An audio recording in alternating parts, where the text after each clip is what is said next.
All right, everybody. Welcome to the live stream. I'm your host, David McCarricker. This is Theory Underground, and today I'm joined by Nance and Michael Downs. How's it going, guys? It's going. Let's see in the chat. People in the chat, let us know if you can hear us loud and clear, if everything's going according to plan, or if we have the usual technical difficulties. Gotta know. So this is the pregame session before Slavoj Žižek joins us. That will be in about 24 minutes if all goes according to plan. This is very last minute, I know, and that's because for the last 2 weeks I've been trying to pin down a date with Slavoj, and I was trying to get this to happen on a Sunday, and then Mikey alerted me last night that it was happening today. So everybody give it up to Michael Downs for saving the day. I had to kick into action mode last night after a full day of work and on all of this stuff. And then I threw this together. And so I kind of wanted to just spend a few minutes talking about this, what you see here in front of you all. But first I'm going to read something that I wrote for this stream. So last week we revealed that Todd McGowan is teaching a course on Seminar 11, Jacques Lacan's Seminar 11. Leon Brenner is teaching a course on the clinical structures and autism, which is also kind of a Freudo-Lacanian, more clinical approach to the theory. We also revealed that Brian Weeks is teaching a course called Introduction to Ivan Illich. You can see some of those here on the screen. The autistic subject starting there in March and going through, starting in February, going through part of March. Ivan Illich starting in June, going through part of July. Those two are on a different tier, or sort of, if you look at the screen, they're on a different level than the other courses above. And that's because all of the courses at the very top are occurring on Saturdays. All of the courses occurring beneath that, which are currently right now the Brenner course and the Weeks course, the Ivan Illich and the autistic subject course, those are occurring on weekday nights. Okay. And so stay, just be looking out for the reel I'll be sharing throughout this stream. It'll be showing these larger. I can always zoom in here, but see, look at that. See, we can zoom in and then go over and look at something if we want to. But yeah, so today we're going to be rolling out a bunch of other courses.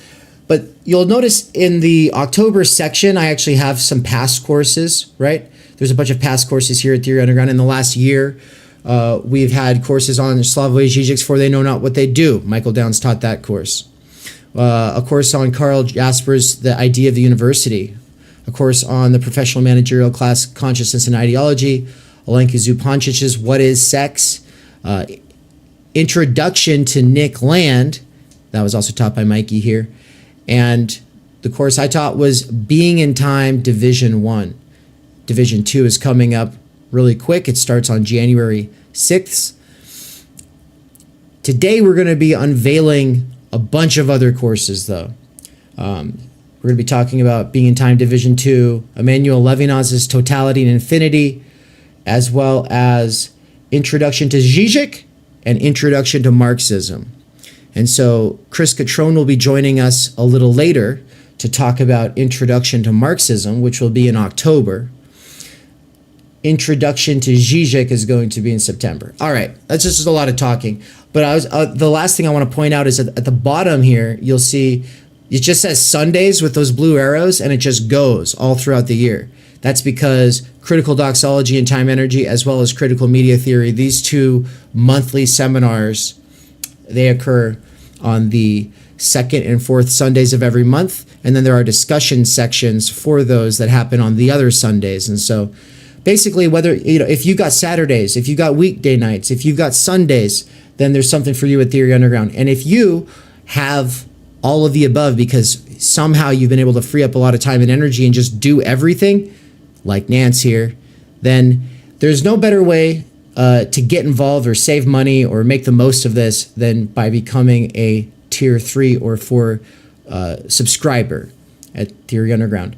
And so the last thing is in the very middle here, you'll see the Theory Underground hub events, writers' workshops, office hours, multilingualism clubs, the Theory Underground Film Club, the Health and Fitness Club. Those are all just part of living a balanced life or developing ourselves to be the kinds of working class intellectuals that we're trying to become, right? And those all occur between Thursday and Saturday. We try to have it so that this is on a weekly basis. You'll at least have access to an office hours, if not some other events. Like we do Spanish, French, and German, deep immersion drilling and or translation sessions every week. But that's all part of a bigger thing, which is the actual touring that we do when we come to a city near you, whether it's here in the United States or abroad. Come this May, we're going to be in Europe for the Theory Underground tour.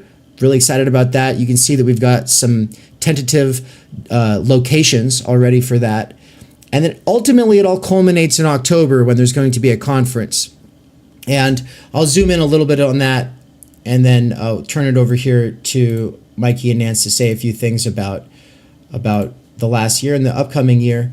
But yeah, we're going to be there's going to be calls for proposals every month at Theory Underground. Lots of these are related to past courses. Lots of these are related to ongoing courses. But there's also stuff like critical responses or reviews of essays in the Underground Theory volume or my Timenergy book. So in both cases, that's all fair game for submissions for Theory Underground Conference 2024, which is going to be happening in Boise between the 24th and 27th of October. All right. With that, yeah, what's up, guys? Anything you guys want to say from all that?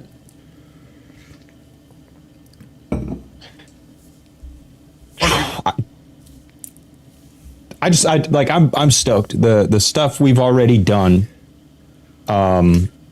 is kind of mind-boggling. Like if I hadn't gone through it all, I would definitely be like, oh really, dude, you're translating like you're working on original translations of Dilthey and Junger. Dilthey and Levinas and Junger, and you're diving into the deep end on books, Heidegger and even before they know what they do, and really going through Nick Land, dealing with Chupanch. It's like everything that we've done, like it's kind of unbelievable that we're doing it, because it is all kind of stuff that I, like, previous me would look at it and be like, oh, that's cool, I wish I could do that. But like current me is like, yeah, we're just doing it. Like Dave and Mikey and Ann, like you guys have done the work for people like me to just do the thing that I always thought, oh, sure would be cool if I could do that. But I'm a lazy, disorganized fucker. So there's some things I just can't do. But because of this framework, I'm able to go hard in the ways that I am able to go hard. And the shit we're doing is super dope. I love it. Oh yeah. No, I mean, last year was awesome. Really great courses, but I'm even more excited about this upcoming year. In fact, we've got Todd, we've got Leon Brenner, you're doing Heidegger and Levinas. I'm teaching this Žižek course, which I do want to say up front. I know that basically I've taught a Žižek course on your YouTube channel before, but it's not going to be a simple reiteration of what we've done. We're going to look more at specific texts. And it is, I mean, we could call it an introduction to Žižek's theory of ideology. That would work as a course title. But it's just not, we're not just running through basic concepts. In a lot of ways, what we've already done on your channel with those streams and what you ended up making into shorter videos, it's kind of a prerequisite, because we're going to look at some of his his key texts on ideology. Look, Slavoj, he's a thinker that he moves from one topic to the next, right? And if you really want to do a concentrated study of one aspect of his thinking, you kind of have to go, so if you want his theory of ideology, let's do Sublime Object chapter 3. Let's go get the stuff on superego from the chapter on superego in Metastases of Enjoyment. What's up with the act? Well, let's look at his book on Schelling, right? In that chapter, if you want his Bartleby politics, I would prefer not to. That's the last chapter of Parallax View. If you want what he says about the ideological enjoyment of scapegoating and making the other, the thief of your enjoyment, that's the last chapter of Tearing with the Negative. And so if you take these chapters, which in a lot of ways, I mean, yes, they're integrated into each of these books, but they're standalone chapters as well. They can be read on their own. And if you take them and you read them in a systematic way, one after the other, you really get a great view of what his theory of ideology is. And then, we're going to do a 4-week course. We can't read all of these, so I'll figure out as we approach it, and we've got some time. It's next fall.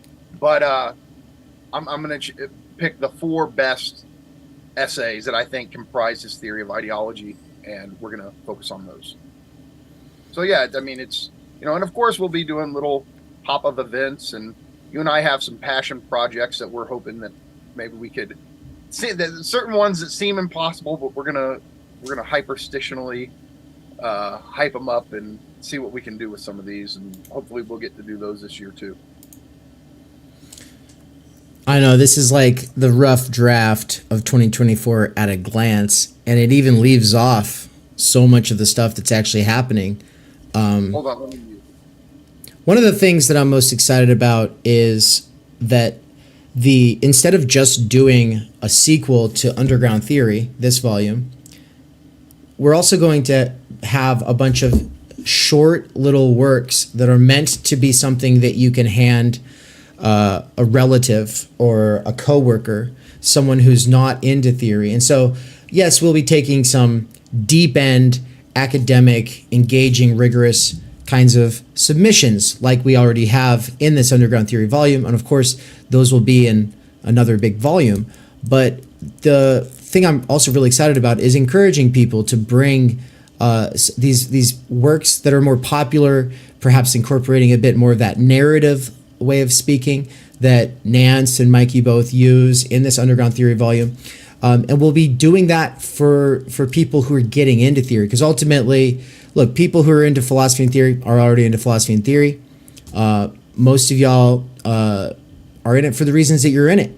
But we're interested in a general or a generalizing working class intellectual renaissance in the United States, a civic and cultural renaissance, and doing the kind of work that lays a basis for that. That's what the tour ultimately is all about.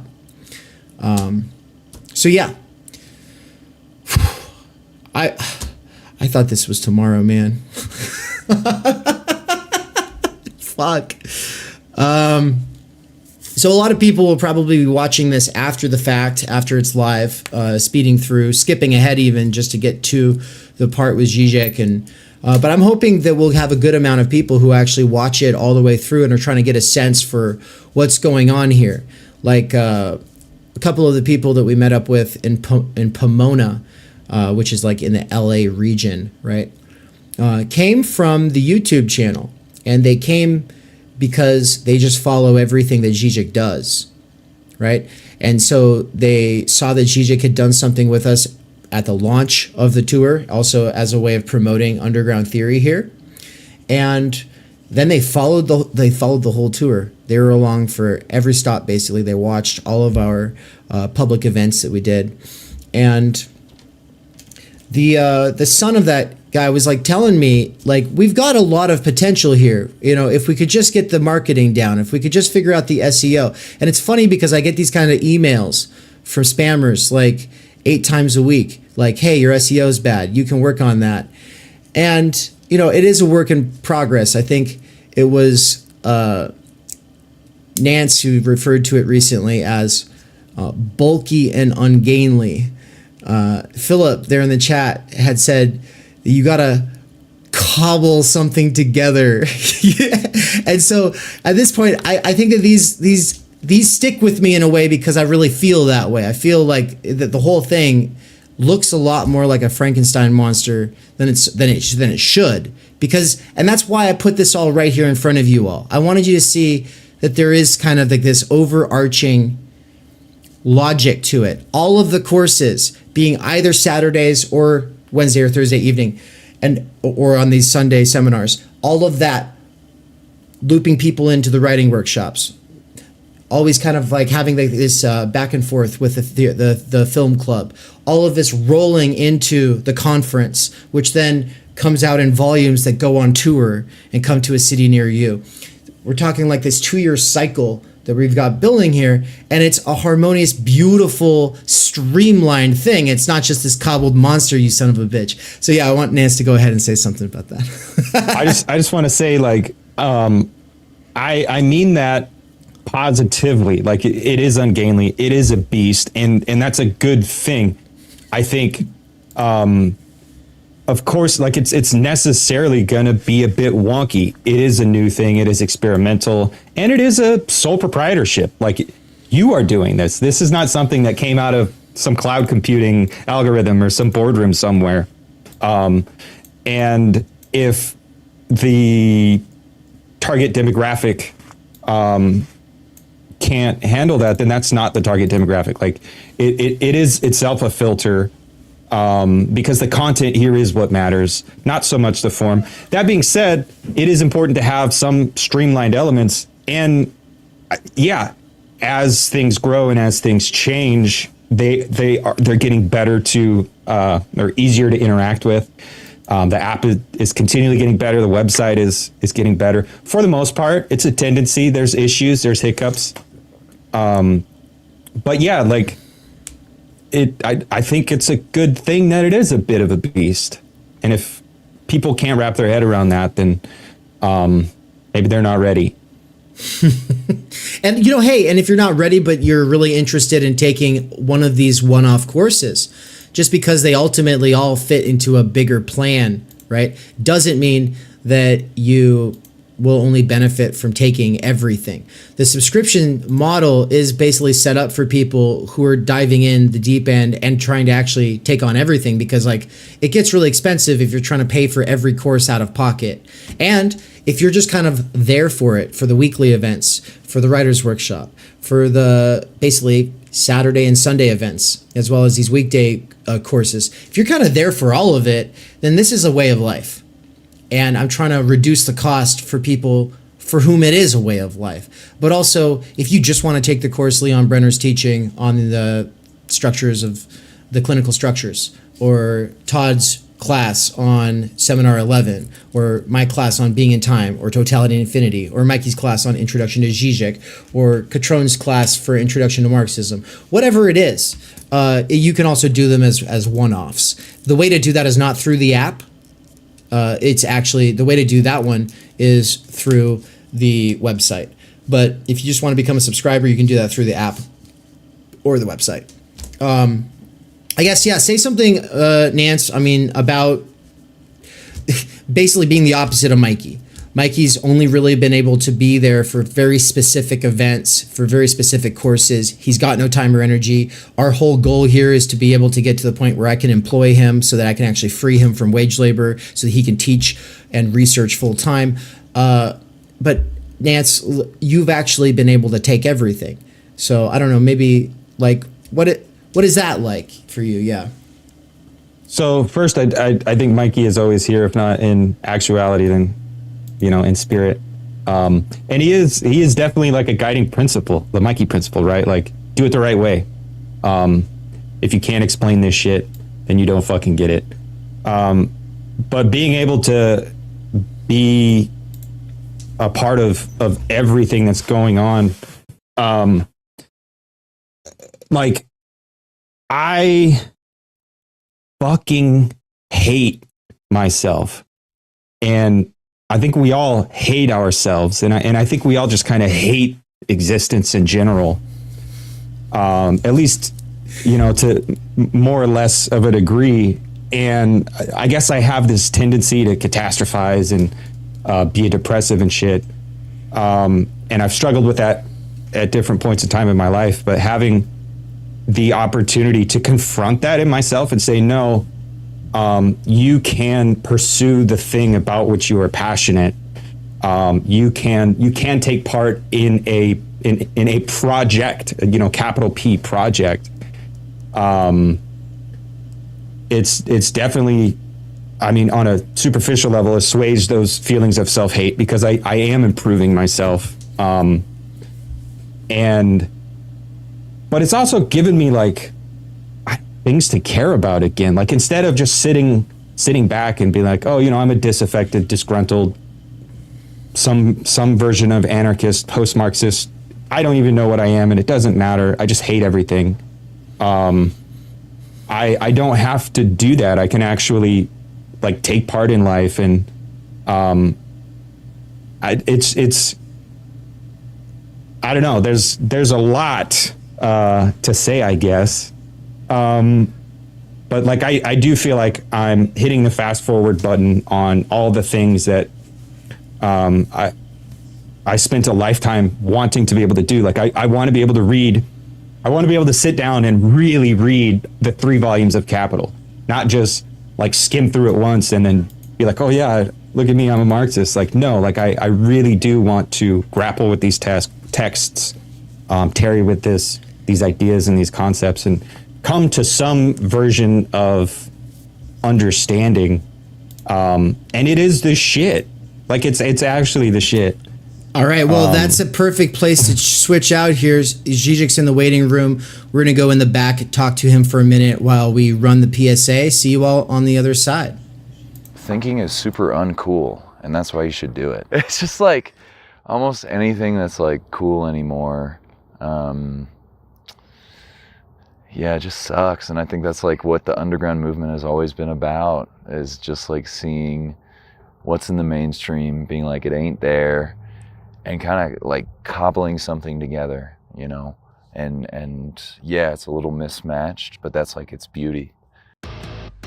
We cannot do direct revolution, but the only way to lay the foundation for it is to do what you are doing to move the underground. It's a theoretically correct title. Welcome to Theory Underground, where workers with earbuds can find genuine liberation from necessity. Research at Theory Underground focuses on what is most important for understanding our current situation: theory of the subject, capital, time-energy theory, critical media theory, CMT, and the most essential critiques necessary for understanding why the theory, ideology, and common sense of influencers left to right misses the mark. We bring primary texts from leading lights of diverse fields to bear on topical issues and works popular in our current world. Theory Underground is a publishing house as well as lecture course and social media platform. You've been reading Underground Theory. Yes. And amazing book. I'm a publisher and an editor. I run and review books. Literally, it's my living. This is the best edited collection I've ever read. Jesus Christ. Seriously. This is a little experiment in what I, David McCarricker, can pull off without relying on the academy or the algorithmic dictates of the attention economy. Usually a good edited collection has good essays, but you only want to read a few. Every essay makes me want to read the other essays because you have a vision. Everyone that you invited for a reason. You weren't some fake publicist. It's like, how's so-and-so's a new book? Have them on your show. No, you only talk to people because you've read shit by them that you've thought about, that you think has value, even if you disagree. So I think that's what's amazing. I believe that I am, like so many others, pioneering a future in which educators can form learning webs that will make learning as a way of life enjoyable and emancipatory. However, before these tools become accessible, they have to be experimented with. That's why I built my own website and app using nothing more than my own saved wages, 5 patrons, and some small classes of students over the last year. Of course, I also have had my wife Anne's moral support and help with accounting so that I don't get in trouble with the IRS or whatever. In less than a year, Theory Underground has already put out 8 courses, 2 books. One, my book, Time Energy, and the other Underground Theory, which has over 30 contributors, including works written by students at Theory Underground, some of my fellow travelers, and colleagues in the broader universe of Underground Theory. Beyond the books and courses, though, you will also find interviews, reading exegetical reaction sessions, and live weekly events for working class autodidacts, independent researchers, and renegade academics. These include a variety of clubs and cohorts that meet on a weekly or monthly basis. If you want to get involved, there are 4 main subscription levels. Think of it like a gym membership, but for your mind. The point is to make learning, practice, and theoretical comprehension a way of life. Support at this stage of the operation is more crucial than ever because my savings were used up over the last year of getting this established. If I can triple my subscribers in the next 2 months, I can quit my gig at Amazon and focus on this work full time.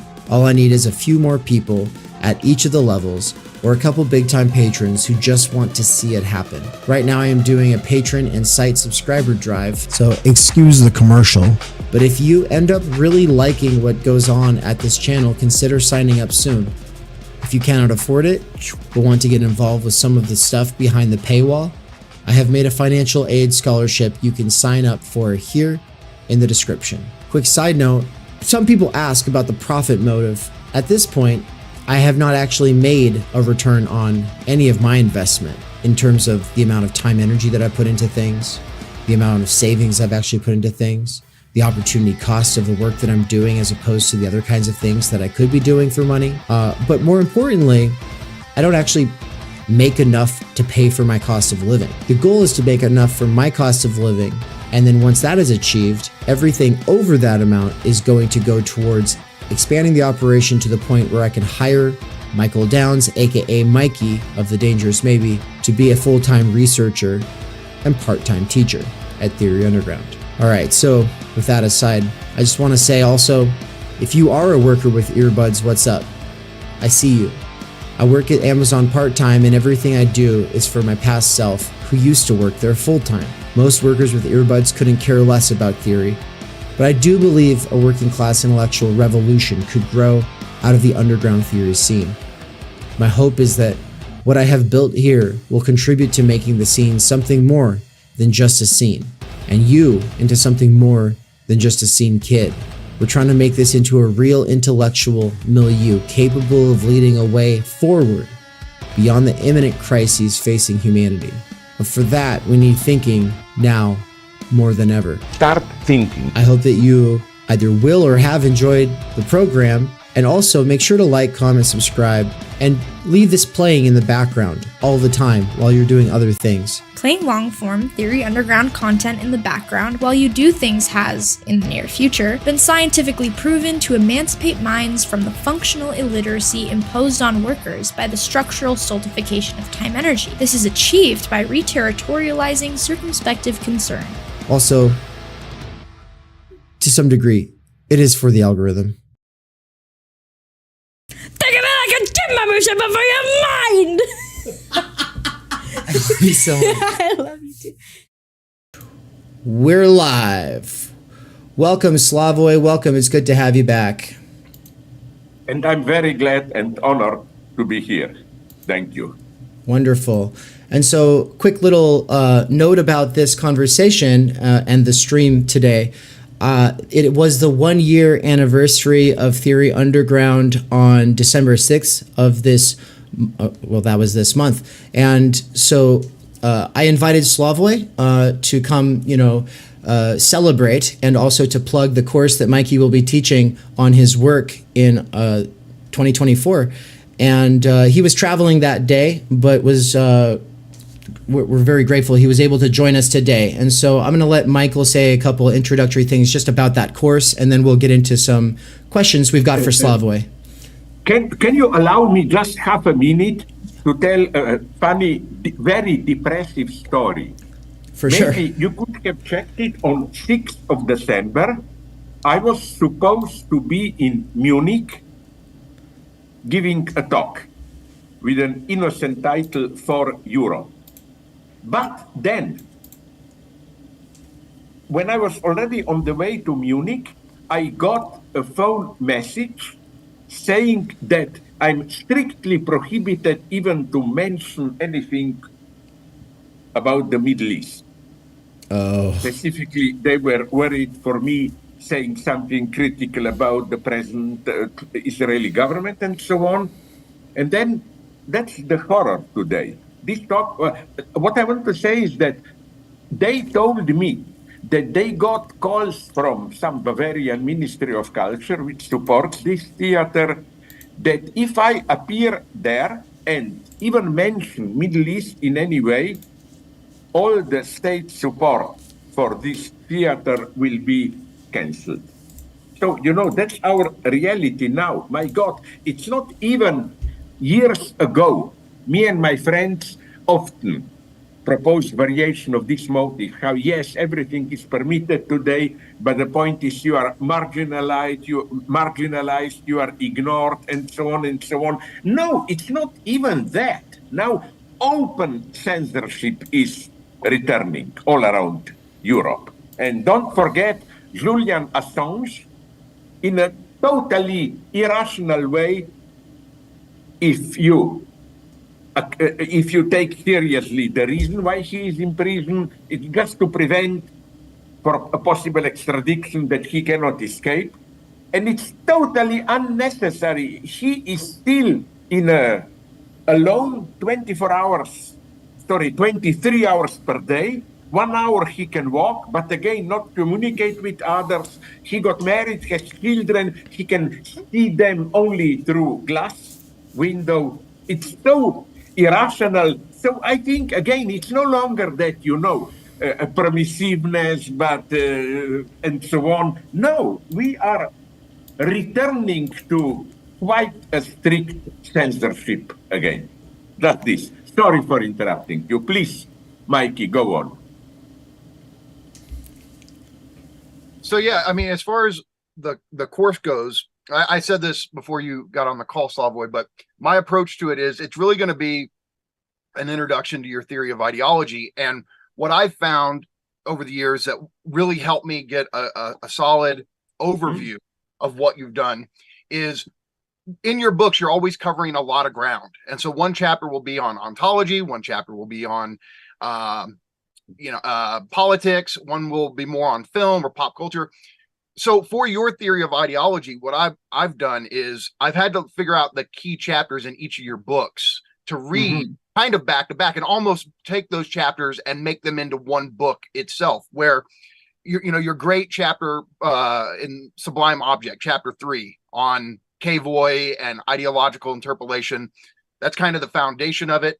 But, yeah, you are right. Yes, yeah. Because sorry to interrupt you, just to complete you, take me as somebody who just agrees with you, but adds whatever.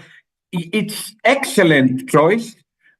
Not that I'm proud of myself, because my reference there are two references, if I remember correctly. My friend Mladen Dolar plus that guy Cripps, no? Because our starting point was Louis Althusser interpellation.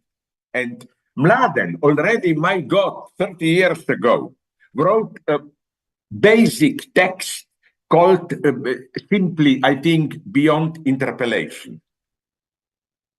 The idea is to go against Althusser, who thinks that interpellation transforms individuals into subjects.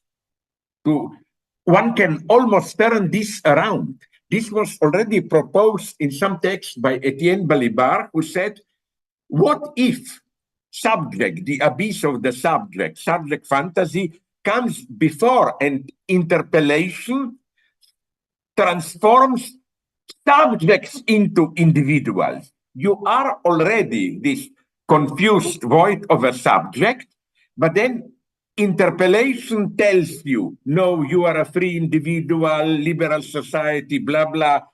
Because again, individual is a precise term today, central part of liberal ideology and so on and so on. So again, I want just to congratulate you that if I were to isolate one feature of my confused all around to be found. A theory of ideology, it is this. It is how to move beyond interpellation. What already has to go on in order for an interpellation to work. Thanks very much. Sorry for the interruption. No, that's great. That's great to hear. And I mean, so if we start with that chapter as our foundation, what I'm going to do is, and here's the thing, you're always humble on this, but superego at this point, that's your concept. It's not Freud's. It's not even Lacan. I know Lacan said the superego is what commands enjoyment. You're the one who's really developed superego as this other thing, opposed to the big other, opposed to the official mandates. It's the obscene law within the law. And this concept of superego, although obviously Freud's always going to get the credit for it, the way that we all use it now, it's your concept. And so sorry to interrupt you again. I hope you allow me this. I'm just completely no. Here, of course, no, but it's not just fake modesty. Maybe I brought out some things which nonetheless were already there, but where I agree with you, it's that to understand things today, not just this obvious example, new populist leaders, Trump, blah, blah, but also around the world, you need the obscene underside of the ideological project. And let me give you the last example. You know that now recently I'm publishing many analysis texts on the mess going on in the Middle East. And I don't know if you already talked about it. No, we didn't. What I discovered is something very interesting. Many so-called radical leftists go into the idea that Israel is just colonizing, blah, blah, blah. No, I'm much more nuanced. I condemn Hamas and so on. So my shock was why I am, at least in Germany, even more attacked. And a Jewish friend explained it to me wonderfully, that if you just brutally attack Israel, it's the standard line, blah, blah, blah. But what annoys hardline Messianic Zionists is that I cannot be reduced to that, you know. I'm very moderate, precise argumentation. That's why I annoy them even more. So here is the last example, which, if you ask me, is maybe the most horrifying, bringing out the obscenity. Now, again, I'm not talking about some crazy marginal Zionist. Was it reported in your media? Netanyahu himself, a couple of days ago, in a public statement, not private, referred to, in a speech, I think, to some IDF members, Israeli army, referred to Palestinians as Amalek. Now, you know who they are, if you know the Bible. Amalek is one of the name of Canaanite, whatever. You know, when they said God gave us this land. Look, the Bible, how it was done. Moses came to the mountain, looked down, Moses dies, then God appears to Joshua and says, go down and kill all of them, Amaleks, also their wives, children, even animals, I don't know what, you know.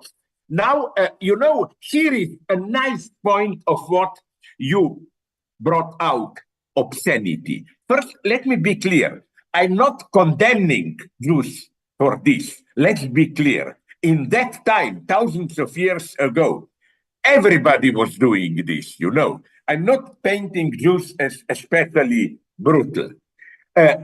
So I'm just saying that till now, if you drew attention to this episode from the Bible, you were instantly condemned as anti-Semitic, you know. You don't understand, blah, blah, blah. It was politely ignored. Now, the representatives of Israel, Netanyahu, openly evoke this, openly naming, again, if you name Palestinians Amalek, it means you call for their genocide, openly. Isn't this sad? Obscenity is open here. Slavoj, would you say so? What they're doing is they're doing a full-on explicit identification with the super egoic dimension. Yeah, that's so tragic. Yes, it's no longer, maybe it makes us jobless potentially, or it makes easier to analyze because you no longer need a refined analysis of the implications and so on. My God, the guy is openly saying it. You are fighting Amaleks, and then the guy, Netanyahu, openly says, remember what it says in the Bible. So when we hear again and again, and I'm opposed to Hamas, that Hamas calls for genocide and so on. Sorry, these guys are also doing it now, openly. So again, sorry to interrupt you, back to your point. Yes, that's also very important, that obscenity, which is also the moment where surplus enjoyment enters the show and so on and so on. Because, one of the supreme moments of ideological enjoyment is when, now I will put it in extremely simplified way, when your dirtiest fantasies can be actualized, but under the guise of doing the highest duty, doing God's work, and that's the game playing, like kill, ruin, burn them, and so on. Amalek, it's the Bible. This makes me a great, this makes me really pessimist. Because, I was asking, sorry to interrupt you, but I would like to get this out. I was asking myself why Israel is doing this in Gaza now. Because, again, this is another obscenity. They are not doing it discreetly and so on. All around the world, you see the drone shots, ruined building, blah, blah, blah. And my question was, I asked many of my Jewish friends, but you know what this is doing to the growth of anti-Semitism all around the world? I hear from many Asian and especially, of course, Arab Muslim countries that it's like a volcano getting ready to explode. In Muslim countries which are or were perceived till now more moderate, you get demonstrations, hundreds of thousands of people, like it's getting ready to explode. And then a Jewish friend explained it to me.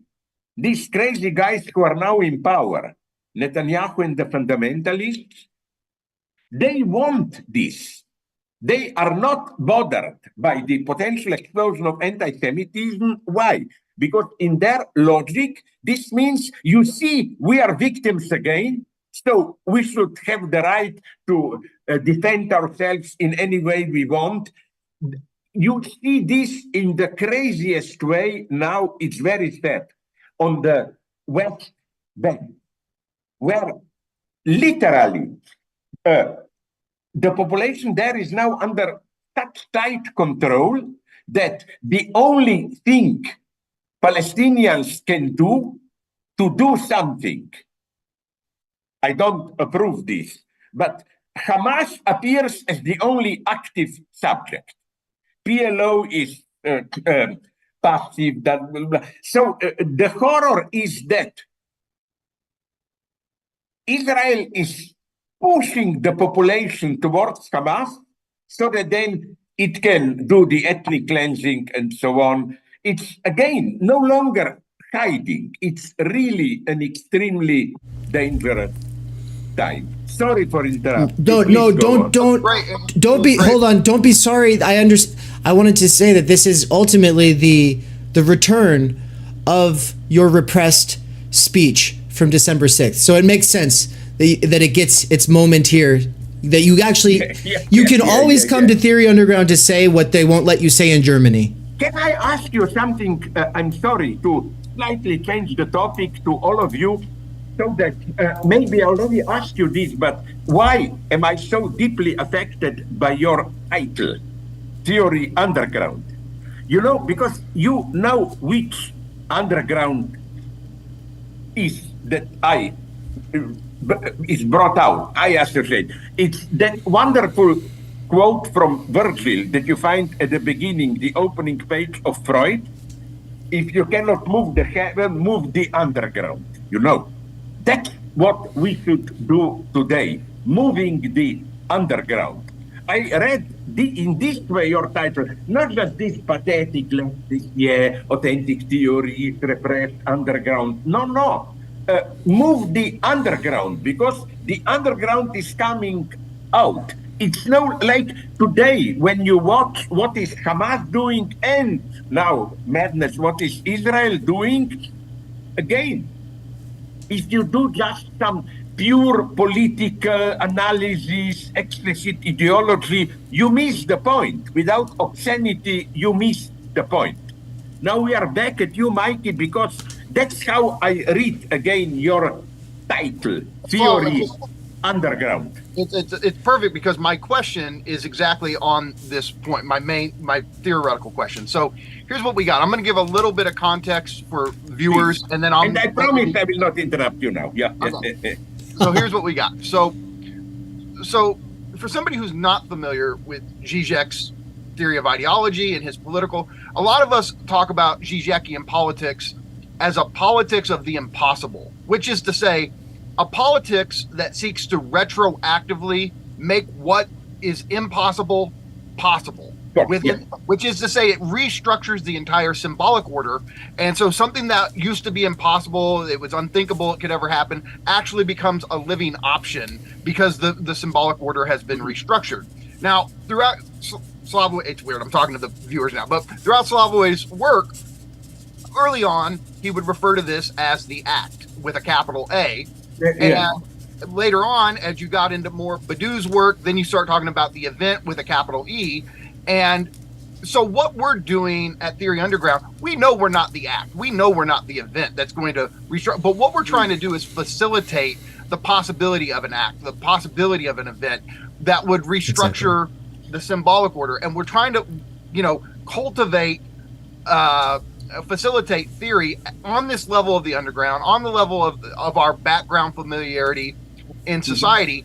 And for us, though, one of the key things is trying to understand, theoretically, for you, do you think the act and the event are the same thing? If they're not the same thing, we're really curious to know how you differentiate them. And some of us think, well, act has to be done by an agent. It's a subjective actor, whereas an event is kind of, in the Heideggerian sense, even like it's causeless. It doesn't have an actor. It's something objective that restructures the symbolic order. And because we're so invested in trying to facilitate the event at the social level, at the symbolic level of the symbolic order or the act, we need to know theoretically, should we keep act and event separate? Should we just think they're identical? So for you, if they are different, how should we differentiate the two? It's a wonderful question. And now I'm embarrassed to admit that, is this the wonderful vulgar phrase that you have? You almost caught me with my pants down. That's how it is. Because I was not thinking a lot about this. But now if I spontaneously improvise, not in any mystical sense, but in quite a rational sense, I would nonetheless maintain a difference. It's not even a temporal difference, but I would say event is this retroactive restructuring itself. So in some logical sense, but not necessarily temporal sense, event opens up the space for the act. But it's also more complex. You do something and you cannot plan this in advance, but some gesture, which can be even a small gesture and so on, nonetheless changes the entire field. So for me, I would try to bring here together the two aspects, acts and event, but keeping them separate. So it's that event is, I will sound almost Heideggerian here, a new disclosure. Things appear in a new way.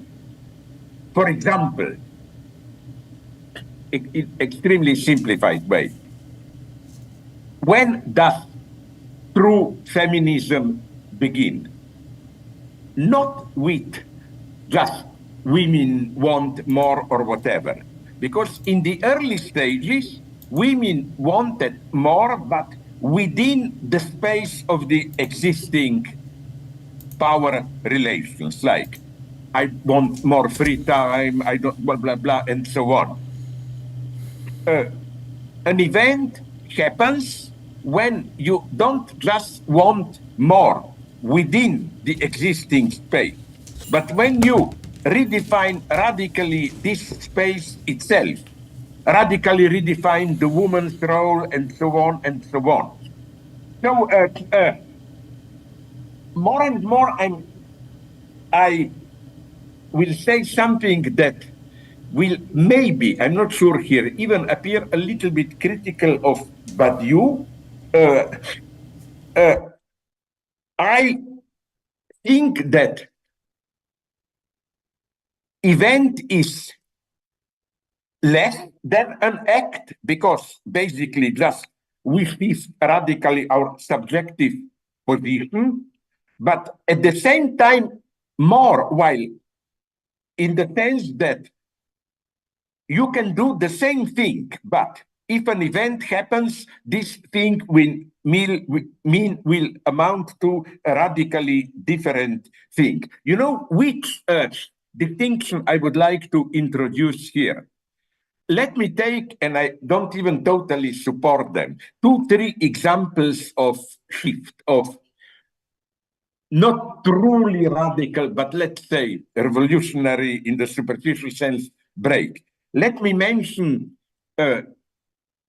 when socialist regimes were breaking down at the end of the 80s, early 90s, all around, or even in, I quoted this years ago often, how the Shah regime disintegrated. A Polish, I forgot his name, sorry, sociologist, wrote a wonderful analysis where it says there was a certain small event, in itself unimportant, in Tehran, even a month or two before the regime of the Shah collapsed. At a certain big square, there were demonstrations, police approached them, and a policeman shouted at them, disperse, prohibited, and people didn't do this, they just stood there. And the policeman, embarrassed, simply turned around and walked away. In a couple of hours, not even days, all of Tehran was talking about this. So although the act, if we understand as the act, the big social change, didn't yet happen, you know, precisely as you describe it, retroactively, the whole symbolic space changed, so that although, again, actually, the regime of the Shah secret police still functioned, at some level, that's the mystery. Everybody, even members of the regime itself, knew the game is over. It didn't yet happen, but they knew the game is over. And when socialism was falling apart in different countries, I tried to isolate, locate this moment. Usually it happened before usually it happened the way it happened in Iran before. This symbolic break. Like all of a sudden, you can put it also in a more pathetic way. You are no longer afraid if you are protesting because the game is over. I think that this is not necessarily a progressive movement. For example, I hope he will fail, but isn't it the way I understand it that the way Trump is functioning now, Trump, I can see, is getting old, and it's not only Biden who is old and senile, also Trump. He no longer has that almost perversely attractive way of making fun of people and so on, which is why it was often fun to listen to him. He's getting repetitive and so on, but isn't Trump, and till now he is failing, that's good, trying to play this game? Yeah, elections, but basically it's over. At a symbolic level, he acts as if he already won, and only direct cheating can prevent him. The second thing I want to make here, a very important point, is that, sorry, do you want to interrupt me? Yeah. I was going to ask, would you also say that with Biden being so seemingly asleep at the wheel and senile, that this also causes a sort of symbolic identification break for Democrats and kind of signs the end of an era of people believing in democracy? But here things are ambiguous, in what sense? First, this is another enigma. I only can report rumors here. I know people who know people who know people who at the end know somebody in the White House, And why did Biden do this crazy support of Israel? And it was, I think, the wrong act to do. The idea is that he was perceived as weak and so on. And the idea was, let's show the people that I can be great statesman, difficult decisions, war, which was, I think, again, a catastrophe, Then there are more vulgar speculations that he wanted to rely on Jewish support, but it was a catastrophic miscalculation, Now, blacks, Muslims, others are turning against him. But nonetheless, and that's for me the tragedy of Biden. Of course, he is not the real thing, but there are things here and there that mean something. I think overall, his economic policy is more to the left than of Obama, for example. I think it's important to give a boost to revitalization of trade, how do you call them? Trade unions, And this was, it even shocked me. Biden did go, you remember, where did he go? To Detroit. I don't know where. He publicly supported United Auto Workers strike. Right. This is something, I'm not exaggerating it, So the art of politics for me is not to wait for or directly aim at a big revolution and so on, but to do a thing which may appear just, we are just changing that law and so on, but small act which has the potential to go much further, to trigger much more radical changes. For example, Obama, I have no illusions about Obama, but Obamacare, that's why it annoyed so much right-wing liberals, It was something traumatic. Why? Because here I want to make a link to my other book, Freedom, was a nice intervention because it compelled us to confront totally different notions of freedom. For liberals, any state regulation, universal rule is already limiting your freedom. We should, of course, say, on the contrary, to be actually free, not in some Stalinist stupid way, but actually free in the sense of feeling free at the everyday level. You need something like universal healthcare, because otherwise, my God, you worry all the time. What happens if I get cancer and so on and so on? And in my country, Slovenia, this is one of the few things that people do remember as the good point from socialism. It was that, of course, you are afraid to get cancer, whatever, but at least you didn't have to worry about it. Will I be able to pay whatever? No, you were sure that the state will somehow take care of it. And you see, we should do in the confused period we live in now, we should very precisely select such particular measures. Healthcare, free education, and so on, or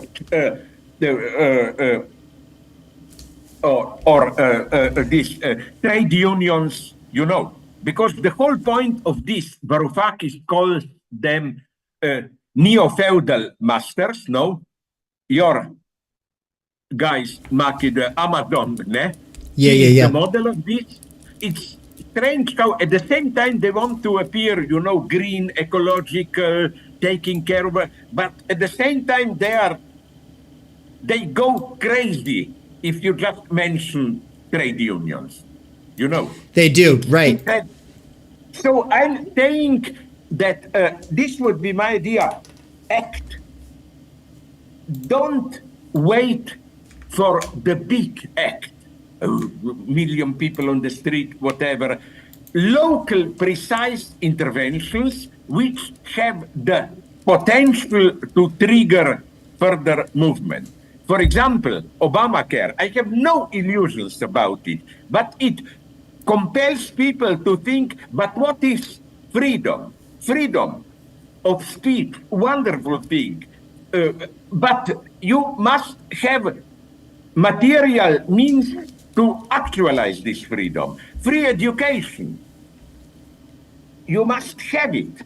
Otherwise, all the talk about success, competition, blah, blah, blah, is a fake and so on. So that would be my general answer to you, Mikey. You know, event is in some sense more important. With act, we jump around the event, as it were. Precise, detailed act, which have the universal potential. Just to conclude, one thing I would nonetheless draw attention to, where we should be careful, is let's never fall into the traditional Marxist trap of demanding people who stand for not the big issue of revolution, but smaller issues like sacrifice your, like, don't press it now. In the sense of, you know, often the standard Marxist answer to feminists was, we all know, yeah, liberation of women, nice thing, but listen, the main thing is socialist revolution, this will be solved afterwards, and so on. Never, this also means this small, precise act. Never demand of oppressed groups to sacrifice their particular interest, which can be a matter of life and death for them, on behalf of some big universal goal. Sorry, I spoke too much, please. Well, the only little follow-up question I have here is, because again, like talking about moving the underground, right? So my question though is, because what we do, you know, Dave is teaching a course called Critical Doxology, where he and I, we've always been big on, you know, philosophy.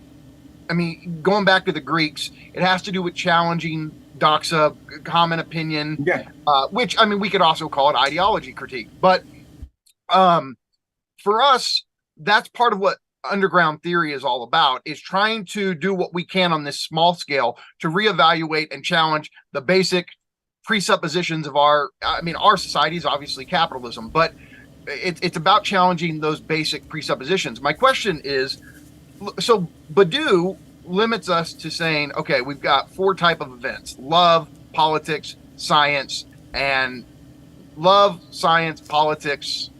What's the 4th? Love, science, politics, art. Okay, my question is, but you got me also. I forgot. Yeah. Do we have to foreclose the possibility of a philosophical event?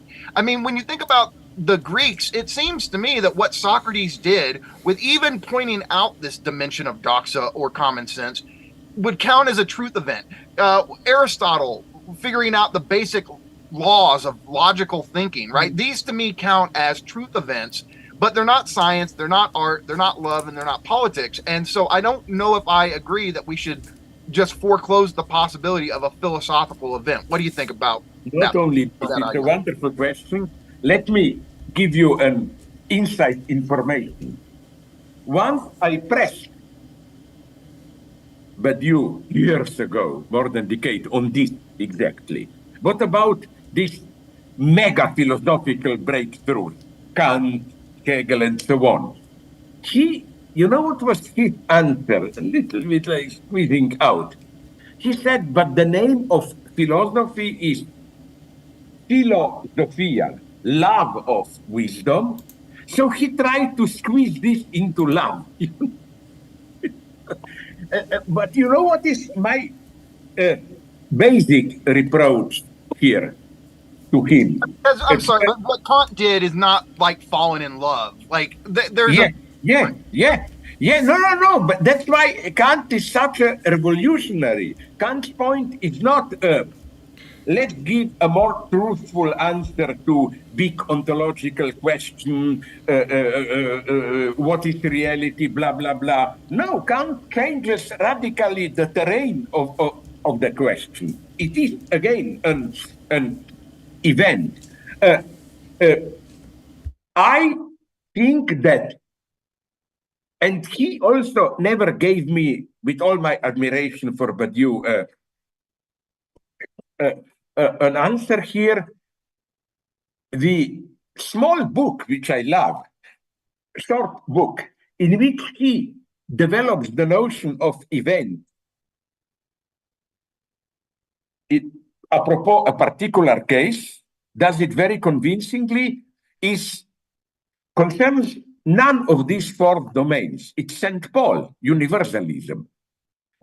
And then I try to press him that a secret model for his notion of event is maybe theology, that he is more indebted towards theology. This is with all other events, science, blah, blah, he has to cheat a little bit, But in religion, it works perfectly.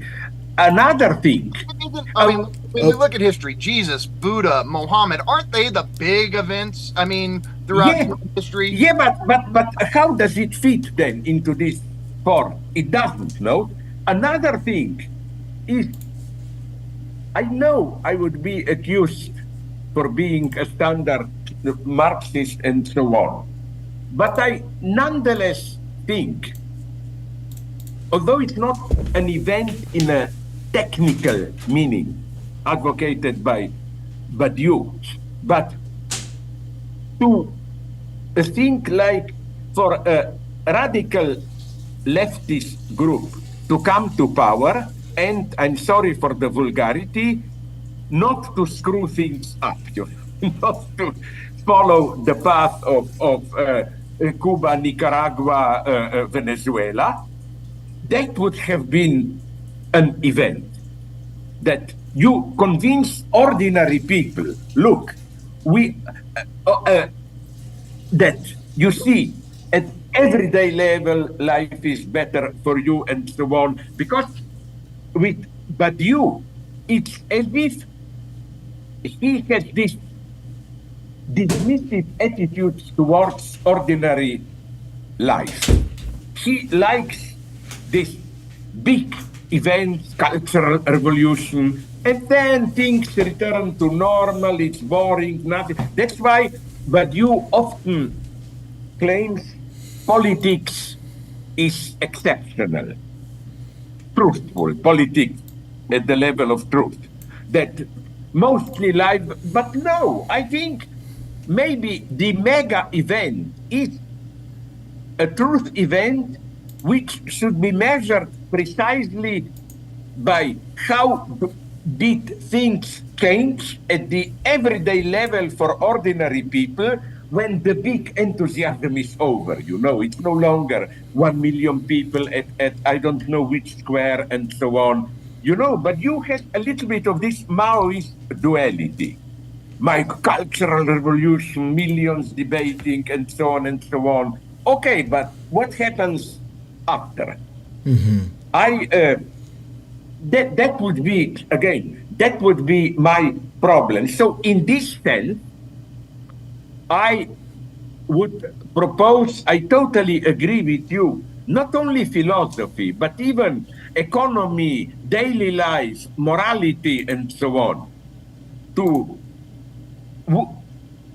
If the whole field changes at this level, isn't this also an event?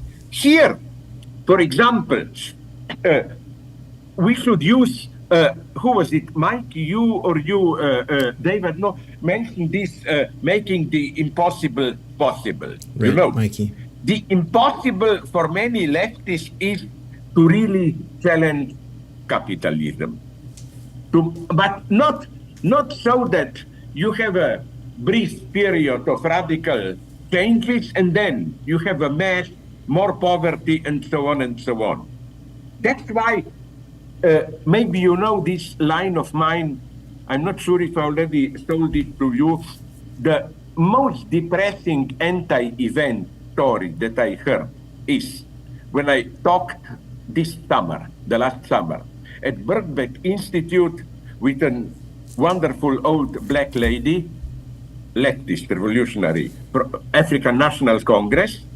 And I asked her, we hear all these stories, you know, South Africa, failed state, should I believe Western media, what is the truth? And maybe you know, she told me something that almost made me cry, so sad. She told me that the predominant feeling among poor black people today, poor black in South Africa is, so sad, nostalgia for apartheid.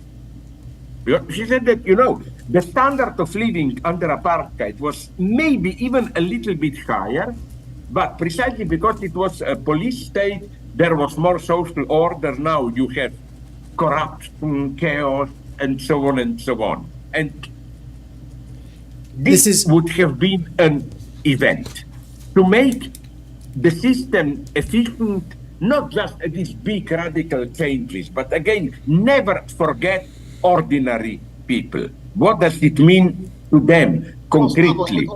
The point, and this is Dave and I, we're both, this is Dave's term, but when Dave talks about time energy, and me too, what we're getting at is, look, a lot of leftists will say, oh, we need to fight to collectivize the means of production, which is, you know, the old classic Marxist standard of revolution. But for us, whenever we talk to Marxists, they were like, well, of course you're going to have to continue to work in socialism and all that. And for us, especially in America, but this is true all over, we don't have time and energy to do anything meaningful in our lives. We want that would be our demand, is we want a society that's structured in such a way where we have more time and energy to devote to the things that we're passionate about, that make us get out of bed in the morning, and that would fundamentally change just the status quo of our lives. It wouldn't be a big momentary thing. This is a wonderful point, what you are saying now. Although some idiots would say this is too naive, humanist or whatever, but no, I think it is so deeply true. Look, I accept precisely your apparently naive terms fully, because people talk about new poverty, blah, blah. Yeah, it is there. But, you know, people suffered more poverty than today in the United States and still found their lives meaningful and so on. So it's not just economic reality and so on. The problem is existential at this elementary level. Life is becoming meaningless. And this is reflected, it's not just because of the war in Europe, all around. You know, this is very naive statistic measure, but it says something. You know how the birth rate is falling down in all developed countries? This is, do you know which is, it's economically a mega success. My younger son is obsessed with statistics and told me this. You know which country in the entire world has the lowest level of reproduction? You know, the standard is for the population to reproduce itself, an average woman has to give birth to a little bit over 2 children. You know which country is the lowest? South Korea. Average woman gives birth to 0.8 child.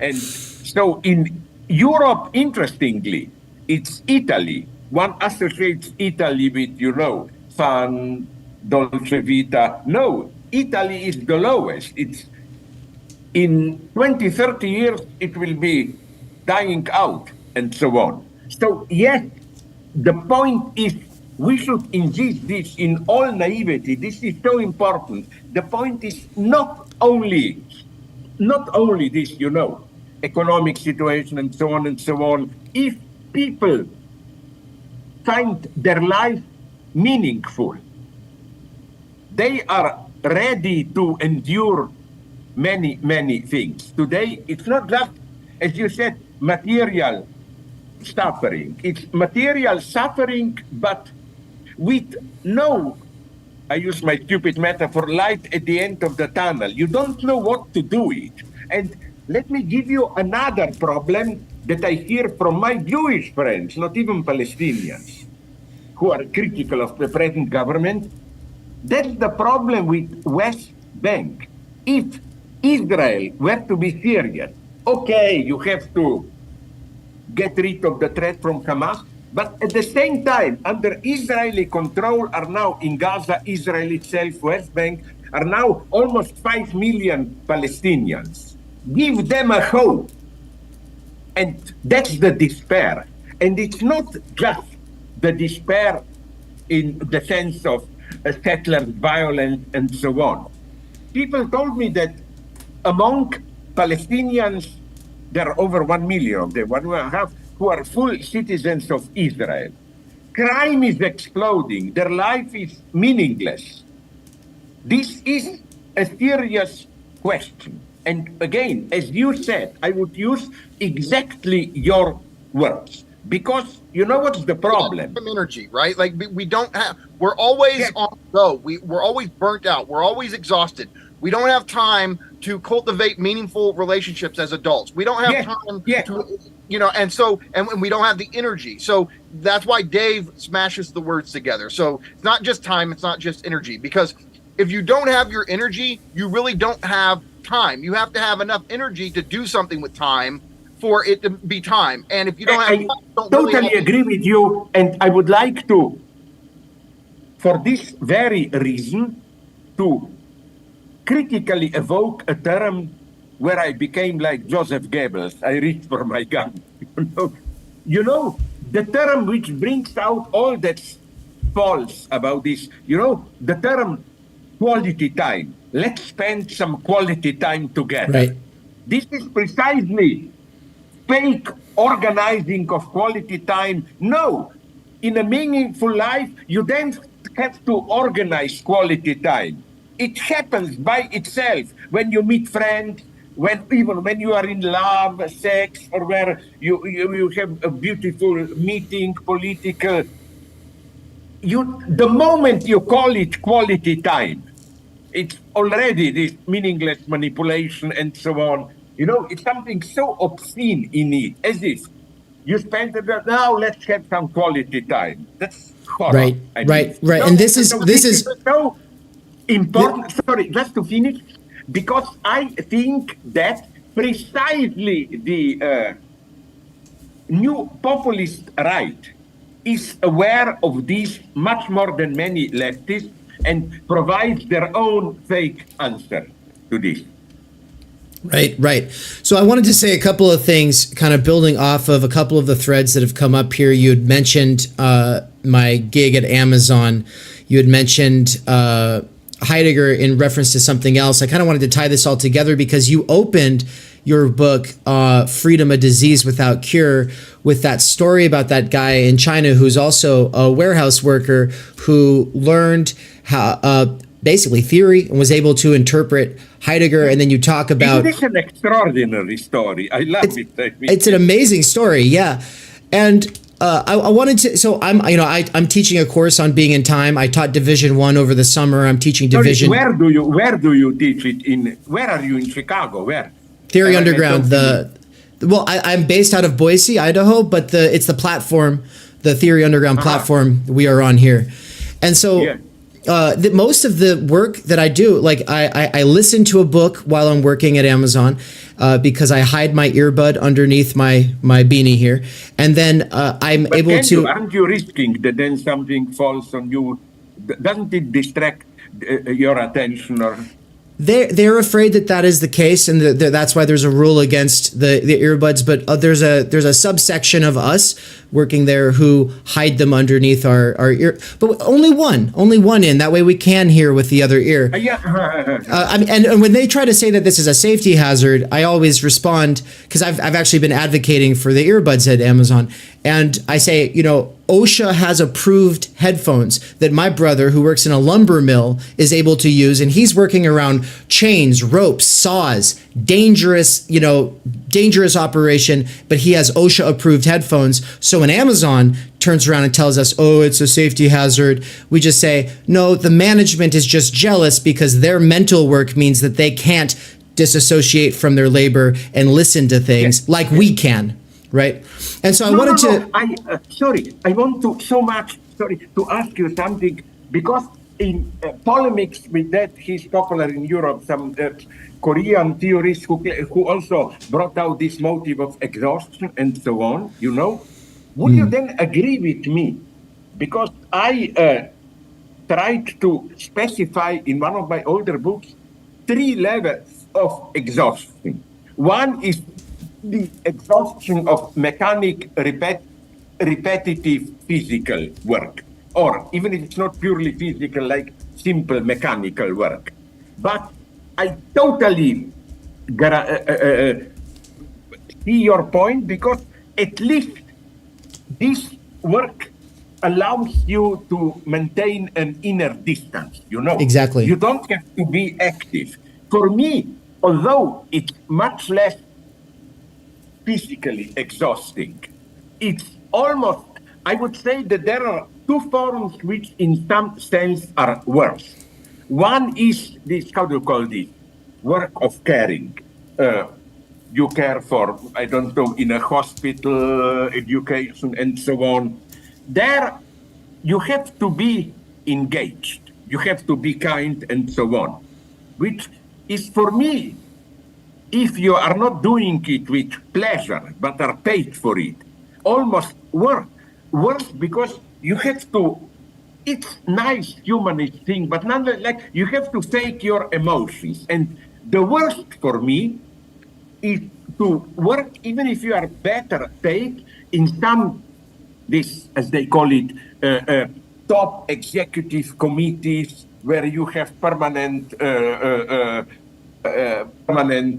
storm, debate, blah, blah. There you have to be very active, creative, but creative in this totally meaningless way, like how to call our product, how to do that.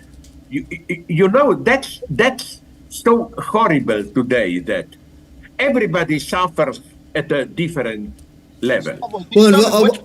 What book that was in that you discussed that? I forgot. I can look into it and email you. I think it was your COVID, one of your COVID books. You talked about exhaustion a lot. Yeah. It's one of the COVID books. Yeah.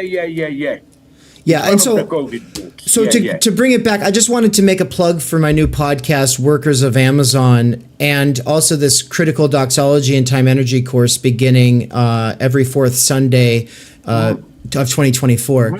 And so I wanted to say a quick note about, so check out, everyone should check out the first episode for Workers of Amazon. It's up on iHeartRadio, Spotify, Podcast Addict. And in that interview, you'll see it's very much like a sort of Joe Rogan long-form conversation interview that ultimately is about self-improvement and balancing your physical and intellectual goals. But the hook is that you'll see me using time energy as a concept, like low key, to turn that self-improvement discourse into a critique of capitalism, because time energy is reduced into labor power, and all we're left with afterwards is exhaustion, garbage time, nothing that we can use to build relationships and our personal skills. So that's the plug for Critical Doxology, Time Energy. The book is on its way to you. I think it's still not arrived, but you do it. But it's not, I like it that it's small book, because my idea of book for workers is always something that you can put into your back pocket or whatever. Big fat book. Yeah. Not like this one. And you have a copy. Don't be mad. I'm slowly. This is also my Bible. It's an excellent book. I'm so sad. I will now make some propaganda for you. I'm so sad that I am not. We all do it. Yes. Nance, are you a traitor? You don't have this book or what?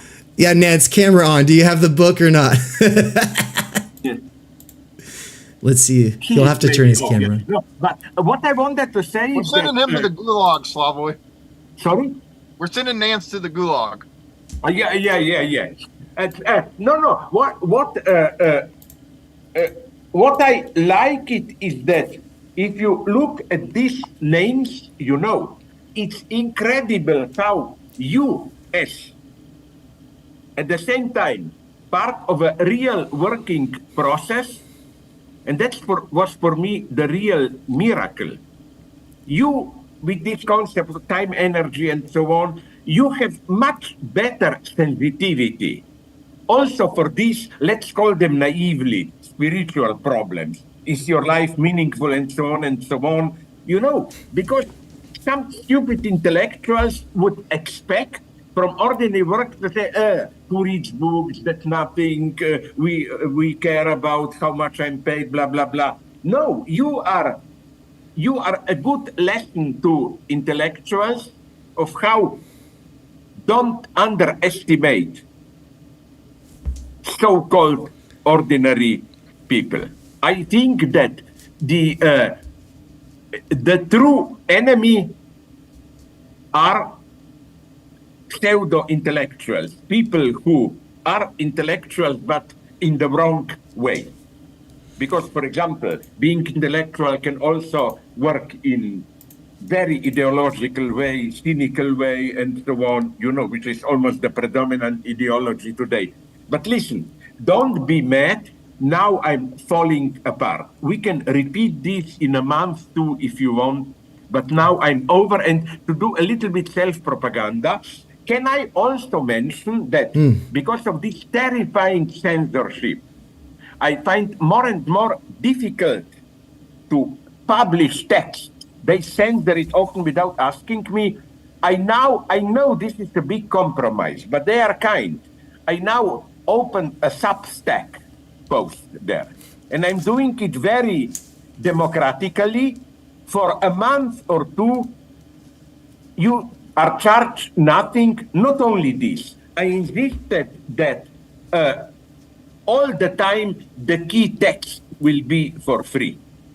I don't want to play this game. I just want to have a medium where I reach people in a non-censored way. It will not be anything brutal and so on, just my line of thought.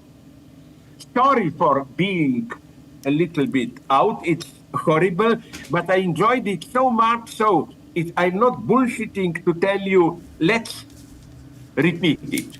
We want to have you back for the rest of the question about Heidegger, and Mikey has one prepared as a follow-up on the article that he inspired you to write on Nick Land. Well, or basically, I was going to ask you about Nick Land, and because we had that conversation. Yeah, you inspired me for that text. Yeah. And it was great. We were so happy that you wrote that.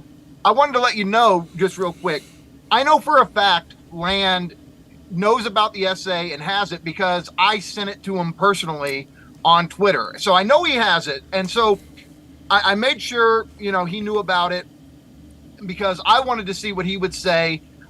He expressed interest in the fact that you had written a critique of him.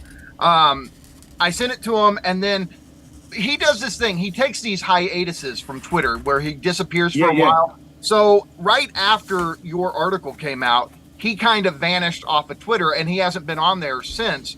But I'm hoping that he'll read it and respond to it. Look, I mean, to be honest, I mean, my dream. Look, you had your debate with Jordan Peterson, but for all of us who do underground theory, the dream discussion or debate, whatever we want to call it, is between. Let's do it.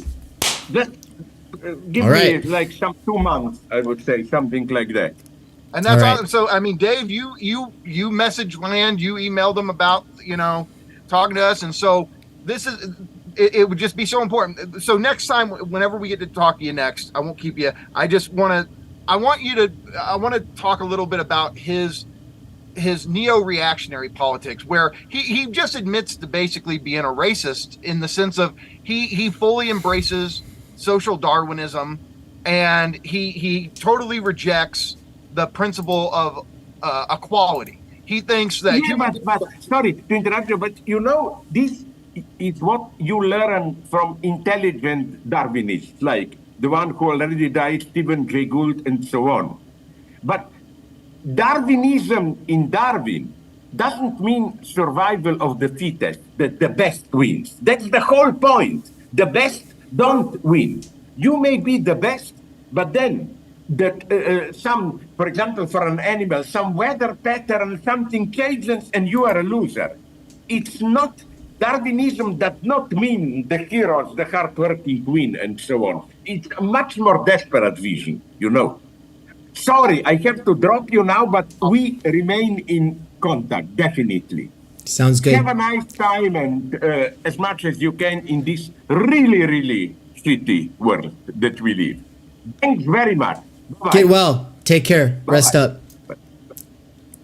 All right. Wonderful. Thank you, everybody. We're gonna switch gears here. Mikey, I want to give you a chance to kind of say some. Well, reflect on that for a minute while we get set up. And also, Nance, great. Nance, I saw you in the chat there. Are you actually around right now, or are you mobile in a way? Yeah, I'm here for a bit. Dude, how about that? He called you a traitor. I know. I always wanted to get gulagged by Žižek. I have the book. Oh, there we go. You actually do have it. That was pretty cool, man. He said time energy. He said something about my concept time energy and me being in tune with this shit. So he hasn't even read the book yet, but he gets the basic gist of it. And then he also, we got him to talk about so much shit. It wasn't even on the list. He said, let's do the Land debate. He's down. So somebody send that shit to Nick Land. Come on, Nick. Lemur King, come on.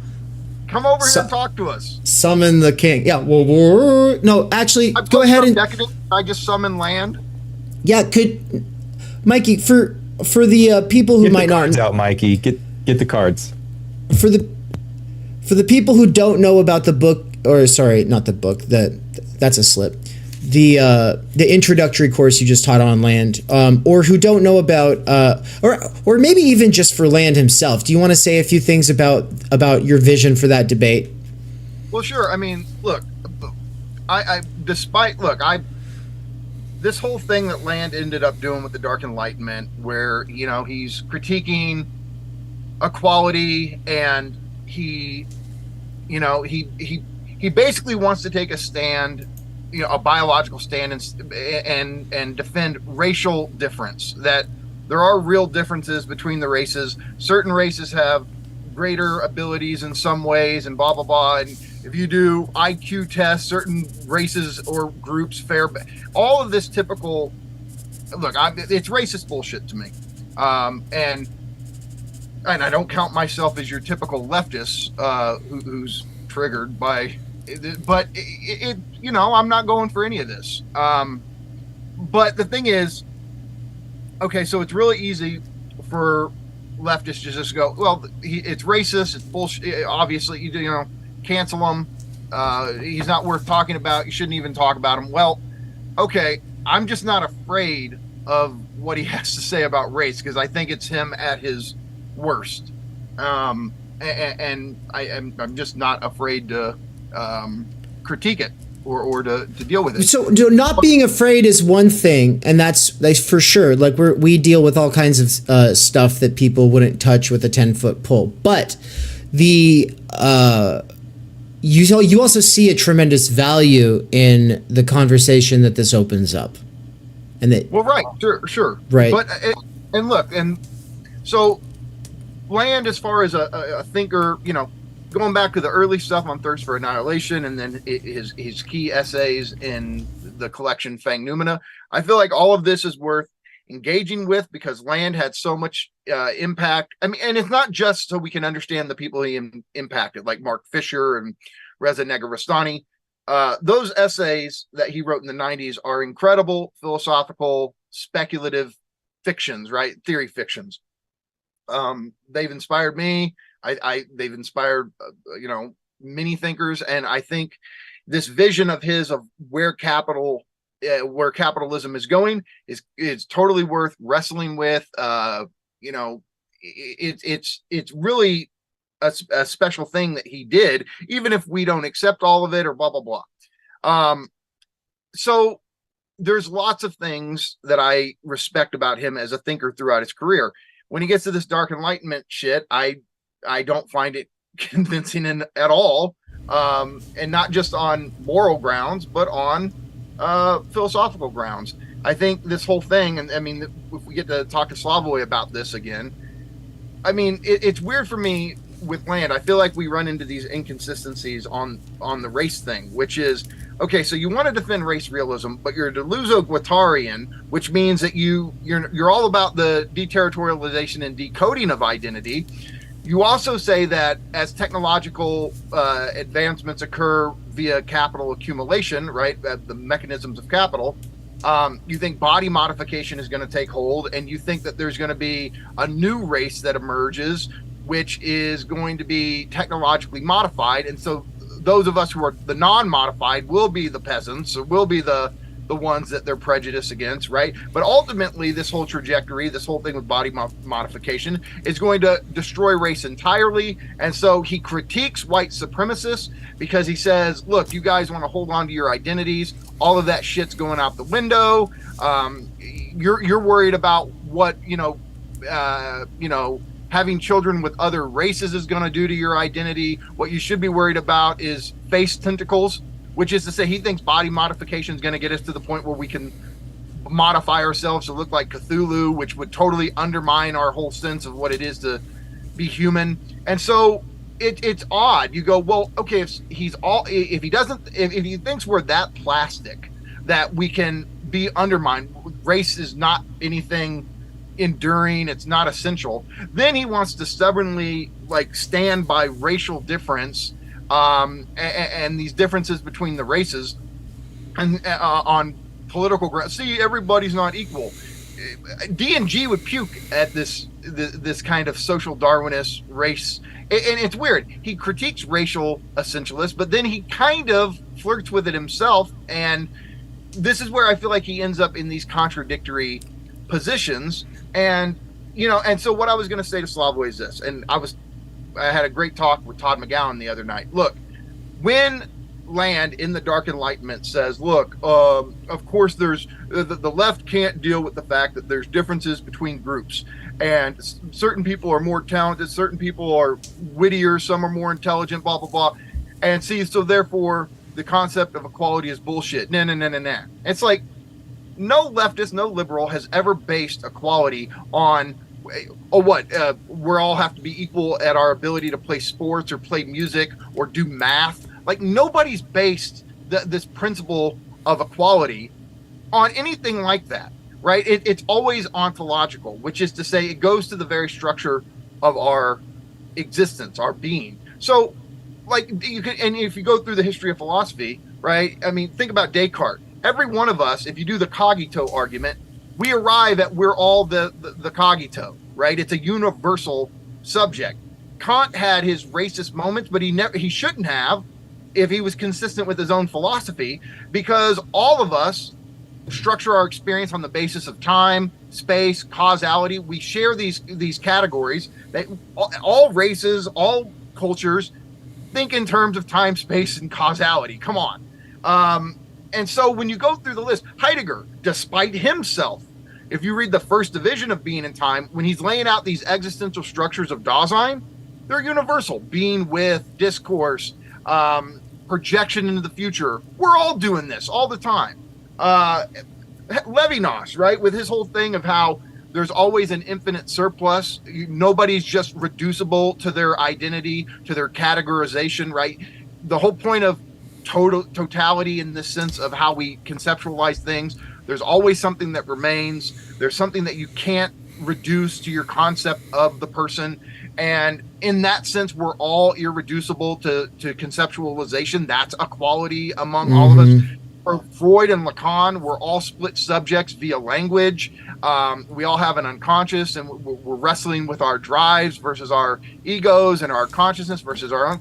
These are universal dimensions to our ontology, and that is what people who are defending the principle of equality, saying there's certain standards of living everybody should have access to. You and I are universalists with equality when we want everybody to have time, energy, right? These are ontological matters, and you're doing a straw man argument when it comes to racial difference. Some people are better. No shit. And what liberal or what leftist has ever gone, Prince had too much talent when it came to making music. Prince should have been stopped because it's so unfair that Prince could play the guitar and all those instruments and the rest of us aren't that. Nobody makes this fucking argument. And I want to say a couple things on that. For the main one just being, like, look, we ultimately in our own ways have our disagreements and or questions for land. We want to see this conversation between what are potentially the most important or influential philosophers of the 21st century, which would be Land and Žižek. Žižek just said he's down to do it in 2 months. I've already emailed Land before. He doesn't know me from Adam. I wouldn't be surprised if he's just like, whatever. I've got a long line of people who are really interested in my shit, and I can't get to them all. But I'm hoping that this video will stand as a sort of, proof that it's not just another YouTube channel or some random podcast that's inviting him on. We taught a course on his work in the same year that the New Center for Research and Practice put out a memo saying that they will never associate with him again. So we are teaching him in the same year that the last place he taught at has officially said, "You're done for, guy." And the reason that they said that they're done with him is because of things that he says on Twitter, because ultimately they think that they need to be fighting the right. And, valid, fair enough, fair game. I get why the New Center's got to do what it's got to do, especially because it's got a board or it's got committees. It's got a lot of people with a stake in it. And there's a lot of people arguing about what should and should not be on offer. Here, it's a lot more centralized, just down to me and the invisible committee of stakeholders, which you're seeing half of it right here on the screen. It's Mikey and Nance. And so this is, for me, going down this rabbit hole into your work, Land, is ultimately about trying to understand what all the talk is about. Because, I've gone to a couple New Center things. I've read a thing here or there about the CCRU. I've read excerpts and stuff like that. And kind of it's just too much. I don't even know where to start. And that's why Mikey took the time to really put this course together. And it's only 5 sessions, is that right? But it's the length of the sessions and the amount of work that you put into it makes it basically an entire college semester. So Nick, I want you to know, if people do send this to you, that it was though we have disagreements and we ultimately have questions, there is no better treatment of your work in an introductory sense, where it actually like lays it all out within its philosophical context and shows that you actually have done something very interesting here, and that it's not just a meme, right? And so, I mean, I think that we've done the same thing at this point with Žižek, that he's not just a meme, and so that there is something real being done by these two philosophers, and that we want to see that that contradiction get to play itself out. You know, I mean, I'm just excited because, like, who knows what'll happen, but you know. Well, and it's one of those things that for anybody who's interested in underground theory, if these two never talk, it's a missed encounter. It's a missed opportunity. And look, I mean, you've got the Deleuze-Guattarian, you got the Lacanian Žižekian. One is not going to do universalist politics. Slavoj is. And so, look, I mean, if Nick actually watched that, he's going to go, oh, these are woke kids who are mad because I have the balls to take a stand on race. Okay, Nick, we don't agree. But I also think what you did with Meltdown and Meat and all of those great essays in the 90s, I think they're incredible philosophical theory fictions. That work has inspired me in how I think about capitalism. I don't once you know what Land thinks about capitalism and everything, you're always going to have him as a referent whenever you're talking about capitalism and artificial intelligence and all of that. And so there's a great respect I have for that stuff in Thirst for Annihilation and Fang Noumena, and I think the CCRU. I mean, nobody in the history of philosophy ever did anything like that. It's a singularity in the history of theory, and there's so much to be inspired by from the Fang Noumena, CCRU. Look, we're not typical leftists, but we're not neo-reactionaries either. But I see the value of what you've done with your work on artificial intelligence and capitalism. We just disagree on the politics, and if that's one of those things where it's like you don't want to talk to us because of that, then okay, whatever. I'm still planning on teaching more of Nick's work in the future, because I see a value in a lot of it, and so but we're not going to go for the social Darwinist racial stuff, and that's the thing, and neither is Slavoj. And so, Nick, I've read what you've said about it. You think we're full of shit, and that we can't face up to the reality of racial difference because we're basically liberal leftist religious zealots. I know how you feel about transcendental miserabilists. Yeah. We're transcendental miserabilists, right? And so, if that's the case, if you've got reality on your side and we're all ideological religious zealots, come talk to Slavoj about it, and beat us over the head with the reality that you've got, but it's not just there's a level of respect we have for you as a thinker, as a theorist of capitalism, as a theorist of the future, as a theorist of artificial intelligence. We see the value of that work. And so, look, you already know this. The typical leftists are going to say, you guys can't even talk to him. You're not allowed to speak to this guy. Fuck that.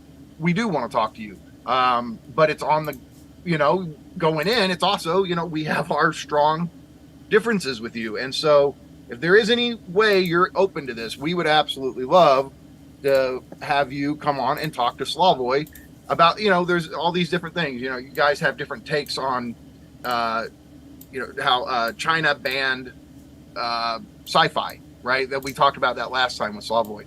You guys obviously are going to disagree on equality.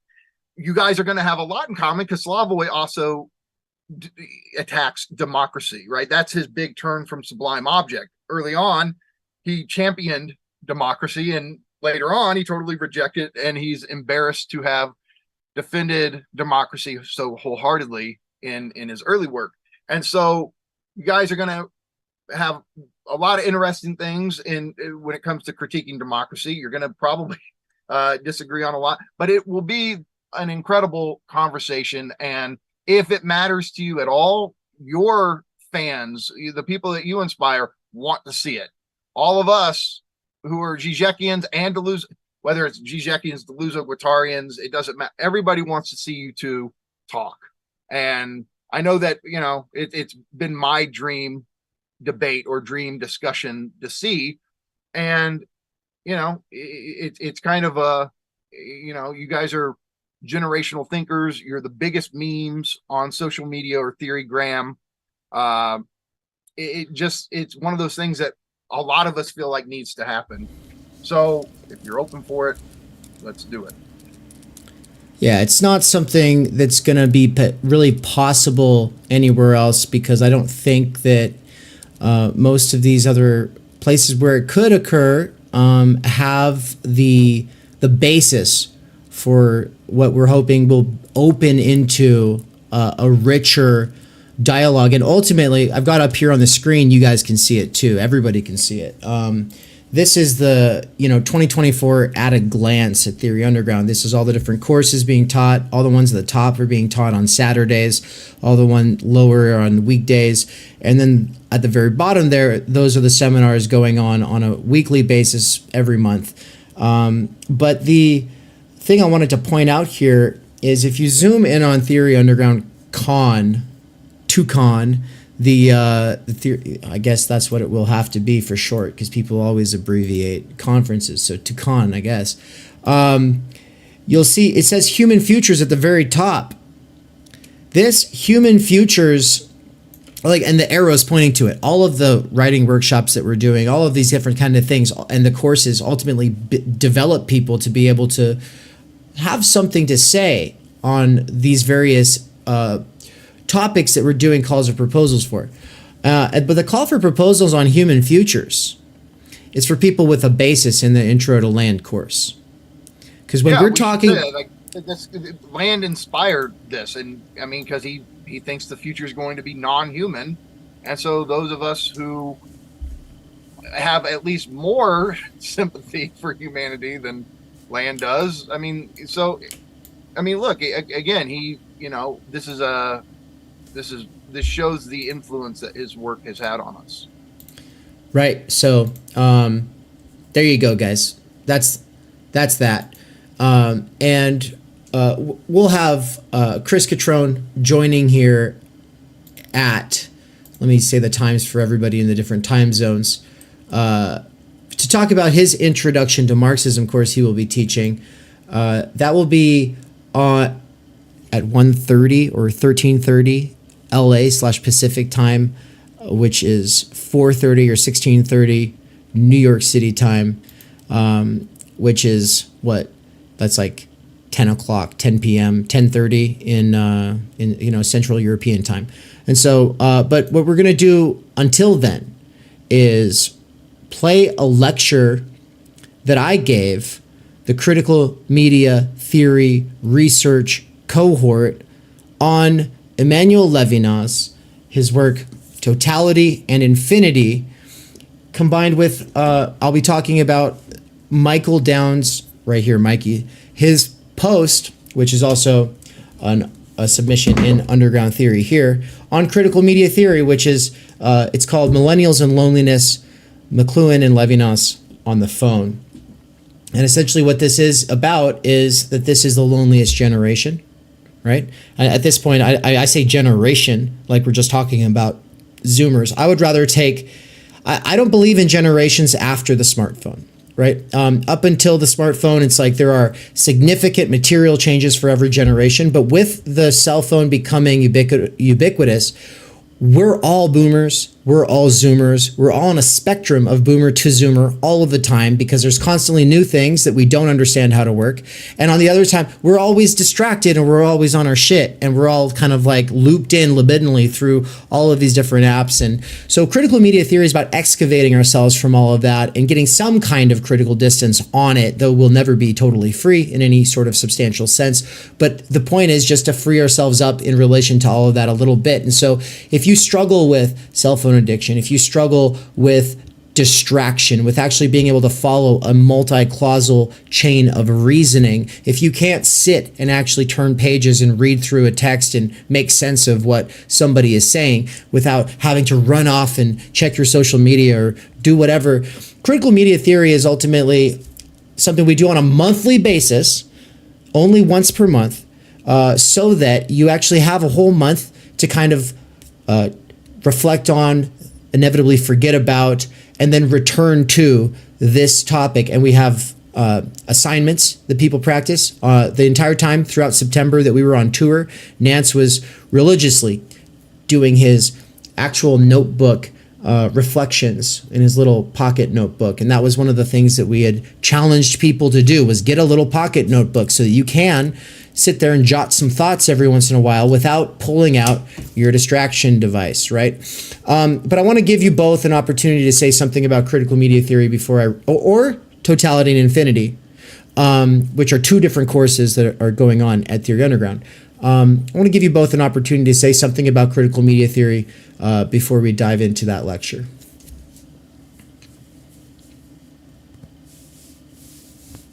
Yeah, I think the critical media theory cohort has been what I've been most amped about. I think it probably I don't know, contains whatever it is that I think of as my project, kind of coming to terms with what it means to be a 21st century digital boy, and what can we do, what is the good life under our new conditions and all this stuff. So I've been amped about it, and it's like I have inside me, there are two wolves. Like I do have this boomer and this zoomer. Like I sometimes I do the alarmist thing and I do the reactionary thing, and I'm like, oh yeah, the stupid kids, smartphones and technology, and everybody's stupid, nobody gets it, we're fucked. But then other times I wouldn't say a tech optimist, because tech optimism is stupid. But I also have like a strong tendency to think, no, it'll be okay, we'll figure it out. People freaked out with the written language, people freaked out with radio, television, fax machines. Like people always freak out. We don't need to do the alarmism. We'll be okay, just stay the course. And both of those positions, if I were to just take the absolute position, would be wrong. And it really kind of allows me to figure out where I stand and why do I feel that way. Because I don't think it is an either or situation. I don't think it'll be possible to move into the future being technophobes. Like I think we have to be realists with how much we augment ourselves technologically and how those augmentations allow us to see ourselves as humans in the first place. But also we shouldn't overdo it and turn ourselves into the Wall-E people. So yeah, there's just a lot there. But it also branches out into everything else. And maybe that's just for me because I am taking everything back to this critical media theory standpoint. But it's dope. Like in a way, it's having the cake and eating it too.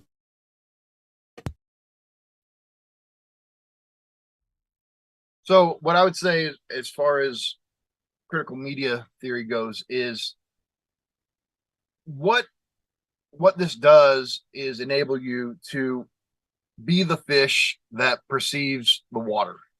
And this is what McLuhan did.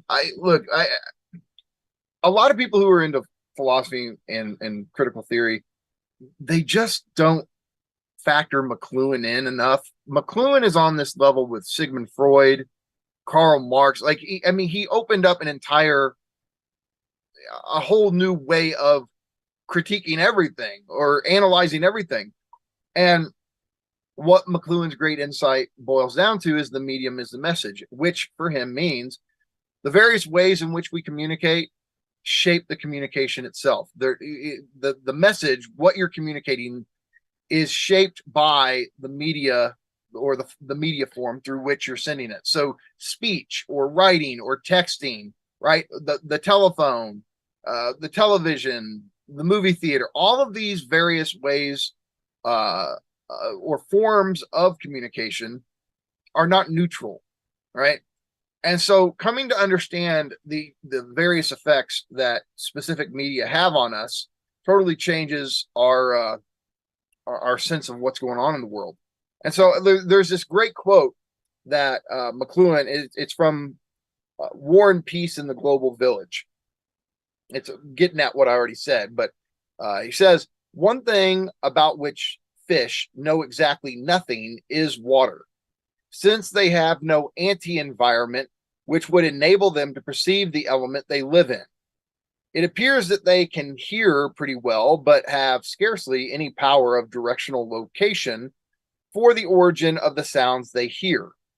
In some species, they discharge electric shocks as a means of spatial orientation, much as bats have their high-pitched squeaks as the equivalent of flashlights. What fish are able to see bears a close analogy to that degree of awareness which all people have in relation to any new environment created by a new technology, just about zero, which is to say, he thinks that we're not typically aware of our specific media landscape or media environment, right? We're shut off to it. We're not even aware that the fundamental structures of our lives are shaped by the various media forms.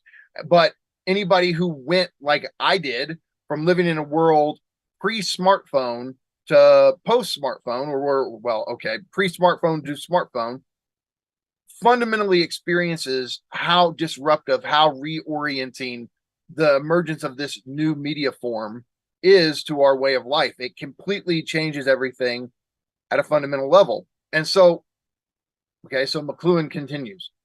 Yet despite a very limited sensory life, the fish has an essence or built-in potential which eliminates all problems from its universe.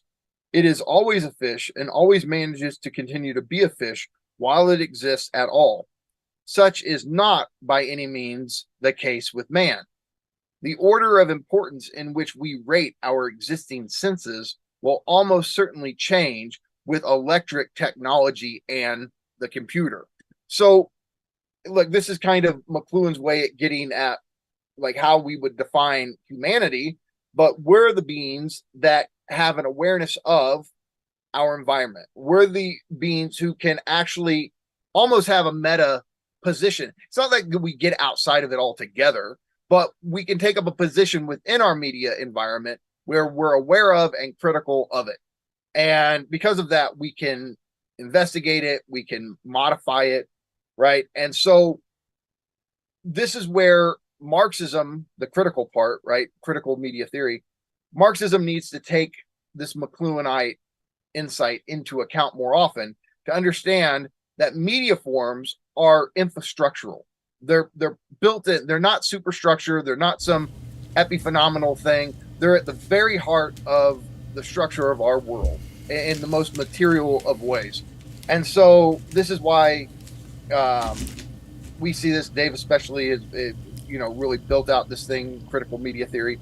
But we've seen this connection where, I'm sorry, even at my job, the way that the structure of my job works doesn't work without smartphones at this point. We rely on smartphones to do what we do in our distribution jobs.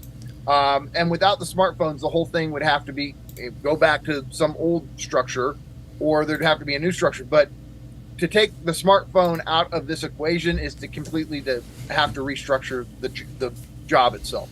So that's the importance of critical media theory. As far as Levinas goes, I'll just say, look, yeah, we know I'm some kind of Lacanian Žižekian, but Levinas is such a singular philosopher, and Totality and Infinity, it's just one of those books. It can change your life. You'll never see things the same after it. Even if you don't become a Levinasian, you will always be drawing from him. You'll always be thinking with him. And I really think Totality and Infinity, I know there's a second masterpiece of his, being otherwise than being, right? But it's this first one that really impacted me, and it's a completely original ethical theory. You cannot reduce it to anything that came before him. You can't reduce it to Kant. You can't reduce it to the utilitarians. You can't reduce it to Aristotle's virtue ethics. It is, to me, if those are the three great ethical theories in the history of philosophy, then Levinas is undoubtedly the fourth great one. It's just that a lot of philosophy departments and a lot of philosophy students, they're not taught Levinas. They get the other three ethical theories, right? But they don't get the Levinas thing. But it's, to me, almost a philosophical crime at this point to not have him as like a fundamental reference in every ethics class. And so it's just some of the most original philosophizing on ethics. And I would also say this is underrated. It's because everybody puts the focus on the ethics and the relation to the other, capital O. In Totality Infinity, he has an incredibly original theory of subjectivity. You're not going to find that anywhere else. This whole thing about dwelling and, it's really incredible stuff. He has great. Well, and this is where I don't think I get too much into this in the actual lecture we're about to play here. But he's the most profound critic of philosophy, politics, and history. Three things that are near and dear to all of us, and I would say are a big part of our doxa. Now, we might be theorists who are like, oh, we're so critical of doxa. Everything we do is critical doxology. Yes. Oh, no, we have our blind spots. The critique of rationality, reason, and specifically politics and history. This is where, guys like Simon Critchley or Judith Butler, she's a guy too, this is where they all get to be, this is where they are all caught red-handed, violently appropriating his anti-political work into their social justice projects. He's, in a sort of sense, he sets himself up for it, but he is a critic of this kind of thinking that says that the only thing that matters is that which makes an impact in history, right? He's a critic of Trotsky when Trotsky said, oh, well, then to the dustbin of history with you. The entire book is a critique of that as well. It's not just a critique of the subject-object dualism or a critique of Heidegger and Husserl or a critique of it goes so much deeper than all of that, and it really sets up for an interesting intervention in the whole critical gender and sexuality conversation. Usually you'll have someone like Critchley cringe away in some performative attempt to wash his hands of some kind of potential problematic. We don't care. Levinas thought deeper about this, and we're going to take him seriously and give him his due. With that, I'm going to roll it. Okay, so I hope you guys will be able to come back on later, several hours later. But, the Critical Media Theory cohort meets once a month. This is from the 5th lecture session that we did this year. So far, there are only 6. This is number 5. And I'm playing it because it's one of the lectures I've gotten the most praise for giving. So I feel like, okay, this is an opportunity for me to share some of my work that I've been doing in this cohort. But also, it is an opportunity for you all to see how critical media theory and Emmanuel Levinas go hand in hand. And if you get excited for Totality and Infinity, right after we're done with Being in Time Division 2, we'll have a short break, and then we'll be diving into Totality and Infinity. It is the ethical sequel to Totality and Infinity. Or sorry, to Being in Time. Totality and Infinity is the sequel to Being in Time and should be read as such. So the fact that I get to teach Being in Time and Totality and Infinity in the same year is my dream. I couldn't have done this at the university. It's very hard to teach the courses that you want until you have tenure, and even then, good luck. So the fact that I'm able to short circuit the process and be teaching it at the age of 36, I'm very, very lucky indeed. And who knows if Theory Underground will be around in a couple of years, but these lectures will be around, right? So this experiment, this whole platform, I hope that it will be something that develops in the next year here where I really can quit my other jobs. This is where I basically get to say, everybody, I have sort of quit Amazon this week. So, you know, what I mean is that I was scheduled to work this morning. I was scheduled to work yesterday and I didn't go in. And so I'm going into the negative, and I'm going to see how long I can milk it without getting fired while on the side doing some gig economy work. And then if they actually do fire me, then I'll just be doing the gig economy stuff to make ends meet outside of what I'm getting through Theory Underground. But I'm hoping to bootstrap this process into place so that I don't have to do the gig economy work. I don't have to do this other stuff. And ultimately, I want to be able to free myself and Mikey from wage labor. And I think there's a lot of lectures like this that we'll be giving if that becomes possible. So, you know, help free me from Amazon, help make this second year of Theory Underground a success. If you don't have the time energy because you're working too much, just give us money. If you are a computer programmer and you're like, oh, I could help, just give me money. I want to be able to pay someone like for honest work. The volunteer stuff has not been going so well. That's proven to be the case for the last 10 years. So this is ultimately all part of the subscription promotion thing that I'm doing this Christmas season. So we're going to play the short version of the PSA, and then we're going to roll it right into the lecture when we come back after this. So be right back. We cannot do direct revolution, but the only way to lay the foundation for it is to do what you are doing to move the underground. It's a theoretically correct title. Welcome to Theory Underground, where workers with earbuds can find genuine liberation from necessity. Research at Theory Underground focuses on what is most important for understanding our current situation: theory of the subject, capital, time-energy theory, critical media theory, CMT, and the most essential critiques necessary for understanding why the theory, ideology, and common sense of influencers left to right misses the mark. Theory Underground is a publishing house as well as lecture course and social media platform. You've been reading Underground Theory. Yes. And amazing book. I'm a publisher and an editor. I run a review of books. Literally, it's my living. This is the best edited collection I've ever read. Jesus Christ.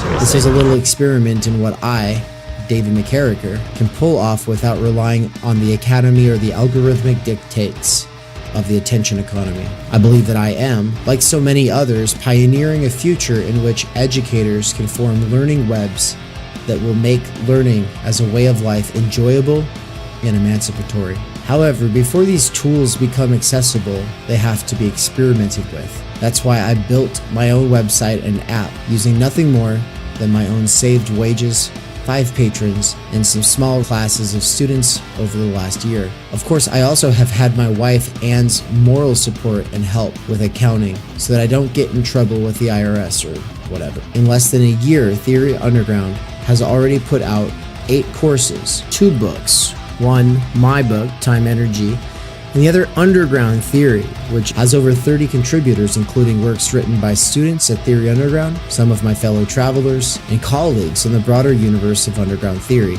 Beyond the books and courses, though, you will also find interviews, reading exegetical reaction sessions, and live weekly events for working-class autodidacts, independent researchers, and renegade academics. These include a variety of clubs and cohorts that meet on a weekly or monthly basis. If you want to get involved, there are 4 main subscription levels: Think of it like a gym membership, but for your mind. The point is to make learning, practice, and theoretical comprehension a way of life. If I can triple my subscribers in the next 2 months, I can quit my gig at Amazon and focus on this work full time. All I need is a few more people at each of the levels, or a couple big time patrons who just want to see it happen. Right now I am doing a patron and site subscriber drive, so excuse the commercial. But if you end up really liking what goes on at this channel, consider signing up soon. I hope that you either will or have enjoyed the program, and also make sure to like, comment, subscribe, and leave this playing in the background all the time while you're doing other things. Playing long-form Theory Underground content in the background while you do things has, in the near future, been scientifically proven to emancipate minds from the functional illiteracy imposed on workers by the structural stultification of time energy. This is achieved by reterritorializing circumspective concern. Also, to some degree, it is for the algorithm.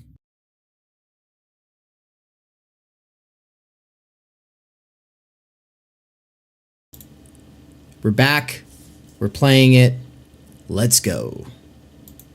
All right, everybody, welcome to week 5, lecture 5, technically month 5 of critical media theory at Theory Underground. I'm David McCarricker, obviously. I guess I don't have to do a regular introduction here. This is, of course, you all know what this is. All right, well, this is Totality and Infinity that I'm holding up in my hand. It's a book by Emmanuel Levinas. Ooh, perfect. AO is joining right now.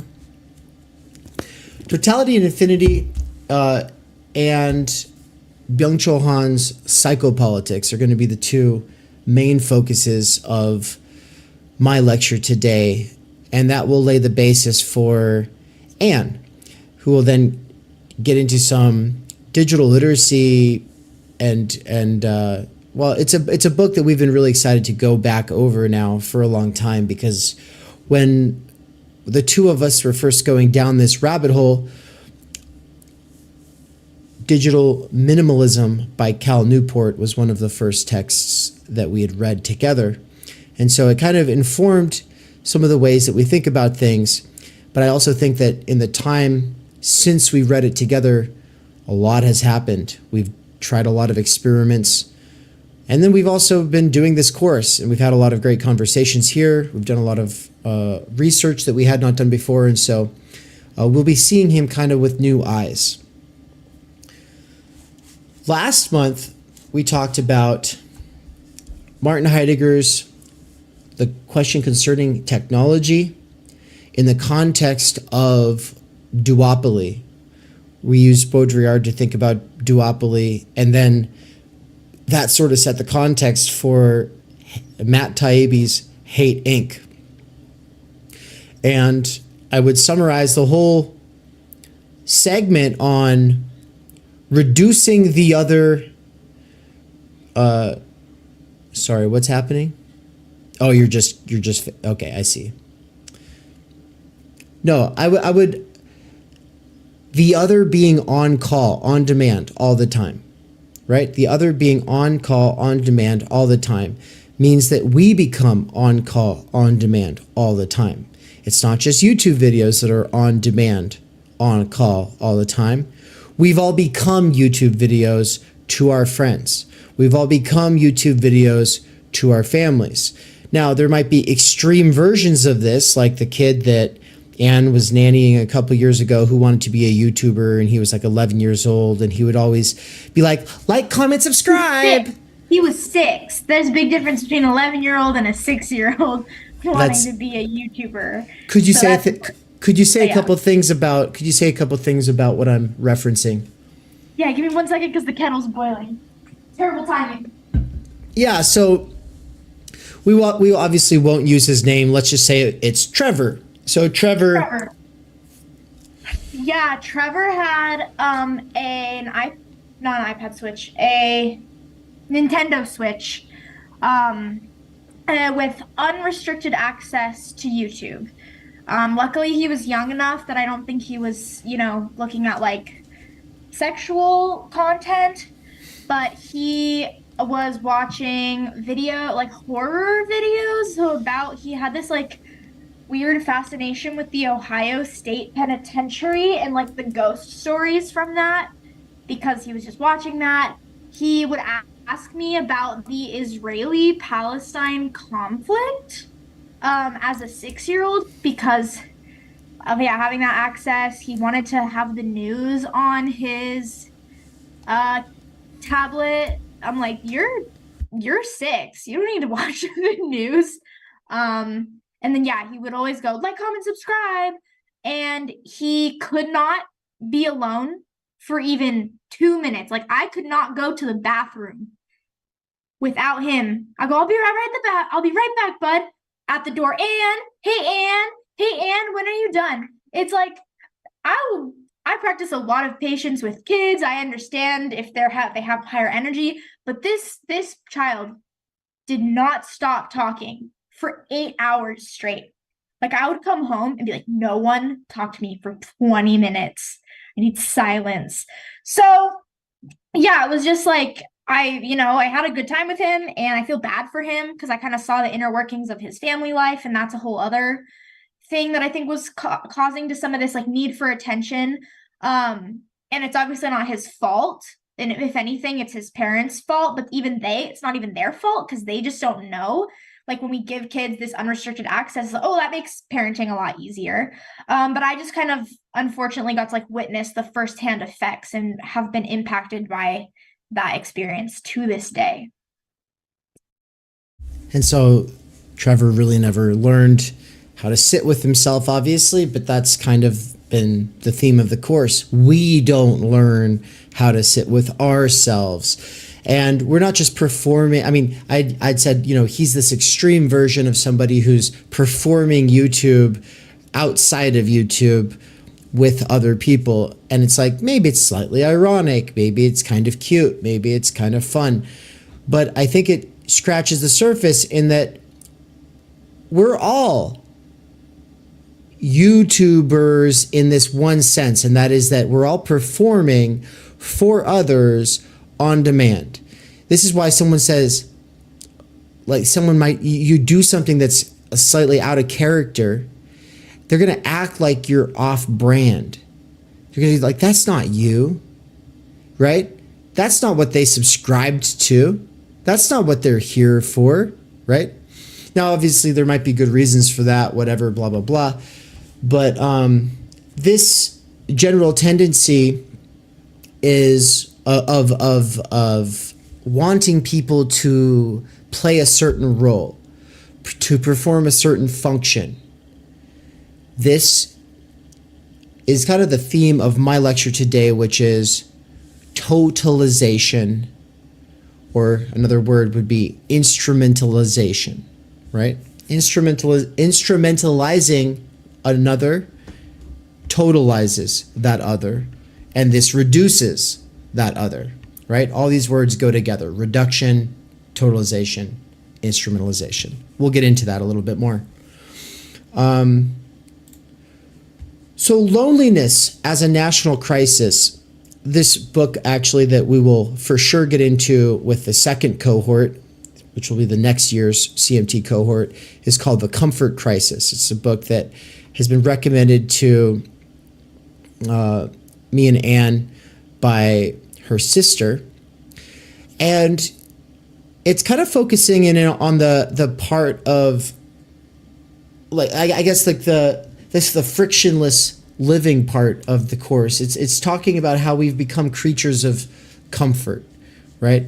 And that comfort and that pursuing comfort creates misery.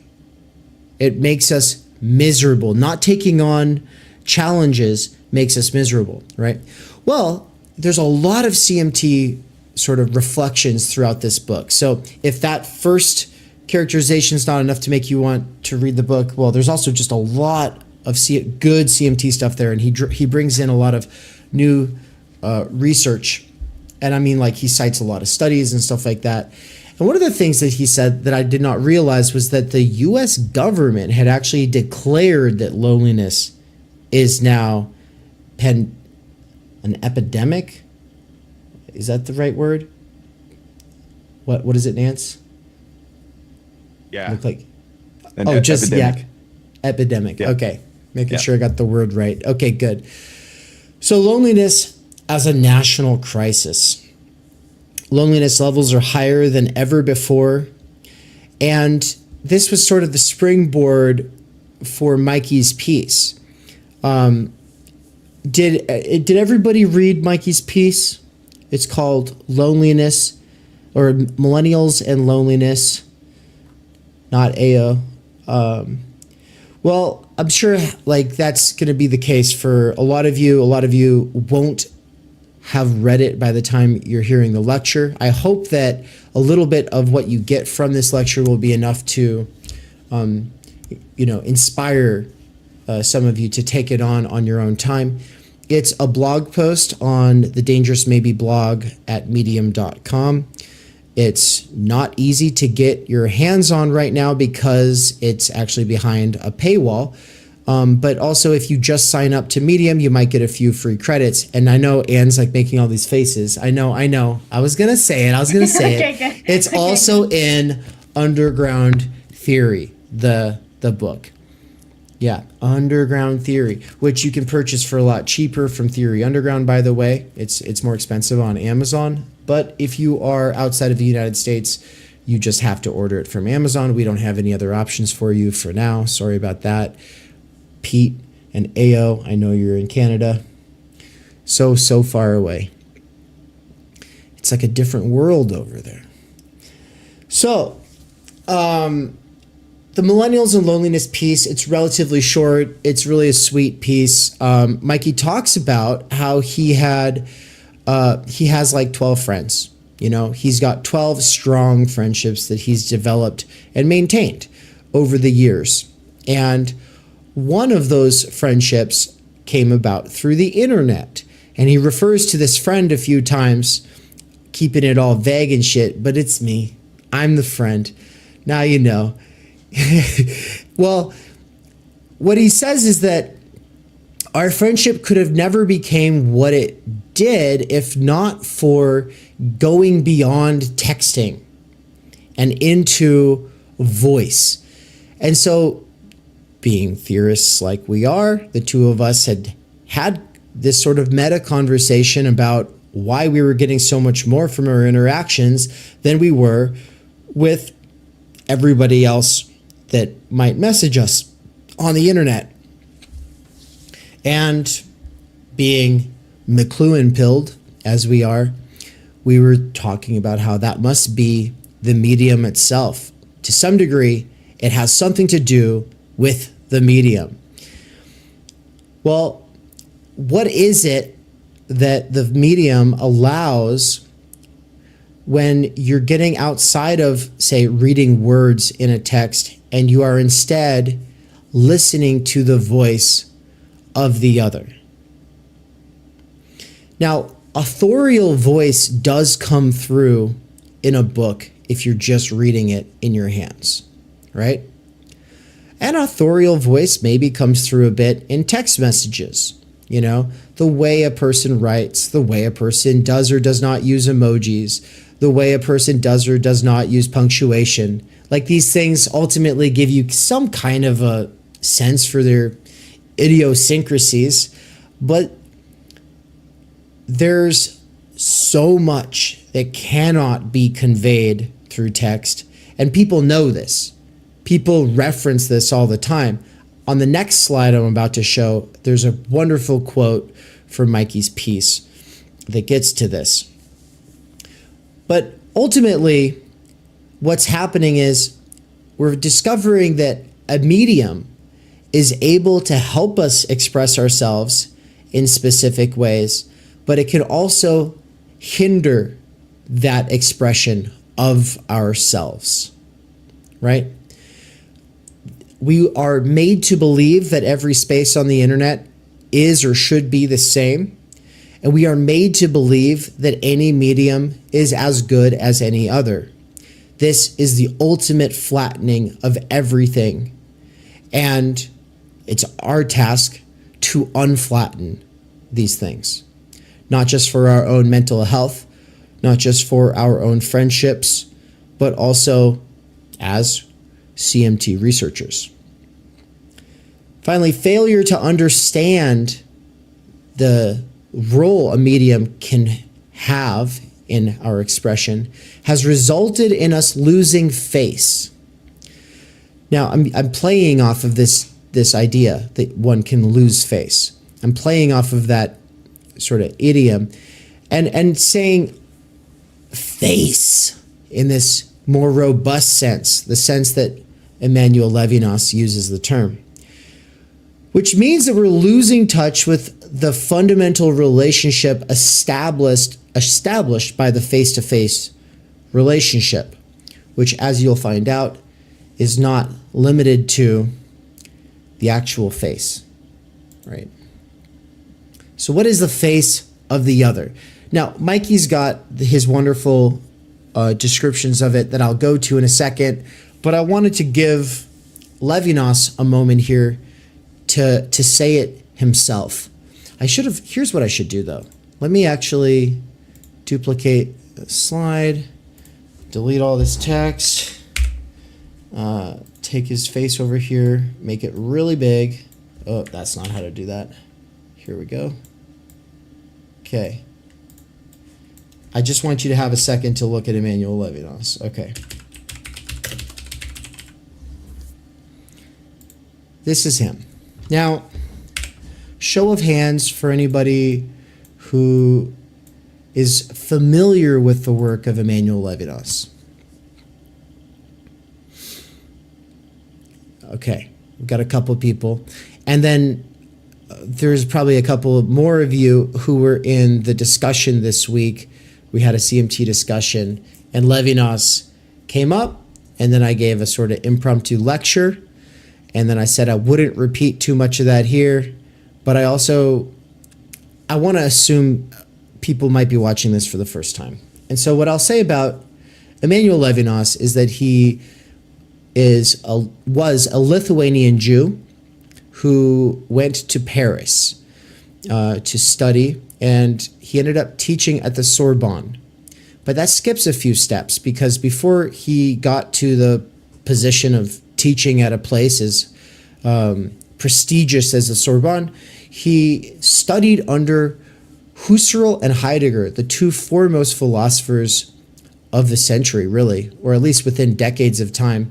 Like, they were the biggest deal in Germany at the height of Germany's time, right? Like, the downfall of Germany would be soon after, but, for a while, for about 100 years, Germany was the place for intellectual production, right?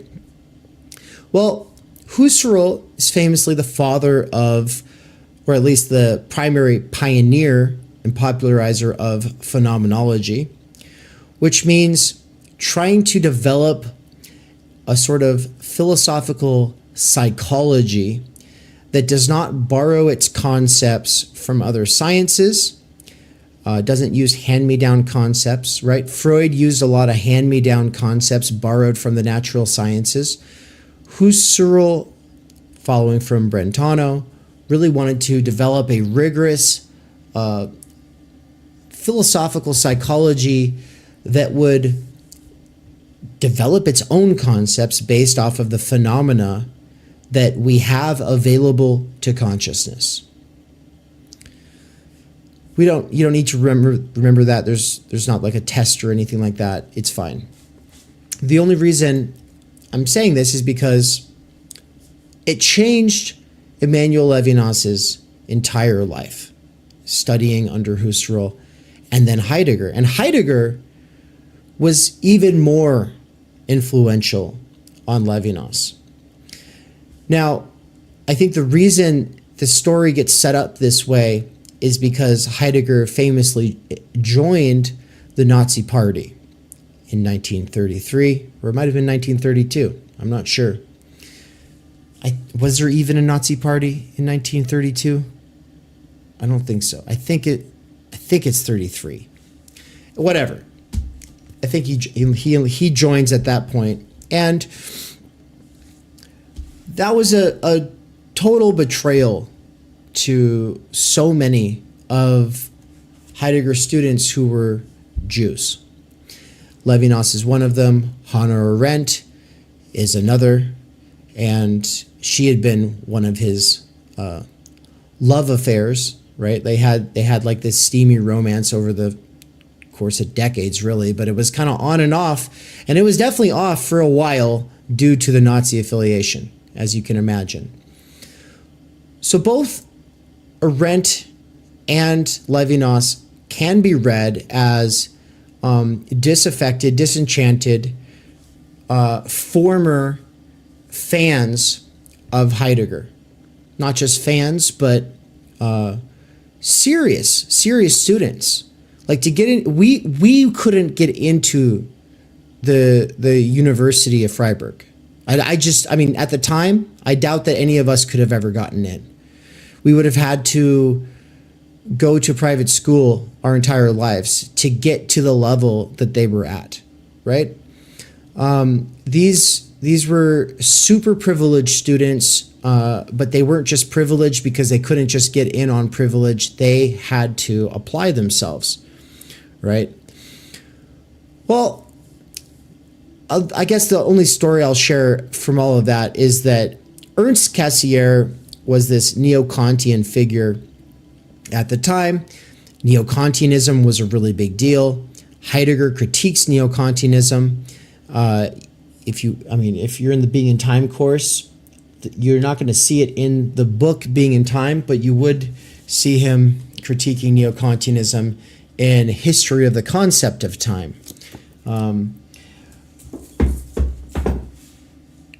Heidegger has a debate with Ernst Cassirer in Davos. And this is not that, when we think of Davos today, we think of the World Economic Forum. This is entirely unrelated, except that it's the same place. It's just in Davos, which is a place, I think, in Switzerland or something like that. Is that right? Yeah. Well, Heidegger comes in for this debate apparently like he looks like a peasant boy. He kind of comes in looking like he's been out being a lumberjack out, in the Black Forest or whatever. He's got mud on his boots. And Ernst Cassirer is like this posh, pristine, elegant neo-Kantian. And Heidegger destroys him.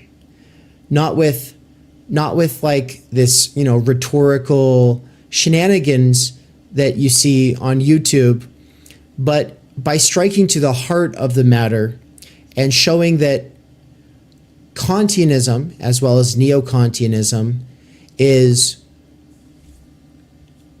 propped up on top of all of these different dogmas, and all of these different dogmas assume all of these different things that they never actually set themselves out to prove.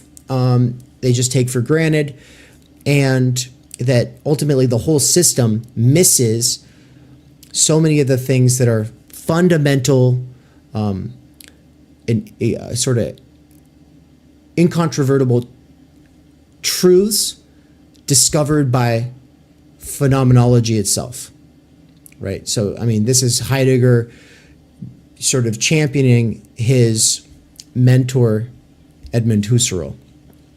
And when I say that he destroyed Cassirer or whatever, I wasn't there. I haven't read the debate. I've read about it. I haven't actually seen it for myself. But the story is that all of the students, Heidegger students, were I think they were probably drinking and having fun afterwards. And Emmanuel Levinas ended up dressing up like a donkey. Like, he put on like these big old ears and like jumped around pretending he was a donkey. And everyone else was playing like pin the tail on the donkey. And the joke was that Levinas was Cassirer. So like they were basically calling him a stupid ass. And I don't know, like 10 or 15 years later, Levinas would express remorse, saying that he had gotten too carried away. He shouldn't have done that. He felt bad. he took the side of the bad guy in this situation. And, he wanted to return to sender the inheritance he had received from the teaching of Martin Heidegger. He does that with his magnum opus, Totality and Infinity. Totality and infinity correlates with being and time. Levinas believes that being for Heidegger is this, we could almost call it a master signifier, that totalizes everything. Being is the ultimate form of totalization. It makes humans in their individual singularity nothing compared to this sort of cosmic view that Heidegger develops in his later work. What Levinas cares about is the face-to-face relationship. Last biographical note is that he spent time in a German POW camp as a Lithuanian Jew from Paris. So that was a very formative experience for him. He started writing his own philosophy while in that camp. And I think that was when he wrote the piece Existence and Existenz, which is itself a playoff of some basic Heideggerian categories. Okay, so Levinas really is the counterpoint to Heidegger. In fact, one of the most explicit counterpoints, right? Someone like Bourdieu, in his critique of Heidegger, it's going to be a much more political critique. He's going to be like, this guy's a reactionary. Hey, this guy is not for Soviet Russia. Hey, this guy's that. It's not like good because I'm a communist. And Levinas is not doing that. He is instead saying the priority of ontology in Heidegger's fundamental ontology is itself indicative of these tendencies of Western philosophy and the history of the West to try to, in a sort of imperialistic manner, totalize and reduce all otherness to the same, which is to make everything somehow intelligible by reference to our own constructs, right?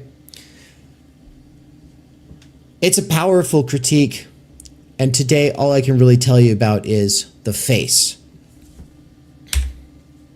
So we'll stop looking at his face and actually read this quote. I will stop at a couple of points to elaborate or do exegesis, I suppose. But here we go. The face of the other at each moment destroys and overflows the plastic image it leaves me, the idea existing to my own measure and to the measure of its adequate idea. Right? When I said in reference to me and my constructs, or us and our constructs, we reduce the other to our constructs, right? This relates to how I was talking about how everybody's a YouTube video for us on demand, right? But the face is that in the other that explodes that construct, that makes it difficult to keep them inside of our boxes. The face is this thing that always exceeds the categories put on the other. It expresses itself. The face brings a notion of truth which, in contradistinction to contemporary ontology, Heidegger, is not the disclosure of an impersonal neuter, but expression, right? This is not the disclosure of something that just neutrally exists outside of us. No, it's expression itself. The existent breaks through all the envelopings and generalities of being to spread out in its form, in scare quotes, the totality of its content, in scare quotes. He's putting form and content in scare quotes for a reason you'll see in a moment. Finally, abolishing the distinction between form and content, right? What is he talking about? So this idea that expression or the face explodes this distinction between form and content, between subject and object, and makes it so that the categories that we use to try to understand other people are never going to be able to really do the job, right? Well, it's because categories, concepts, language, logic, all of these things, useful tools and systems, are not before the face-to-face relationship.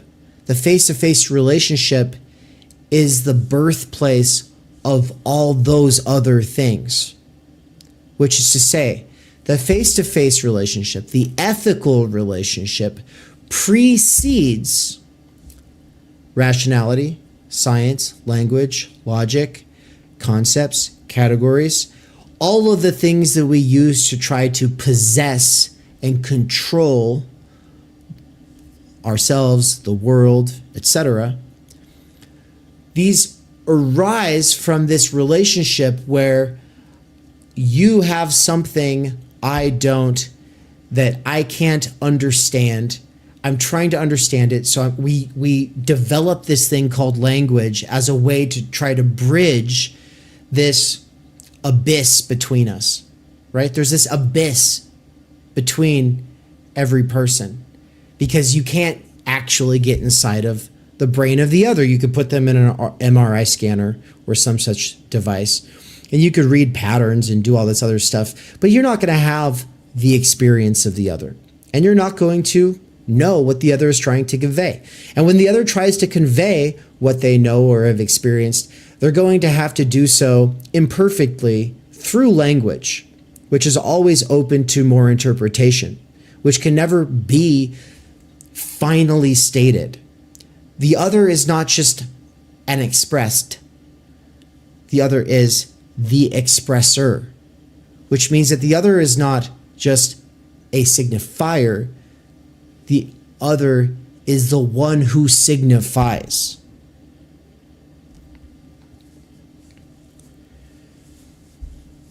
This, going back to reading, this abolishing of the distinction between form and content is not achieved by some sort of modification of the knowledge that thematizes, but precisely by thematization turning into conversation, right?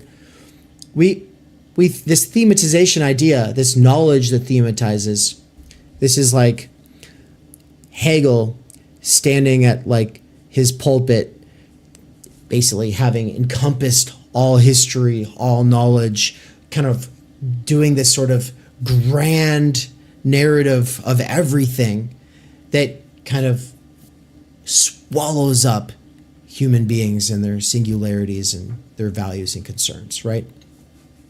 Now, of course, I think Hegel has a little bit more of a human in him than Levinas gives him credit for, but this is the common conception of Hegel. This sort of thematizing, it's like this idea that you could get the scientific account of everything, and then you could know it, and then there would be nothing left to ask from others. There'd be nothing left for conversation because you would have absolute knowing. Levinas thinks that's fucking bullshit.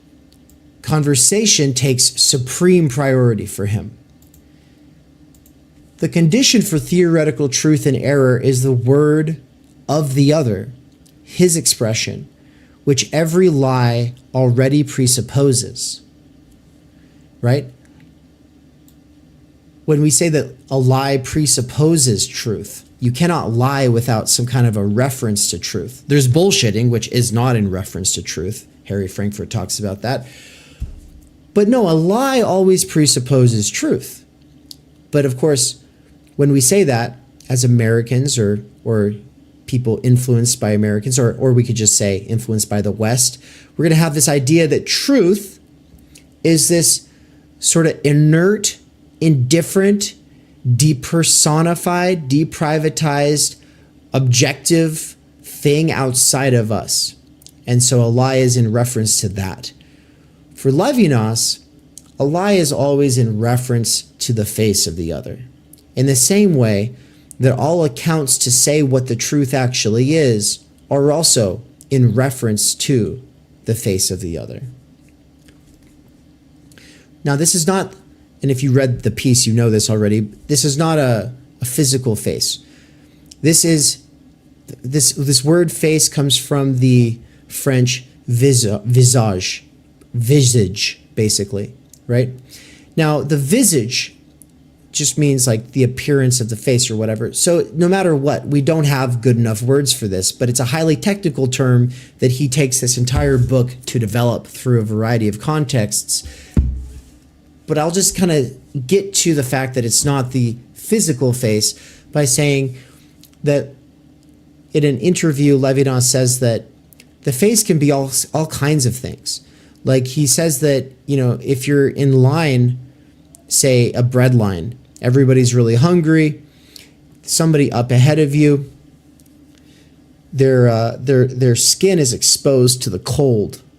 You can see where the coat and the scarf, they don't meet, and so the skin is going to get frostbite. And you go, oh my God, like you feel it. Like there's something that you feel in that moment for that other, because you know they're freezing their ass off, or the frostbite's going to get them. And he says like the face gleams out from the neck in this case, right? The face could also come from the cry of a child, right? Like you hear like this cry, and it's not just like the crocodile tears or the tired kid, wah, wah, wah, but an actual like cry that you're like, oh my God, there's a human there. I almost forgot, right? That's also what he's getting at when he talks about face. But the first content of expression is the expression itself.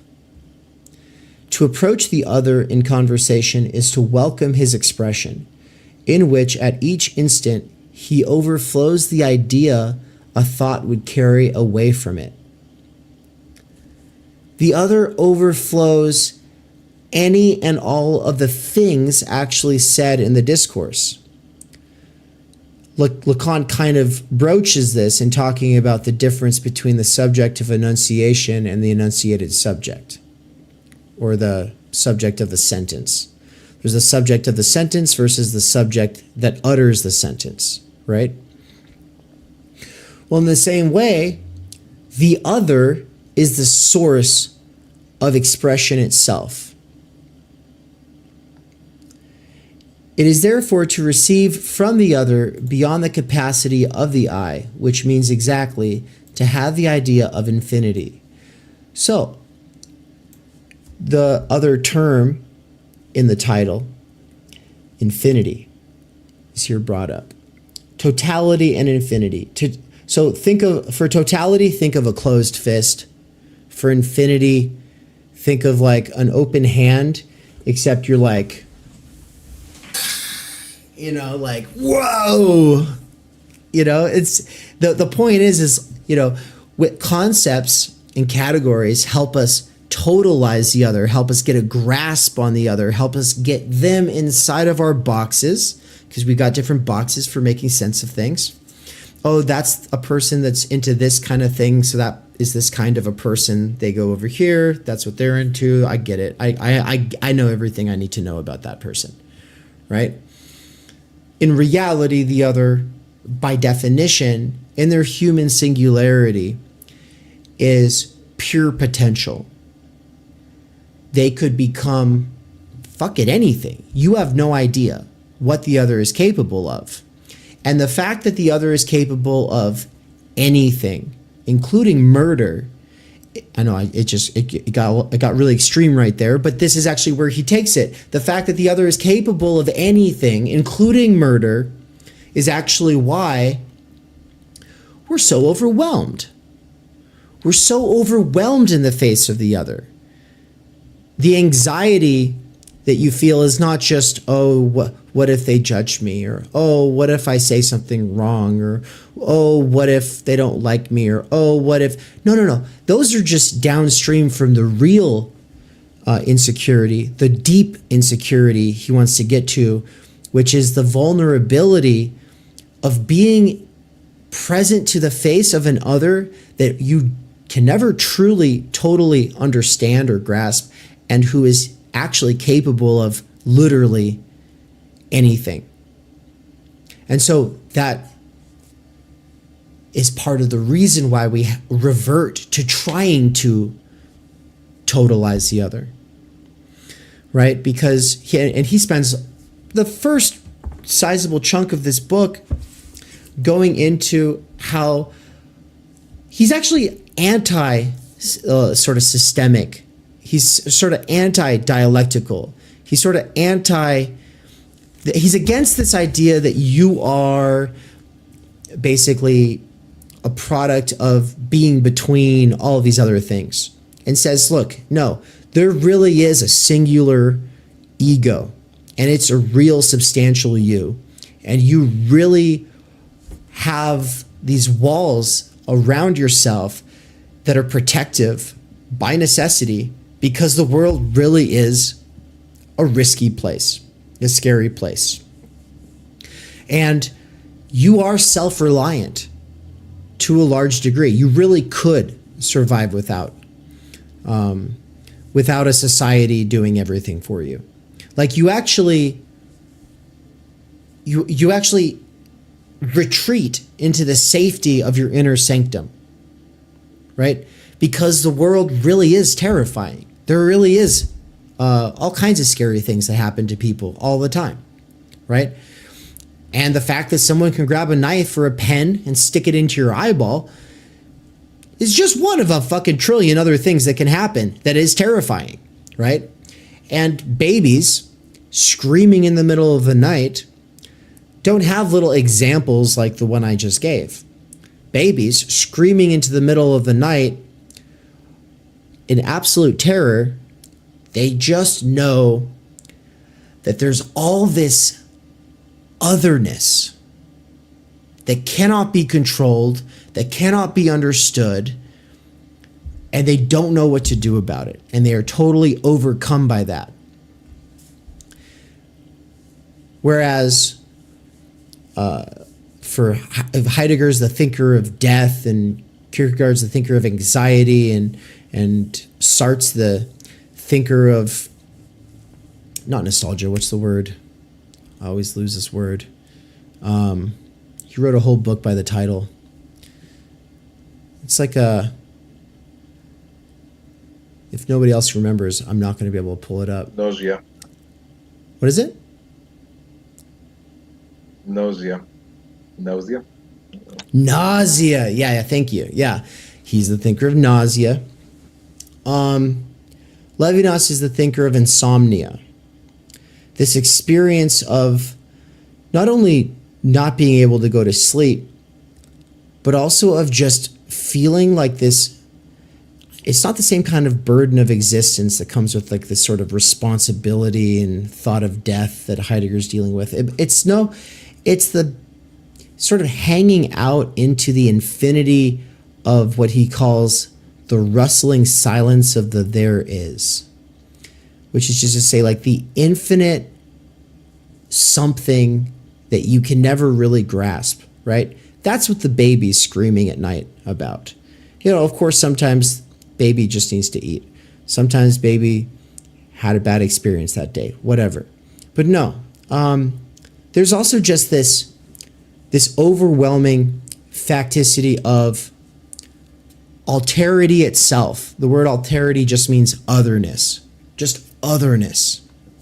Okay, well, actual, concrete, individual, human others are sort of representative of that otherness. But he's not going to do this Lacanian thing where there's a big other, right? He's not doing this big other thing. When you see the other uppercased for Levinas, it means the concrete, individual, actual other person. Each of you is an uppercase O other for Levinas, right? So the idea is that we receive from the other something that's beyond the capacity of the I. He says, this also means to be taught.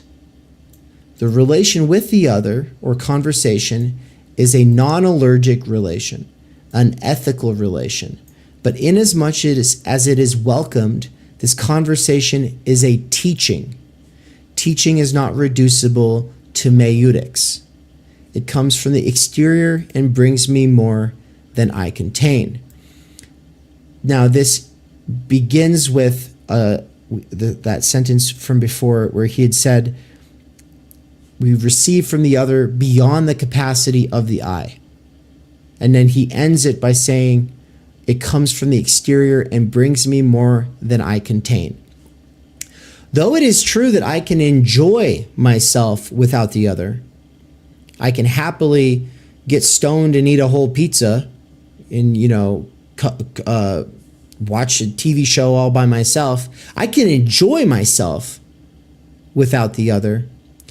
There is nonetheless another kind of enjoyment that can only come from the other, and it only really comes from this experience of I have it all.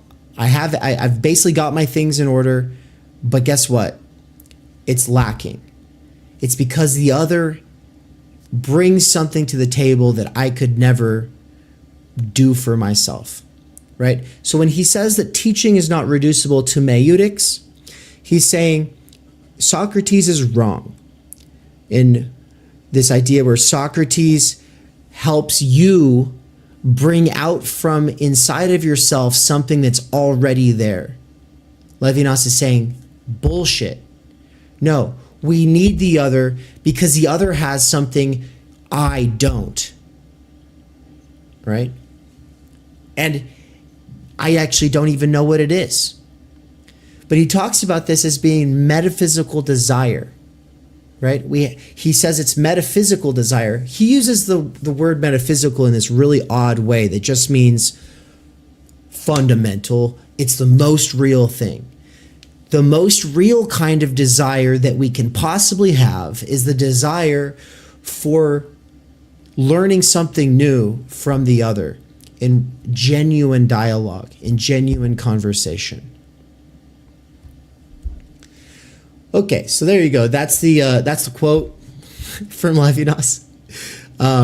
It's just like a paragraph in this book. If you want to read the whole thing, I'll be teaching it next year. Stay tuned. It is a sort of natural sequel to the Being in Time course. And it's one of my top 3 favorite books of all time. I absolutely love it. I love Levinas. I have fundamental disagreements. I'll touch on at least one of those later, but I fucking love this man. Last thing I'd say about him is, before I let Mikey say a bit more about the face,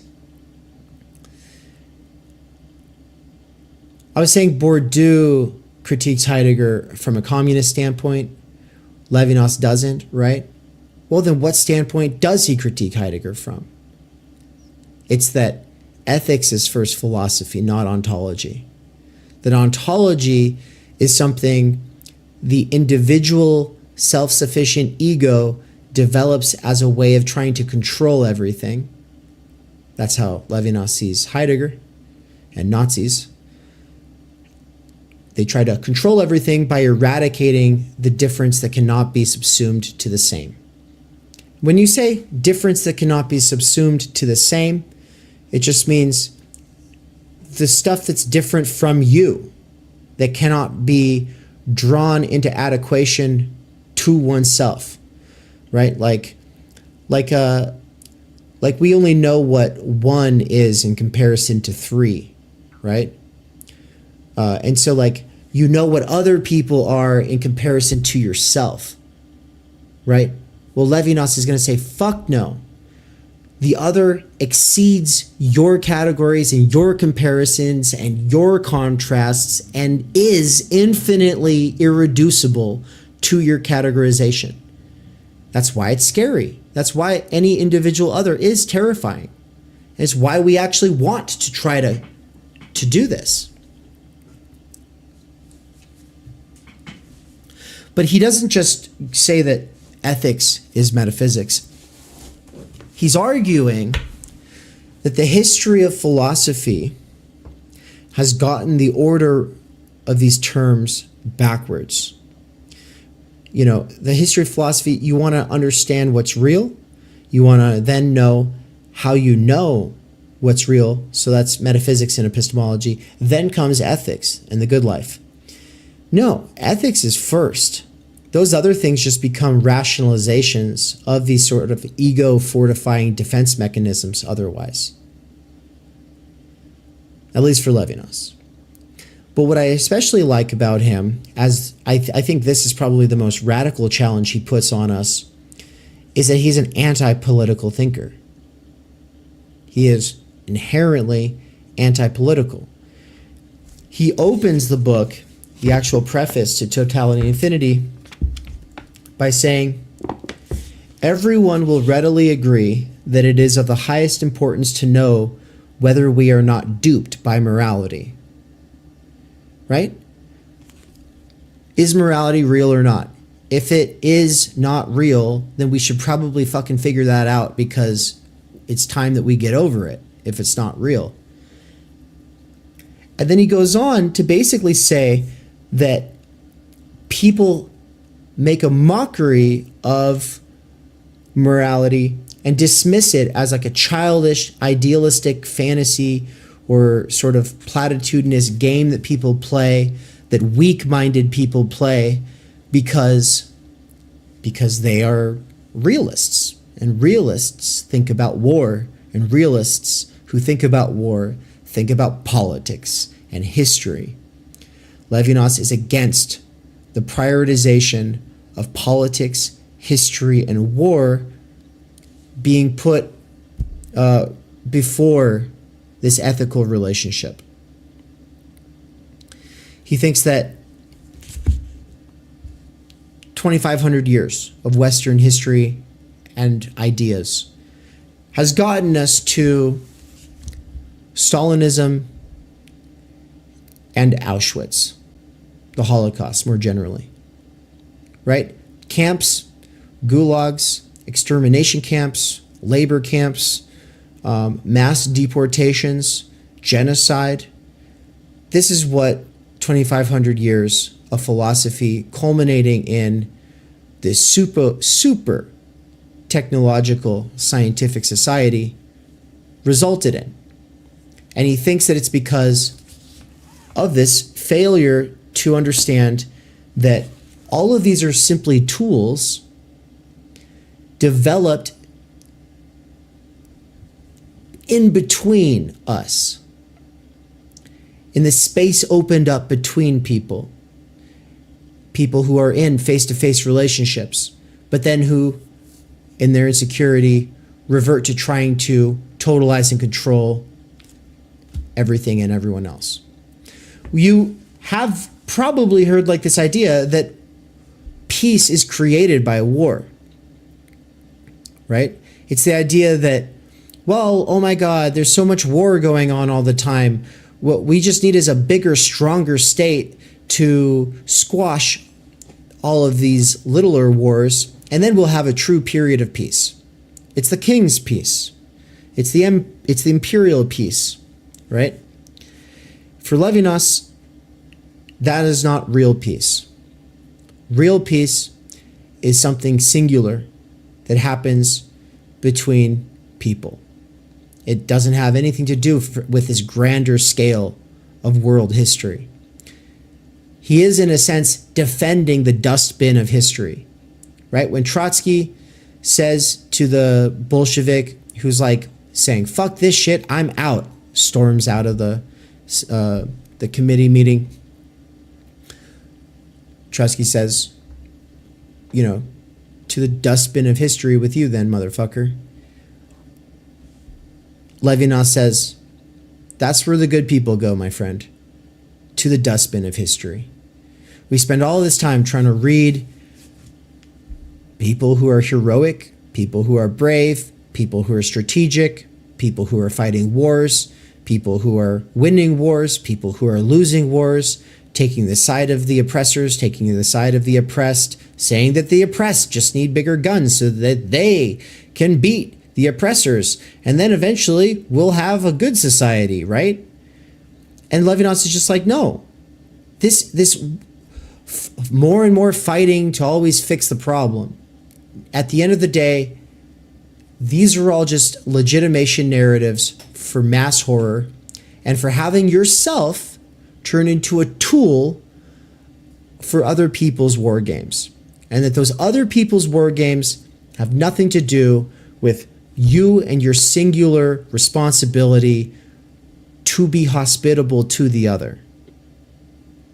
And this singular responsibility to the other and the face of the other is not something that can be scientifically proven, because this relationship itself is the irreducible basis of science itself, of giving an account to the other, right? Like apologetics, the idea of defending some idea to the other, is the basis for what becomes science later on, right? It's like you want to convey that you know something. Okay, well, how do you know? Oh, well, I've got all these reasons that I know this, and I bet I could convince you that I know this, and so I'll develop some story about how I know this, right? That kind of storytelling and trying to get more and more precise and trustworthy knowledge comes out of the need to justify ourselves in the face of the other. Yo, what's up, everybody? So you are currently watching a lecture I gave on critical media theory back in November. It's something that you have to be a paying member of the critical media theory research cohort or a tier 1 or 2 subscriber to be able to access. But I wanted to play it here for you all because it's a gift from me to you. It's also a way to fill the time between the segment we did with Slavoj and the segment that we'll be doing with Chris Cutrone, founder of the Platypus Affiliated Society, the last Marxist, or at least that's what he goes by. He will be teaching a course on Introduction to Marxism at Theory Underground come October 2024. So we'll be bringing him on to talk about that. We might have another surprise guest that I don't want to tell you too much about right now because, like I said, it's a surprise. Also, I'm not sure if it's going to happen or not. There was a lot of sort of last minute stuff that kind of came with the news that we were doing this with Slavoj today. With that said, I'm going to take a run. I'll be listening. I'll be in the chat. I'll have eyes on chat at least. And I'll be back in a bit. So I'm going to keep this playing. I think that there's another 40 minutes to the lecture. So let's keep it going. All right. Enjoy. The face-to-face relationship instigates this need to explain oneself. And that need to explain oneself precedes language. Language develops on the basis of our having this fundamental obligation to make ourselves make sense to the other. So he's interesting as an anti-political thinker because nowadays everything's politics. Well, he's a good challenge for that. I don't know that I necessarily agree with that either, but I think it's worth sitting with and taking very seriously.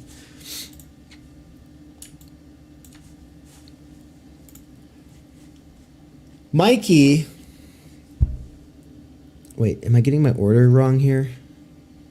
No, yeah. Mikey gives his own description of the face of the other right here. Think of the face Levinas is describing as the infinite depth and integrity of the other, and one can encounter this presence through sound and touch.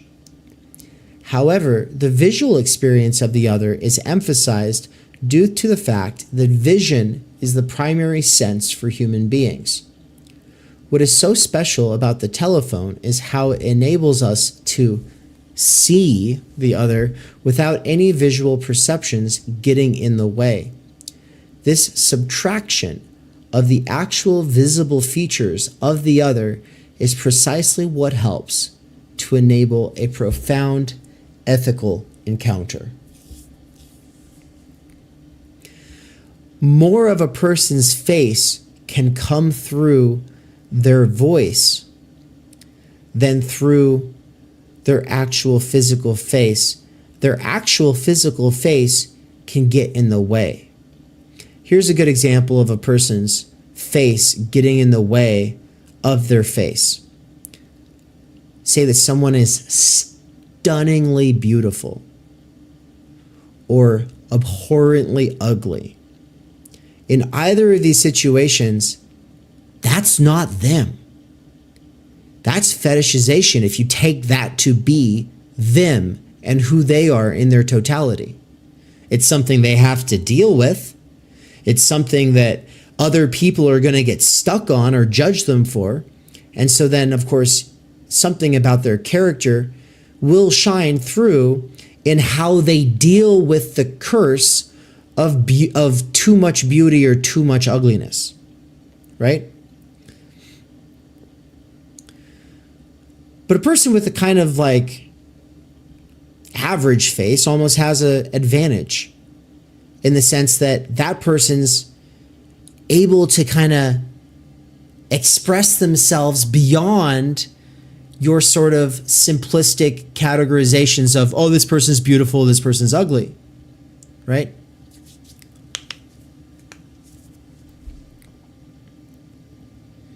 The subtraction of the actual visible features of the other is precisely what helps to enable a profound ethical encounter.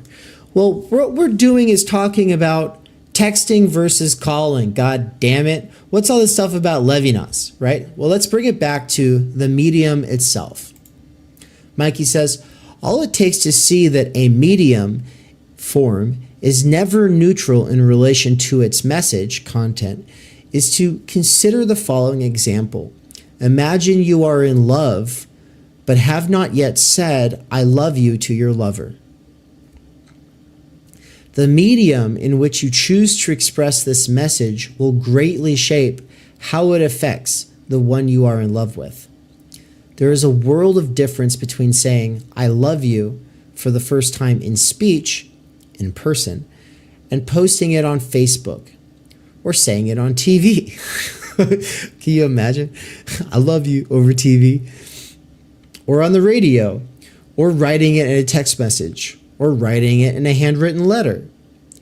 If media were neutral or indifferent toward the message, then there would be no major differences in how those three words affect a person. Oh, but are there big differences between them? Yes, indeed. The medium is the message. Your choice to use a certain medium to communicate with another is usually, I'm guessing, more habitual. But the thing is it is also inherently meaningful, right? And Mikey thinks that a big part of the loneliness crisis is that people revert to things like text messaging and Snapchat or vague posting on Facebook. It's like the saddest thing that I can ever see any of my loved ones do, and I do see it sometimes, is saying on Facebook, hey, everybody, I hope it's going, what do you do? What's up? What are people up to? Like, hey, does anyone want to do anything? When people make a post like that on Facebook, hey, does anybody want to do anything?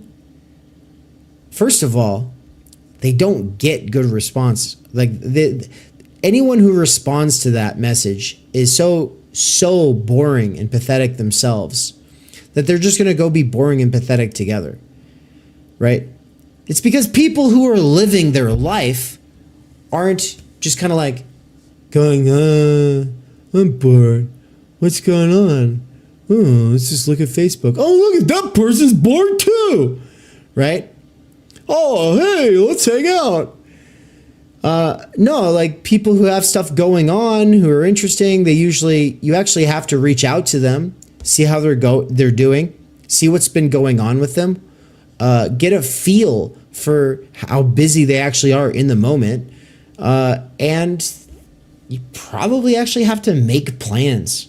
You know, you actually have to make plans with them. You can't just, hey, on demand.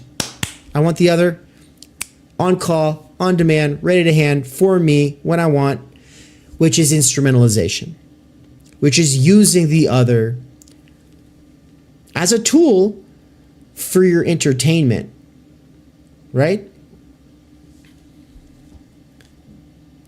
So that's how Levinas and Marshall McLuhan kind of come together, is that the thinker of the face and the thinker of the medium, well, the face is what we lose through a lot of the mediums that we use habitually today.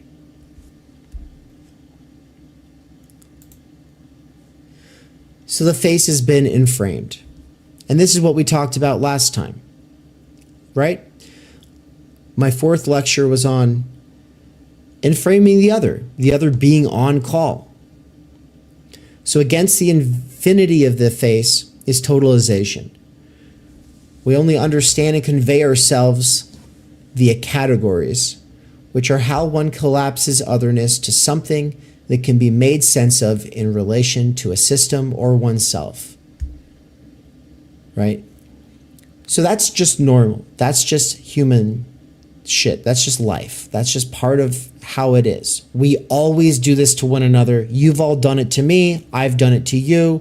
You've done it to everyone you've ever known and loved. You've done it to everyone you've ever fucking hated. You've done it to everybody, everywhere, all the time. It's okay.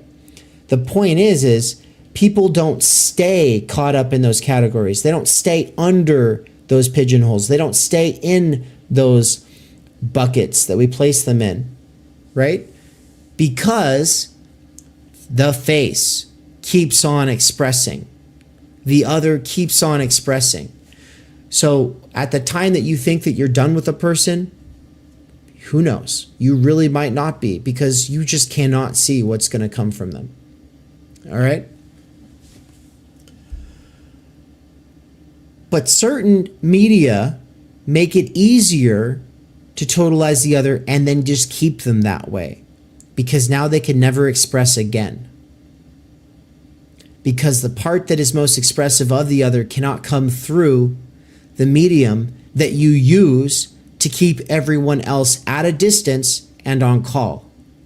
If the medium that you use to keep everyone at a distance and on call makes it very difficult for the singular expression of the other to actually get through and sort of take a stand on their own, to sort of challenge the language, to sort of challenge the categories, to sort of challenge the concepts, well, then we're fucked.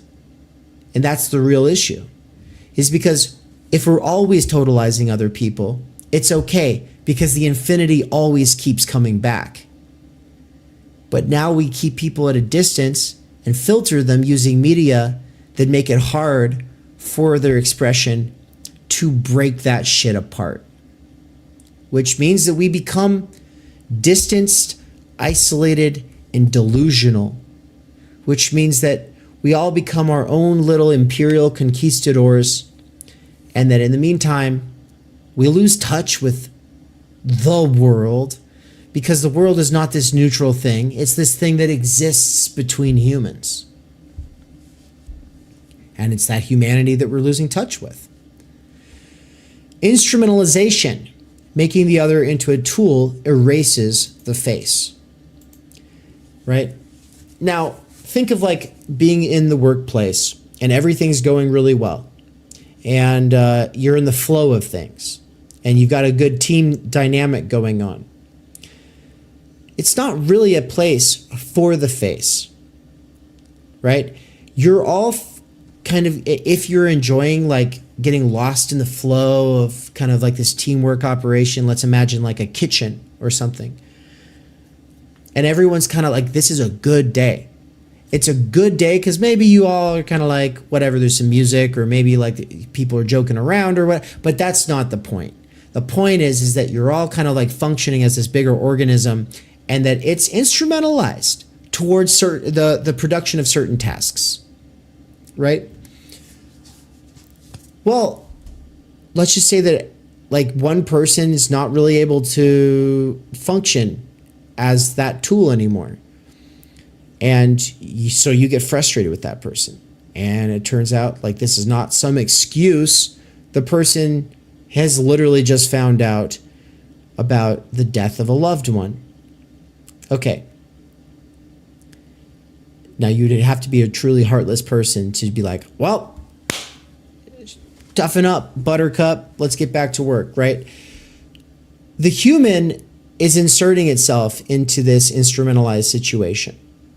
The face is exploding out of its totalization. This infinity doesn't really belong in the workplace, and that's why usually a manager, even though they don't want to have to go without you kind of carrying your load, is going to say, go home. Like in that situation, like we can't, sorry, you're just not going to be able to do it. You should not be here if you're currently like reeling from that kind of news. So get out of here.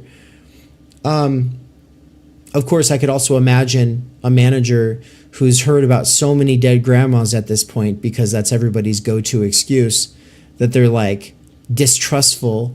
Maybe they already didn't trust you. Maybe they just generally don't trust their employees. And there's a lot of good reasons for not trusting. The capitalist workplace is not a good place for building trust in general. People are coerced to be there, right? And so you could actually see the manager being like feeling like, should I really actually feel, sympathetic or like be humane and human to this other person? Because they're so jaded at this point because of all of these negative interactions they've had, right? We all develop this sort of sense through stereotyping. We all develop this sort of sense through patterns of experience that we've been through. And it makes it harder to trust, right? And some people just become so jaded, they just cut themselves off from feeling whatsoever in the workplace. And I can actually totally imagine certain places where I've worked where they would have said, well, I don't care, fucking get back to work. Like the job I had doing foundations, there was no time for anything like that. No one would give a shit. It's just like, look, do you want the job or not? Like stuff it down, get back to work. But that's sort of I'm straying from my point. And the point is that instrumentalization is something we engage in. We all take on roles and functions. The roles and functions that we take on usually do not do what they're supposed to with our face involved. Now, sort of the professional managerial dream is that you can own your role and function by showing a little face.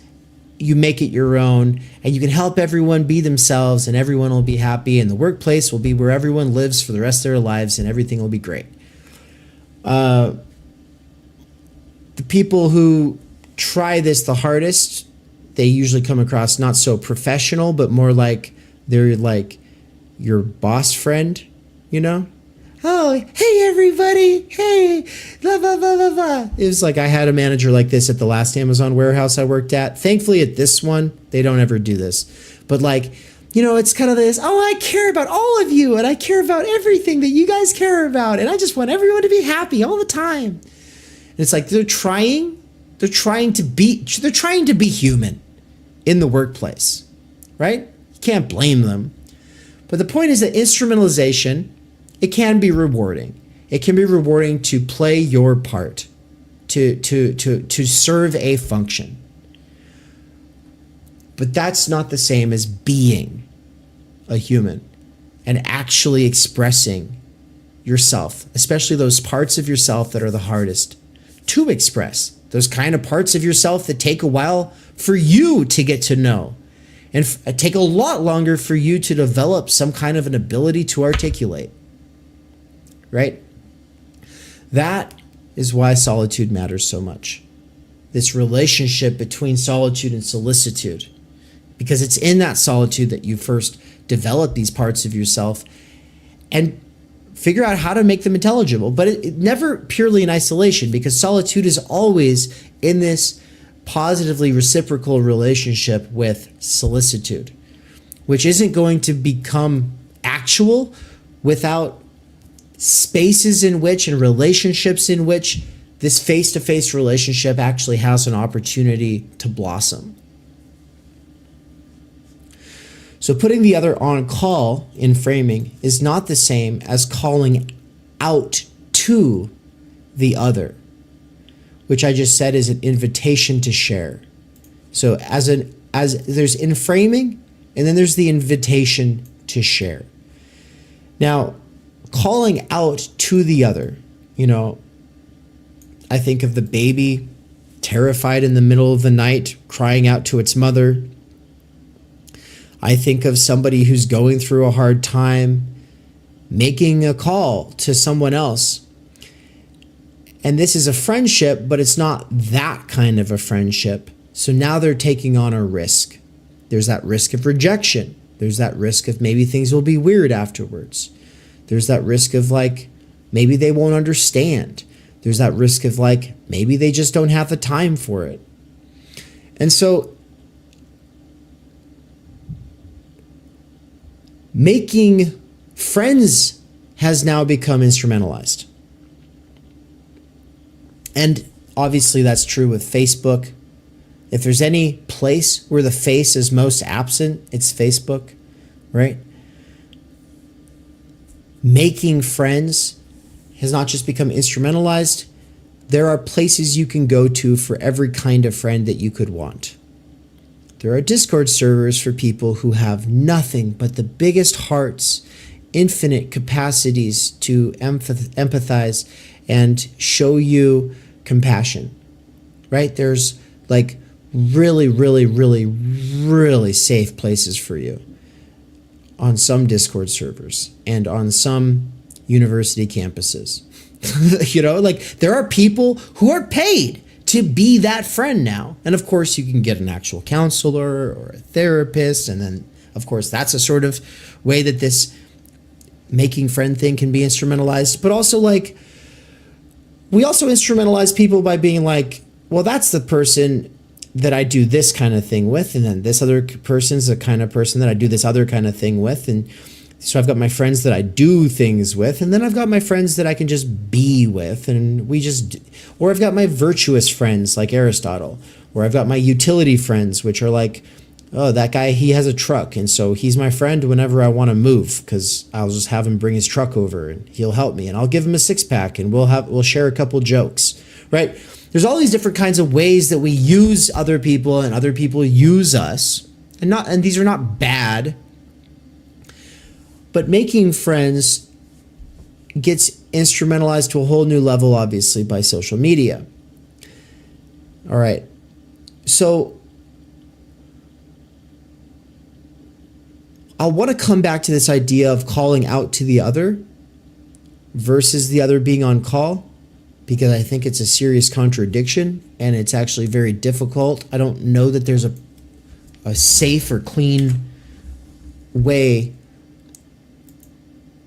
to call out to the other without treating the other like they are on call, because everyone already is always on call, because we do live in the age of inframing.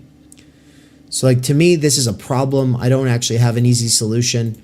I've got some kind of bullshit kind of answers I can give, but I just kind of want to pose that as a problem for now. Now we turn to Byung-Chul Han, because instrumentalization of ourselves and others is what this was all turning into. how do we lose the face of the other? We lose the face of the other through instrumentalization and totalization. Well, Byung-Chul Han is a Korean German philosopher, actually currently living, as far as I know, and he's not quite as famous as Slavoj Žižek, but he's damn near, right? Like he's well on his way, and I think that he deserves it. Like, he writes these little tiny books that are almost just essays, but he finds his own way of talking about things, and he's drawing from so many of the greatest thinkers from the history of philosophy. And so instead of him just being like the Derrida guy or the Habermas guy or the Foucault guy, like so many academics are today, he is in rich dialogue with all of them all of the time. He's drawing from Baudrillard, from Hannah Arendt, from Heidegger, from Foucault. Yeah, well, I found out very recently he's actually a Levinasian. Like, he really loves Levinas. I've, at this point, read like 5 of his books, and I had no idea he was a Levinasian. So there you go. But here's a quote. He says, Foucault did not see the neoliberal regime Foucault did not see that the neoliberal regime utterly claims the technology of the self for its own purposes. Now, don't read any of the rest of that. I got to give some context. In Psychopolitics, and I'm hoping you all had a chance to read it, or at least hear Nance and myself reading it from the Tillamook Forest, that's on the channel. He's talking about how we are now in a post-disciplinary society. Foucault was the thinker of disciplinary society, but as Deleuze develops in his postscript on societies of control, disciplinary societies are not the societies we live in. Yes, there is still discipline. Yes, there is still punishment. Yes, we have this giant prison system. But though those things are still existing, the emphasis has become on you internalizing the reward systems and becoming an achievement junkie. You turning yourself into a constantly self-improving tool, right? Not like a hammer or a wrench, not some simple tool, but more like a Swiss Army knife, right? You're supposed to have a shit ton of functions, and you're supposed to be constantly refining all of those functions. And you're supposed to make yourself as productive as humanly possible. If not, you're supposed to feel guilty or even ashamed. Okay, so bringing it back. He says, Foucault did not see that the neoliberal regime utterly claims the technology of the self for its own purposes. The reason he brings up technologies of the self is because in Foucault's late, or I guess his mature, the end of his career, right? He died from AIDS, sadly. And so he didn't really get to live out his entire intellectual project. But what he had turned away from was this focus on disciplinary institutions, and instead was focusing on technologies of the self. Like when in this period, he's like reading people like Augustine's Confessions and talking about how writing a diary or a journal becomes a way becomes a sort of technology for optimizing oneself to become who you want to become. And you can see that Foucault's actually seeing that as a sort of liberatory kind of thing. There's the fact that it's kind of like self-help is empowering, right? Like Foucault was kind of like, wow, I really like this. I'm going to stop focusing on how societies make us who we are, and I'm going to start focusing on how we make ourselves. And Byung-Chul Han is saying, yeah, except that the neoliberal regime uses those technologies of the self against us for its own purposes. So here we go. He says, perpetual self-optimization as the exemplary neoliberal technology of the self represents nothing so much as a highly efficient mode of domination and exploitation. As an entrepreneur of himself, the neoliberal achievement subject engages in auto-exploitation willingly and even passionately. The self as a work of art amounts to a beautiful but deceptive illusion that the neoliberal regime maintains in order to exhaust its resources entirely.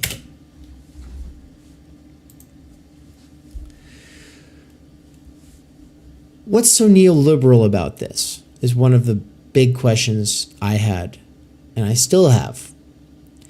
And I think it's this. In times of extreme austerity, this sort of like bootstraps ideology, it smacks of like that. It still has like that disciplinary sense to it when someone's like, pull yourself up by your bootstraps, right? It still feels like it's coming from this asshole. Whereas, Can I chime in on that really quick? Yeah, go.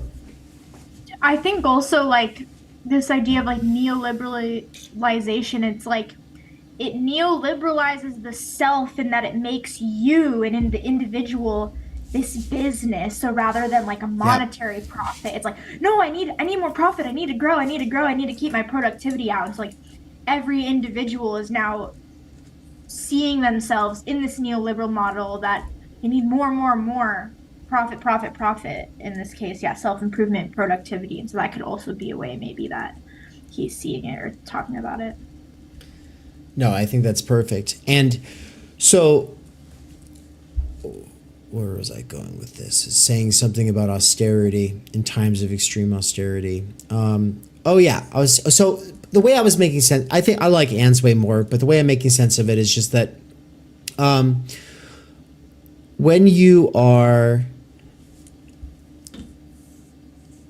told, pull yourself up by your bootstraps, it's very different from when somebody says, like, be your best self. It's the exact same fucking thing, but one feels empowering, and that's why it's deceptive. The left PMC is most famous for this. Of course, you can see it from a right PMC kind of person. But the right PMC is usually doing this sort of petty bourgeois rhetoric of pull yourselves up by your bootstraps, it's all responsibility, tough luck, tough love. Whereas the other side's like this, no, we just want to help you become your best self. And the point is that you have to make yourself your best self. And if you don't make yourself your best self, the subtext is you don't deserve anything, right? You're not trying hard enough.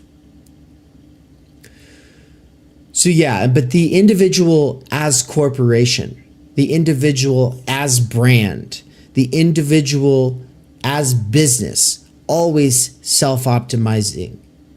That's reified every day, every time you engage with any social media platform. Except the Theory Underground one. Ha ha ha. Just kidding. Now I've got this other quote. I just got 3 quotes for Byung-Chul Han, and then it'll be the end of the lecture, and we'll welcome Anne up. But I just kind of really wanted to take all of this stuff with Levinas in the face and how that gets erased by putting the other at a distance and on call, and then only engaging with the other through various forms of media that make it difficult for the face to burst through and explode those categories, right? Well, we lose our own face as well as the others when we become these individual self-optimization business programs. He says, although the achievement subject deems itself free, in reality, it is a slave. Insofar as it willingly exploits itself without a master, it is an absolute slave. There is no master forcing the achievement subject to work. Yet all the same, it is absolutizing bare life and labor. Bare life and labor form two sides of the same coin. Health represents the ideal of bare life, which just means basic life, just your animal existence. Today's neoliberal slave lacks the sovereignty, indeed the freedom, of the master who, according to Hegel's dialectic, performs no labor at all and only enjoys. For Hegel, the sovereignty of the master derives from his rising above bare life and risking death itself in the process. Such excess, living and enjoying beyond measure, is alien to the slave who worries only about bare life. Now, I'll finish reading the quote in a second here, but, is everybody pretty familiar with the master-slave dialectic? Hegel's master-slave dialectic? More or less. All right. Okay. So he's using it as a stage of consciousness in the development of spirit itself, in the phenomenology of spirit. But people like to just take this chunk of it and run with it. Alexander Kojève was the French lecturer who pretty much took this section of the phenomenology of spirit and made it his career, because it relates to Marxism as well. It's basically the idea that you've got this master and you've got this slave. Now, the slave is a slave because the slave lost a war. Traditionally, historically, that's the way it would go, right? The winners of the wars get to have these slaves. Those slaves do the work for them, which means that the winners of these wars can spend their time playing games, war games, and arguing about politics, probably, right? But what we get in this freedom from necessity that comes at the expense of a slave, or at the cost of a slave, this freedom from necessary toil, from necessary work, is also like this leisure space. This leisure space opens up the realm of the liberal arts, right? The sophisticated arts, including philosophy, math, science, these are not things that one can do when working a full-time job. These are not things that one can do, or at least, where most of us are doing that, but these are not things that can be done to their fullest, or really we're so held back by our work. That's what the idea of time energy is getting at. Like, large, repeatable, energy-infused blocks of time throughout your week are the precondition for being able to truly dive into a field and get to know its concepts and its thinkers, and then make your own contributions, right? But a person who never has to work because other people are his slaves, he's able to just do that full time, right? So that's why Nietzsche says that otium and bellum, right? These are the two things for every aristocrat. Well, what is otium? It's leisure. What is bellum? It's war. War is how you get your leisure. And then war is how you protect your leisure, right? And in this dialectic, the slave kind of deserves the slavery because they could have killed themselves or they could have won in the fight, right? It's like, well, you lost the fight, now you're a slave. You should be thanking me for giving you your life, right? Like Jar Jar Binks. Oh, thanks. Oh my God, thank you for letting me live, right?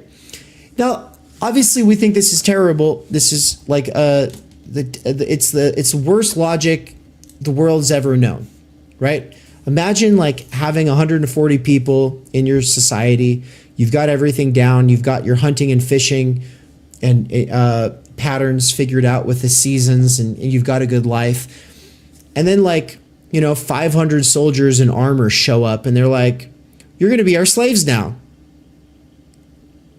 And you're like, no, we've what are you talking about? We're doing our thing. Well, then you'll have to beat us in battle. It's like, what? Okay, we're doing our thing, and you're coming over here telling us that unless we want to fight you, and you guys are all like equipped with like all these weapons and you spend your whole lives practicing in war games, unless we want to fight you, then we have to spend the rest of our lives working for you? Kind of a shitty situation. Like, what the fuck? But that was the logic. Well, Hegel says that this becomes unsatisfying over time because eventually the slaves do everything. The slaves learn how to make society run, and then the slaves realize we don't even need these masters. And these masters don't even know how to make society work anymore. And on the other side, the master's thinking like, I want to be admired and recognized by the slave, but the slave can't admire or recognize me because the slave cannot understand all this stuff that I do with my leisure time. So this is the breakdown of that relationship and the reason that Hegel thinks that the world's ultimately going to be won by the slaves or the workers. Really, like, he doesn't use the word slave. That's how it gets translated. He uses the word bondsman, right? Which has a lot more to do with like indentured servitude, which is probably an important distinction now, but it's the language people use. Obviously, Marx also really runs with this, right? Marx also thinks, yeah, that's right. And so Engels, who belongs to the master class, loves Marx. They become homeboys.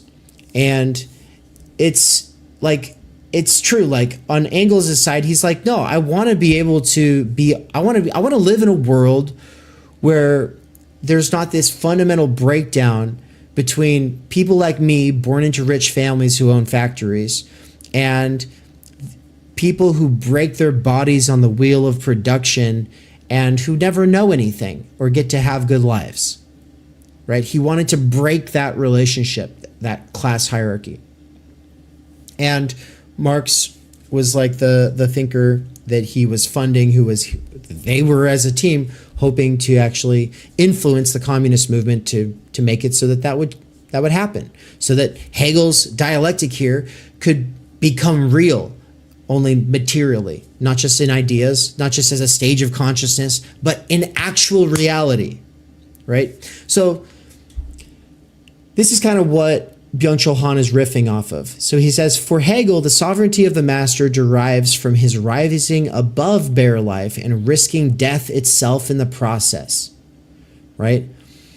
Such excess, living and enjoying beyond measure, is alien to the slave who worries only about bare life, right? The slave is preoccupied by toil and necessity.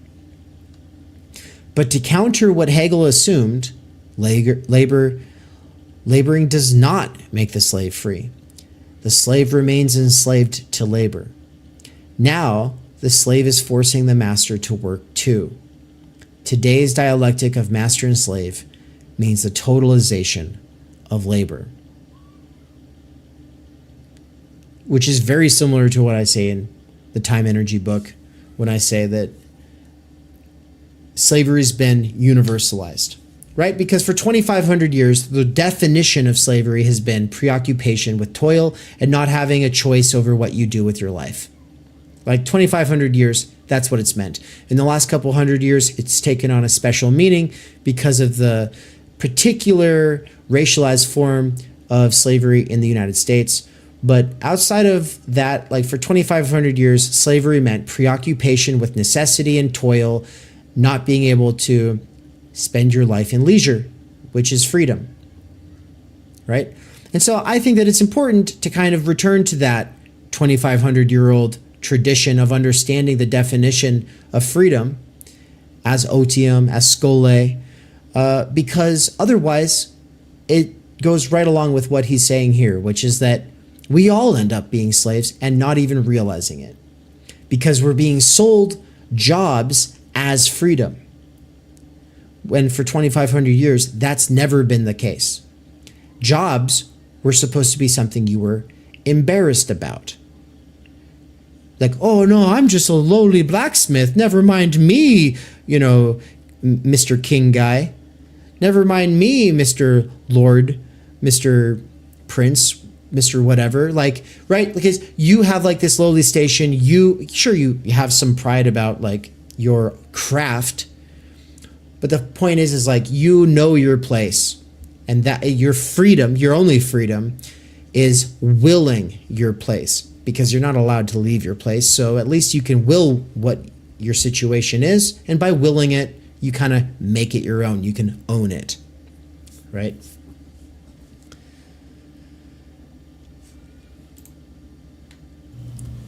Well, when we all become our own...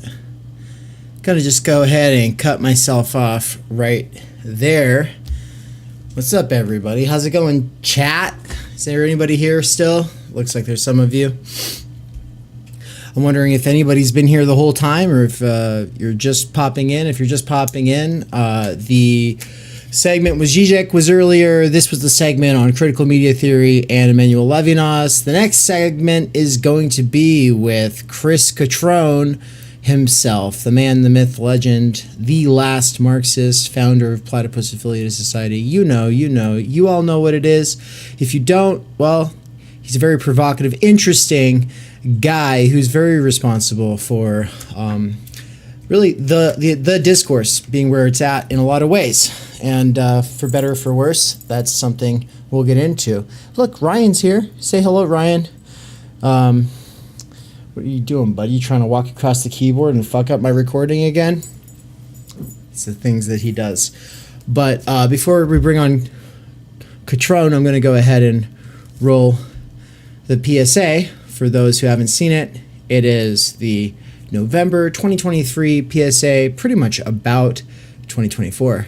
Gets into some of the stuff we'll be getting into. Excited to show it to you all. If you haven't seen it before, if you have seen it before, watch it again, because it just gets better every time. Let's do it. Thinking is super uncool, and that's why you should do it. It's just like almost anything that's like cool anymore. It just sucks. And I think that's like what the underground movement has always been about, is just like seeing what's in the mainstream, being like, it ain't there, and kind of like cobbling something together, and it's a little mismatched, but that's like its beauty. We cannot do direct revolution, but the only way to lay the foundation for it is to do what you are doing to move the underground. It's a theoretically correct title. Welcome to Theory Underground, where workers with earbuds can find genuine liberation from necessity. Research at Theory Underground focuses on what is most important for understanding our current situation: theory of the subject, capital, time-energy theory, critical media theory, CMT, and the most essential critiques necessary for understanding why the theory, ideology, and common sense of influencers left to right misses the mark. We bring primary texts from leading lights of diverse fields to bear on topical issues and works popular in our current world. Theory Underground is a publishing house as well as lecture course and social media platform. You've been reading Underground Theory. Yes. And amazing book. I'm a publisher and an editor. I run and review books. Literally, it's my living. This is the best edited collection I've ever read. Jesus Christ. Seriously. This is a little experiment in what I, David McCarricker, can pull off without relying on the academy or the algorithmic dictates of the attention economy. Usually a good edited collection has good essays, but you only want to read a few. Every essay makes me want to read the other essays, because you have a vision. Everyone that you invited for a reason. You weren't some fake publicist. It's like, how's so-and-so's a new book? Have them on your show. No, you only talk to people because you've read shit by them, that you've thought about, that you think has value, even if you disagree. So I think that's what's amazing. I believe that I am, like so many others, pioneering a future in which educators can form learning webs that will make learning as a way of life enjoyable and emancipatory. However, before these tools become accessible, they have to be experimented with. That's why I built my own website and app using nothing more than my own saved wages 5 patrons, and some small classes of students over the last year. Of course, I also have had my wife Anne's moral support and help with accounting so that I don't get in trouble with the IRS or whatever. In less than a year, Theory Underground has already put out 8 courses, 2 books, one my book, Timenergy, and the other Underground Theory, which has over 30 contributors, including works written by students at Theory Underground, some of my fellow travelers, and colleagues in the broader universe of Underground Theory. Beyond the books and courses, though, you will also find interviews, reading exegetical reaction sessions, and live weekly events for working class autodidacts, independent researchers, and renegade academics. These include a variety of clubs and cohorts that meet on a weekly or monthly basis. If you want to get involved, there are 4 main subscription levels. Think of it like a gym membership, but for your mind. The point is to make learning, practice, and theoretical comprehension a way of life. Support at this stage of the operation is more crucial than ever because my savings were used up over the last year of getting this established. If I can triple my subscribers in the next 2 months, I can quit my gig at Amazon and focus on this work full time. All I need is a few more people at each of the levels or a couple big time patrons who just want to see it happen. Right now I am doing a patron and site subscriber drive, so excuse the commercial. But if you end up really liking what goes on at this channel, consider signing up soon. If you cannot afford it, but want to get involved with some of the stuff behind the paywall, I have made a financial aid scholarship you can sign up for here in the description. Quick side note, some people ask about the profit motive. At this point, I have not actually made a return on any of my investment in terms of the amount of time, energy that I put into things, the amount of savings I've actually put into things, the opportunity cost of the work that I'm doing as opposed to the other kinds of things that I could be doing for money. But more importantly, I don't actually make enough to pay for my cost of living. The goal is to make enough for my cost of living, and then once that is achieved, everything over that amount is going to go towards expanding the operation to the point where I can hire Michael Downs, aka Mikey of The Dangerous Maybe, to be a full-time researcher and part-time teacher at Theory Underground. All right, so with that aside, I just want to say also, if you are a worker with earbuds, what's up? I see you. I work at Amazon part-time, and everything I do is for my past self who used to work there full-time. Most workers with earbuds couldn't care less about theory, but I do believe a working class intellectual revolution could grow out of the underground theory scene. My hope is that what I have built here will contribute to making the scene something more than just a scene, and you into something more than just a scene kid. We're trying to make this into a real intellectual milieu capable of leading a way forward beyond the imminent crises facing humanity.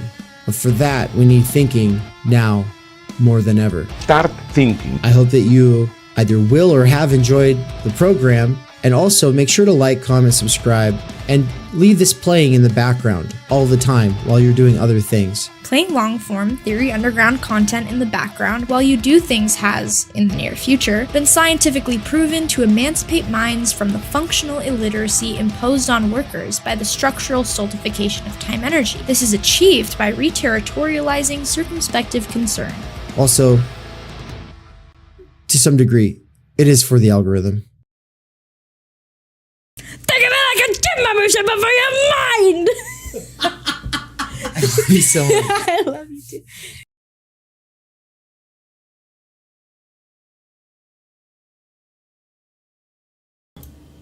And yeah, I did get it actually, yes. But now that we're live, let me say a couple of things. Welcome everybody. Welcome, welcome, welcome. So good to have you all today. As promised, next in line here, we have Chris Cutrone joining us. Welcome, Chris. How are you doing? Good. How's it going? It's going really good. We just had Žižek say that the Underground Theory volume is like his Bible. And I was making the joke that means it's probably less of a compliment than it sounds, because he probably doesn't read his Bible and he probably hasn't read Underground Theory, and that's how it's like his Bible. But, it was still great to have him come on and make that plug for us. So, that was cool. But what I have up here on the screen, are you able to see this, Chris? this is Let me see.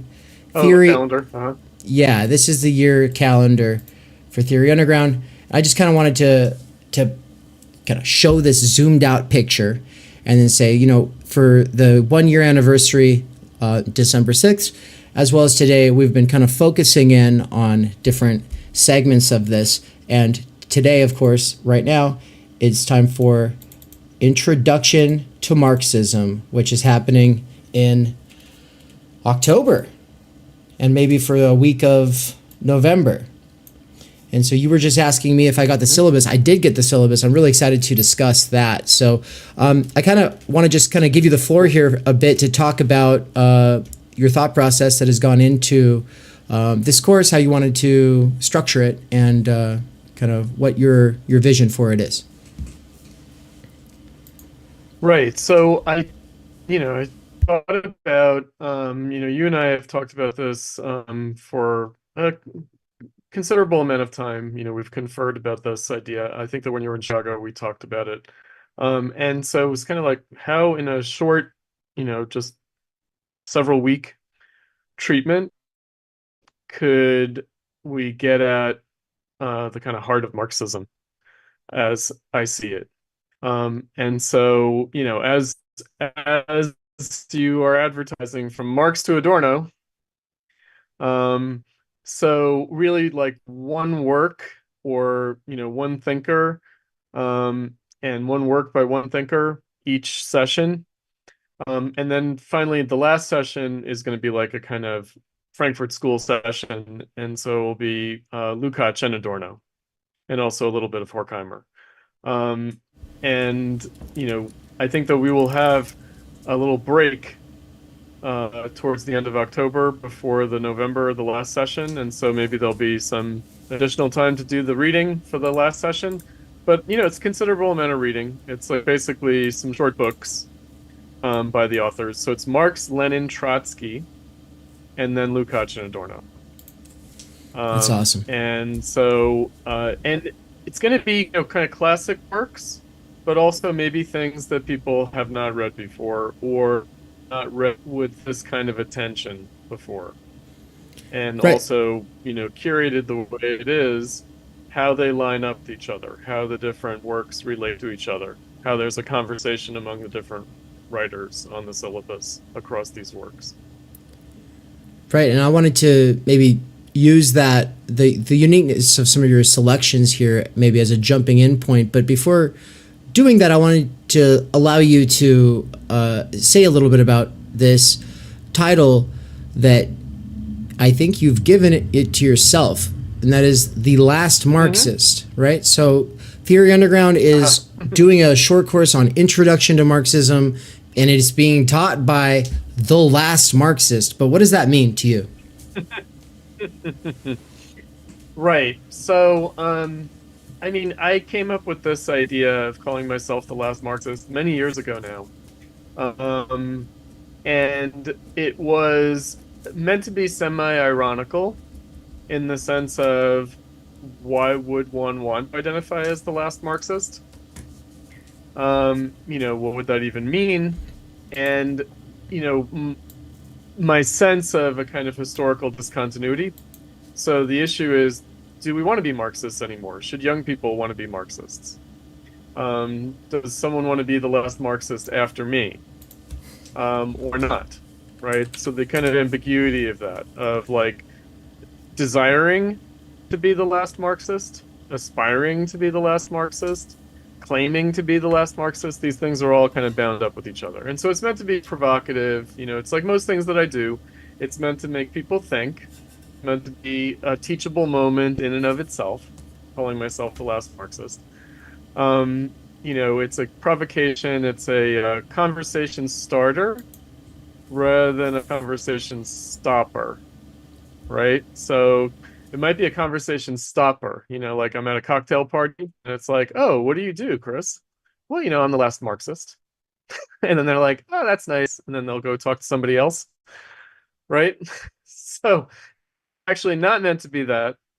It's meant to be a conversation starter, meaning, okay, well, what would it mean to claim to be the last Marxist? Well, what is being a Marxist?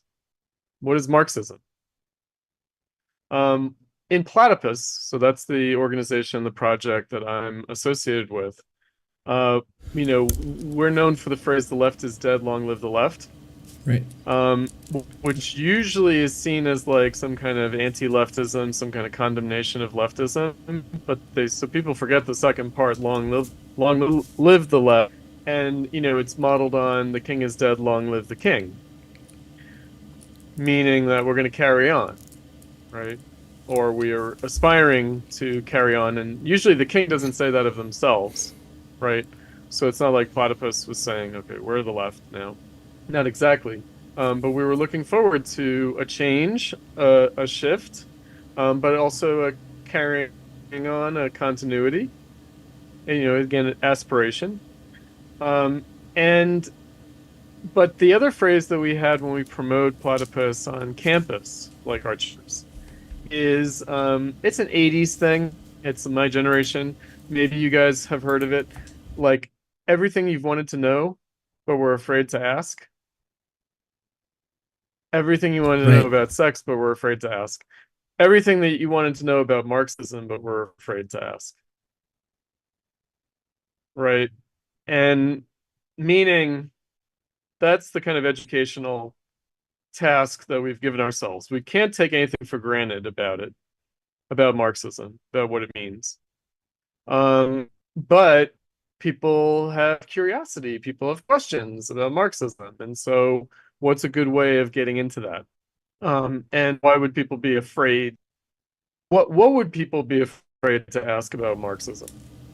Right? There are some things that we might assume people are not afraid to ask about Marxism. Like Marxism is economic analysis of the class situation in capitalism, and it's on the side of the working class in trying to overthrow capitalism. Like causes anybody any problems, really. It might cause like Jordan Peterson some problems. But it's not gonna, people on the left are not really gonna be afraid of Marxism that way. But there are other things they are kind of gonna be a little daunted by, intimidated by, a little bit afraid to look into too closely, too deeply. Like the dictatorship of the proletariat. Right. Pardon me. For example, right? Yeah. So anything that looks anti-democratic or authoritarian, especially, is probably going to be one of the big ones, right? And anything that's like really political, right?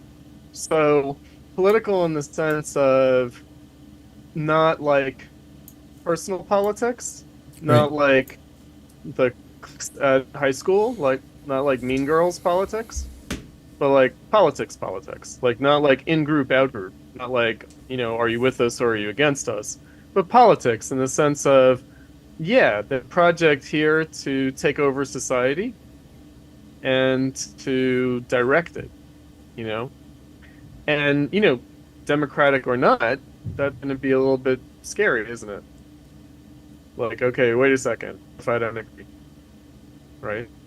Or what are we going to do with people who don't agree? I mean, some people might like embrace that and be like, oh, well, they'll be purged and gulagged and re-educated or executed. People who don't agree, It's like the Bernie bro who was caught on Project Veritas, hidden camera, saying, oh yeah, we gotta send the Republicans to the gulag. Yeah. Right? And it's like, you might embrace it, right? But really it's kind of scary and people don't really want to deal with that. And really the left is like a social scene. It's like an affinity, cultural affinity kind of phenomenon. Who do you agree with? Who do you not agree with? A kind of a subculture. It's also what my old professor Adolf Reed said. The left had degenerated into a taste community, or maybe a kind of assemblage of taste communities. Like the left was internally divided, basically like taste communities. And like this project, like Theory Underground, might have. That's cutting out on like the worst spot. The theory. Sorry, there, Chris. I think I was saying that the Theory Underground might be. a taste community, right, among other taste communities. So it might be like, oh, well, if you like French theory, then Theory Underground's for you. Right. Right? Like, and like, what's theory? You know, like, of course, for me, theory is like German theory. It's Frankfurt School. For you guys, theory might be French theory, like Lacan, Althusser, Badiou, Rancière. You know. No. Stop. You can't. Don't do this. Don't do this to me. No, we have the introduction. The left like that. No, the left is like that, but you know. Oh, I just want to like that, and we're all like that. We're all like that. Like the people who hate the Frankfurt School, right? Yeah. You know, are just like, well, we like theory, we don't like that theory, right? We don't like that kind of theory, so right? It's like, but what is that? Is that substantial, or is that just a taste community? Is it just I've read these books and you've read those books? Right. You know. Well, I tend to call it like niche consumer boutique, niche boutique consumer, Yes. culture. The only part I protest about is the idea that we are more Frenchophilic than Germanophilic. And honestly, though German and French theory get prioritized, English, of course. British empiricism and philosophy and the logical positivists, they all have their place in the dialectic. I'm not, we don't put these so far ahead of these other ones. It's just a matter of priorities. But you're right. And continental. Right. Are we continental? And then we're just subdivided continentally between the Germans and the French. We're going to refight World War I and World War II and the Franco-Prussian War, right? Exactly. And maybe, I guess, goes back to the Napoleonic Wars, right? Are you with the French or are you with the Germans? Tweaking you there. I was like, a little bit just teasing. I mean, I always like to joke in my academic teaching. I tell my students it's all Krauts all the time. It's all Krauts. Right? It's like Marx. Yeah, it's Marx, it's Freud. It's Kant, it's Hegel. It turns out they're all fucking Germans. The bunch of Germans, man. It's because that's like, the peak of literacy. The literate culture kind of peaked prior to World War II, and now we're all just nostalgic for it, I guess. But there's also explicitly something going on with the formulation of this project as Theory Underground, and that was to be a little self-aware of the fact that it is like a music scene. It is not. It's holding up a mirror and saying ultimately what's going on here is. It's like a music scene, and so the question is are we just scene kids, or can something more come of this? Yeah. Right. Right. And how hardcore are you? Are you a groupie? Right. No, it's fandom. So I was on a podcast, a stream with Ben Studebaker, who's an interesting guy for sublation, and he says that you can retreat from politics into 4F domains: faith, family, fandom, and now I'm forgetting what the last one is. Fascism. Well, not fascism. No, it's something else. It's faith, family, fandom, and futurism. Maybe futurism. Yeah, I think it's futurism is the fourth one. Right? And of course we do all that, don't we? Right? We get into lifestyle politics. We become fans. I'm a fan of Adorno. Right. Fan of Frankfurt School, or I'm not a fan of Frankfurt School. Well, and I guess I want to use that then to kind of set you up to talk about your background in Marxism, and that is to say, I mean, platypus affiliated society. I think that there's a reputation. Maybe some people will talk about it as though it's a definite thing, reducible to say your takes or something like that. When in reality, and I want to just Cutrone thoughts. Exactly, Cutrone thought. Yeah, exactly, Cutrone thinking. But this is ridiculous. My reason for being so attracted to platypus in the first place was that it's such an important educational resource that you have spread these reading groups across the world, and that this has become, it's not just, oh, people read your articles and, oh, so you're an influencer. It's, no, insofar as you're influencing people, you're influencing them to get back to these texts, to read them on their own terms, and to engage in dialogue with other people they disagree with. And that ultimately Platypus has done a lot to host, I don't want to say nonpartisan spaces. I want to say spaces that allow a lot of different partisans to be and to engage with one another. Oh yeah. And so that Absolutely. this, right. so So we don't usually host debates, but there are debates. There are different opinions, and we try to include like really divergent and opposed views in our activities. Yeah. Well, and so I think that's set you up, that this almost 2 decades of discussion groups and conferences and presentations that you've done has set you up to have this extremely concentrated introductory course. And so I guess I wanted to just hear your rationale a little bit on why for Marx you pick the 18th Brumaire, why for Lenin you pick State and Revolution, why for Trotsky you pick the Revolution, et cetera, et cetera. And maybe we could just do a little bit of that to whet people's appetites and get them thinking about it. Right. Okay, so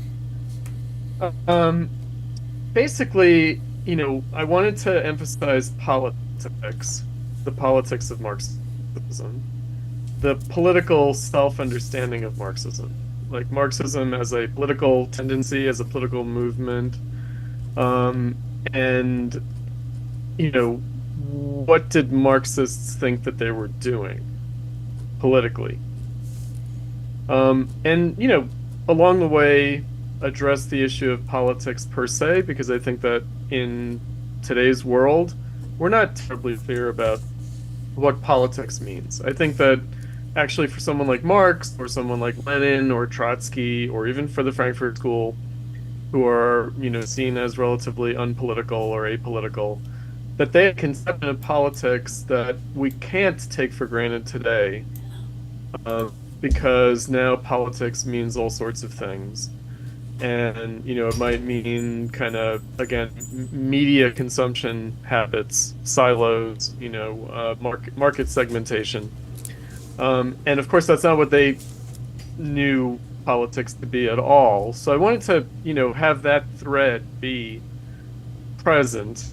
And, what Marxism thought a class-based politics was, like a class-based struggle for socialism was, how and why that was the case for them, why they think that was appropriate, or necessary in their time in capitalism. How does this connect up with the understanding of capitalism? And, so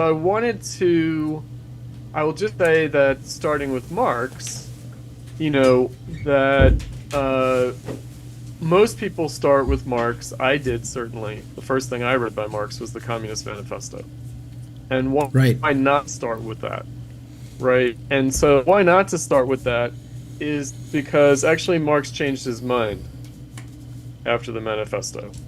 And what he changed his mind about is precisely what has become very controversial and scary about Marxism. So the Communist Manifesto is pretty anodyne. It's something that a lot of people can agree with, at least to a certain extent, and what he does there is he says, communists don't form a party of their own, but only participate in democracy as like the left wing of democracy, so we're not like partisan, we're not sectarian, we're not setting up our own thing against others, we're participating in this broader democratic movement. Sounds very nice. So that's before the revolutions of 1848. After the revolutions of 1848, Marx and Engels decide that actually they do have to have a party of their own separate from the others. Like that the working class needs to separate itself politically and also in its social movement from other classes and other parties.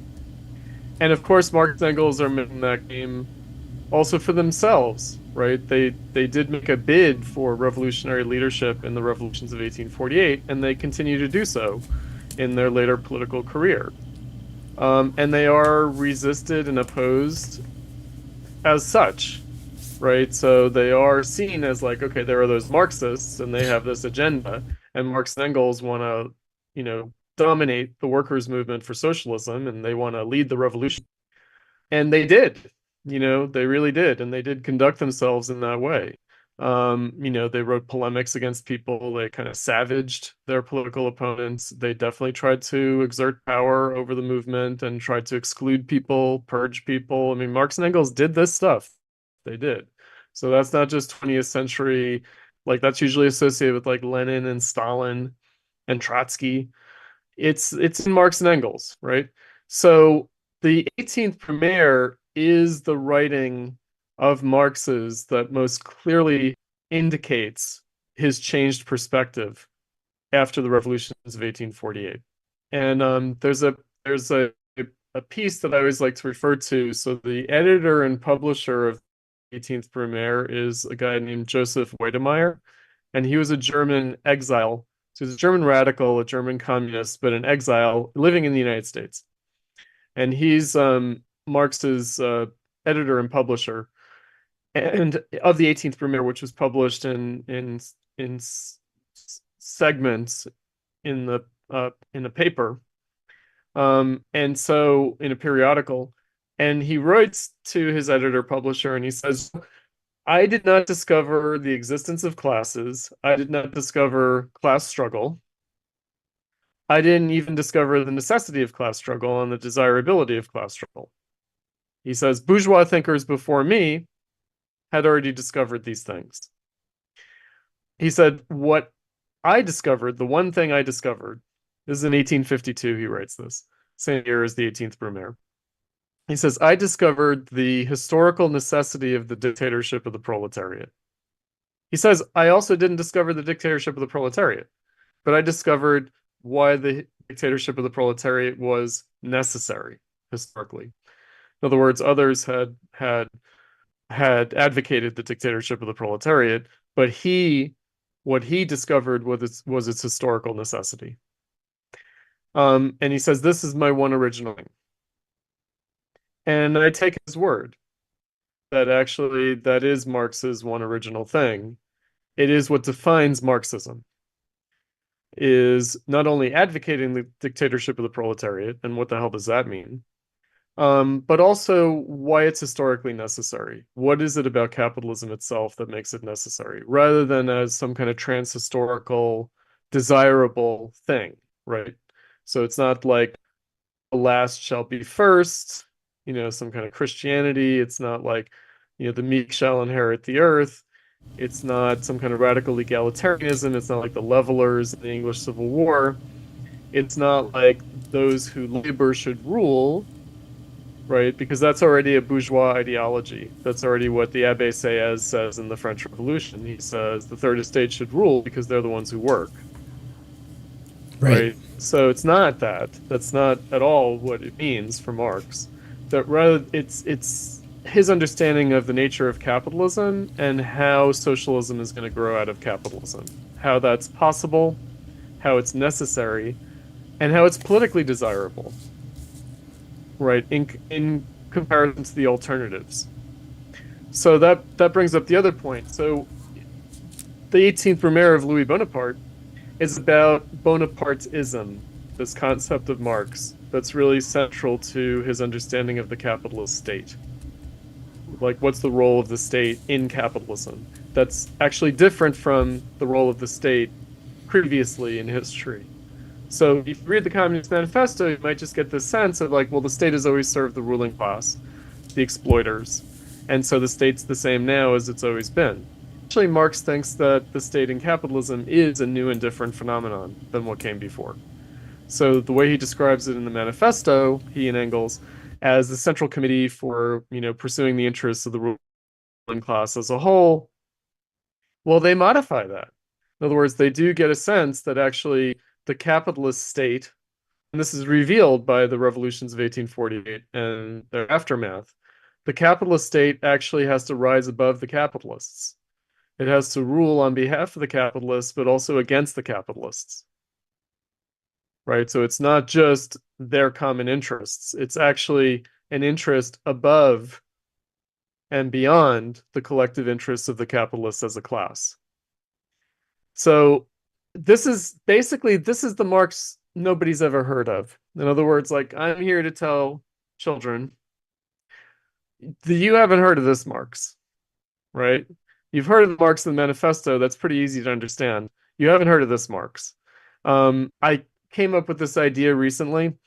So part of my kind of conception of how I think about myself as a teacher, it's a little bit of a downer, maybe, in the sense of, when you have a favorite pop song or maybe a niche market, like, underground song, and you really are very attached to the song and you sing along with it, right? And what if you discover that those lyrics you were singing along to are actually not the lyrics, are not the real lyrics being sung in the song, right? That's the Marx I'm here to tell you guys about. In other words, you've been singing along with this song of Marxism and leftism and socialism. Actually, you were mishearing the lyrics, and those aren't the lyrics.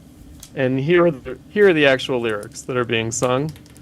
And does that make you less interested in the song? Does that disenchant you? What does that do to your experience now? Is that like a crushing blow to your sense of things? Well, it might be. But you know what? We owe it to ourselves to know the actual lyrics of the song, even though they may not be the ones that we got very fond of and have been singing along with all these years. Nance in the chat. Marx, just to begin with.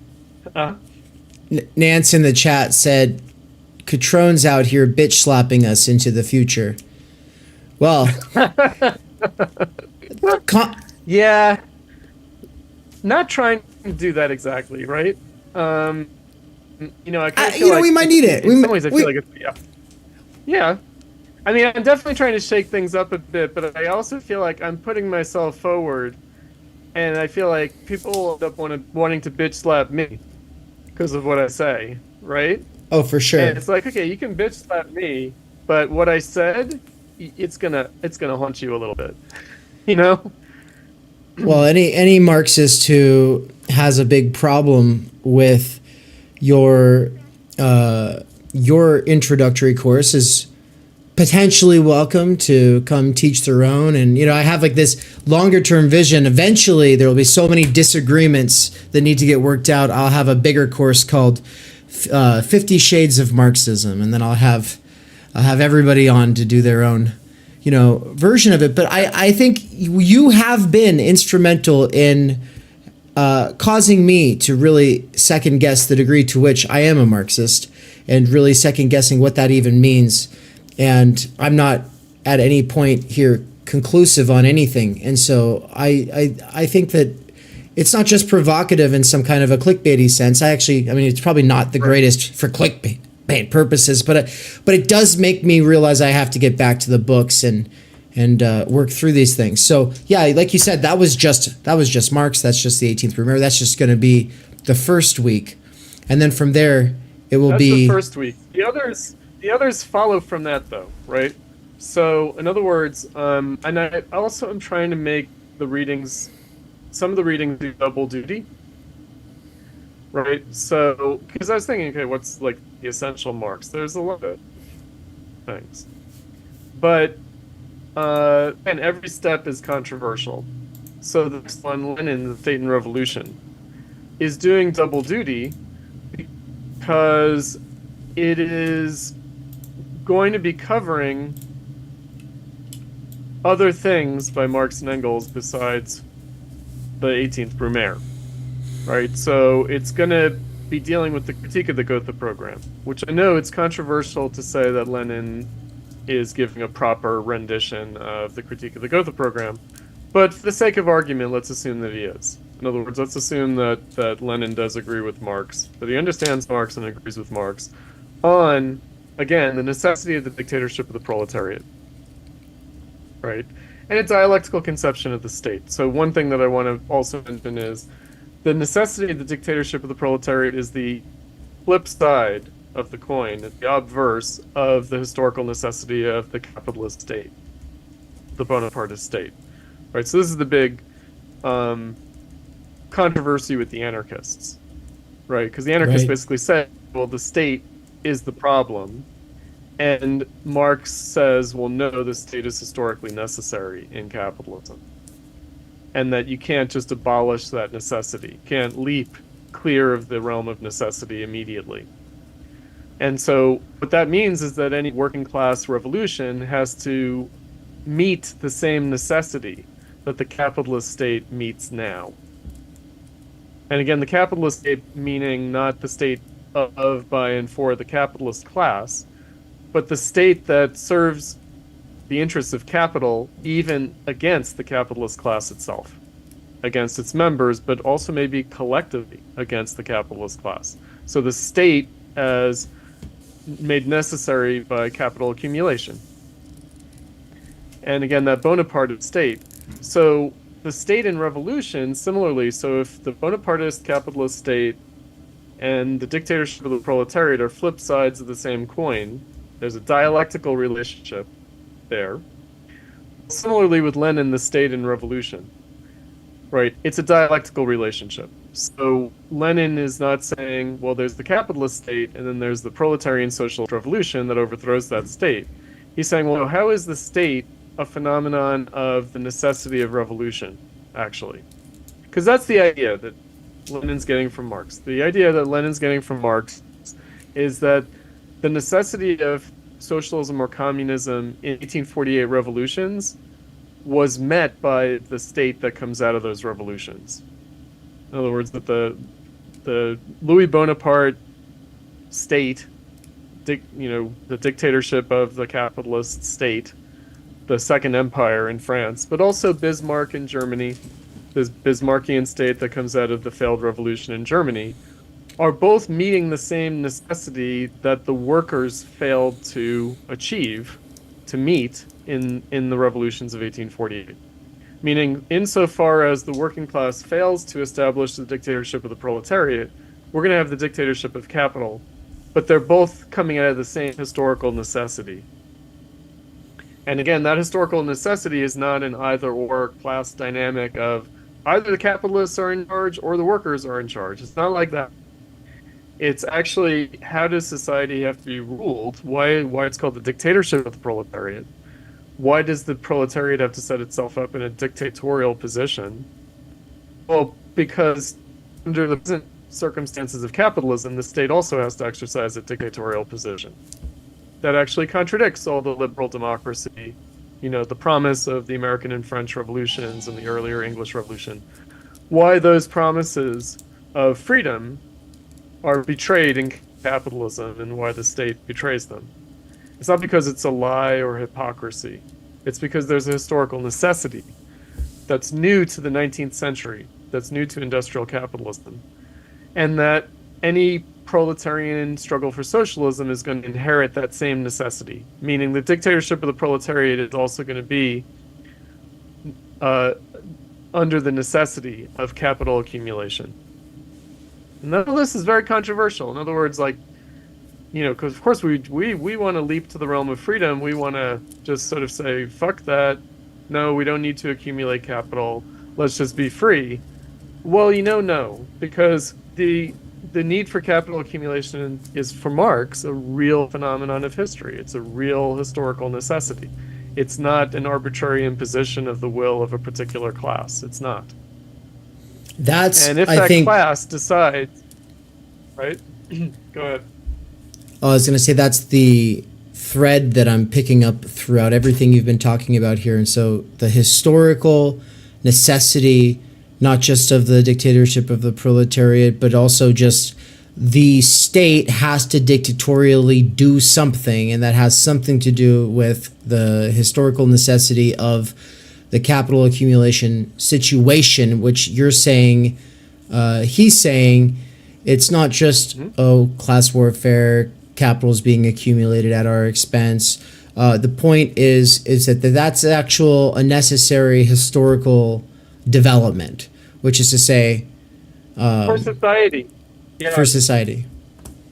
For society, including now, right? And this would be the controversial point, but I kind of feel like we're in 2023 now, and if the need to accumulate capital was really left in the past, if we're already beyond that, then what? Then we're just being ruled through a conspiracy of like some small sliver of rich people who are trying to hold on to their stuff? Well, no, right? I mean, gets to the whole conception of capitalism that Marx has, which is that the capitalist class is just the character masks of capital, and that of course they don't consume their own wealth. They don't it's not like the billionaires or the near trillionaires. It's not like these people are sitting on that money, right? They are the owners of capital, and guess what? They have like an army of investment advisors, accountants, who are keeping the value of that money by investing it in various forms of production, right? So it's not like, the way that I like to put it is, if the Davos people or the Bilderberg people, or who are the people who meet in the woods in California? Those Bohemian Grove like, people. I don't know what they're called. Yeah, but it's Bohemian Grove people, right?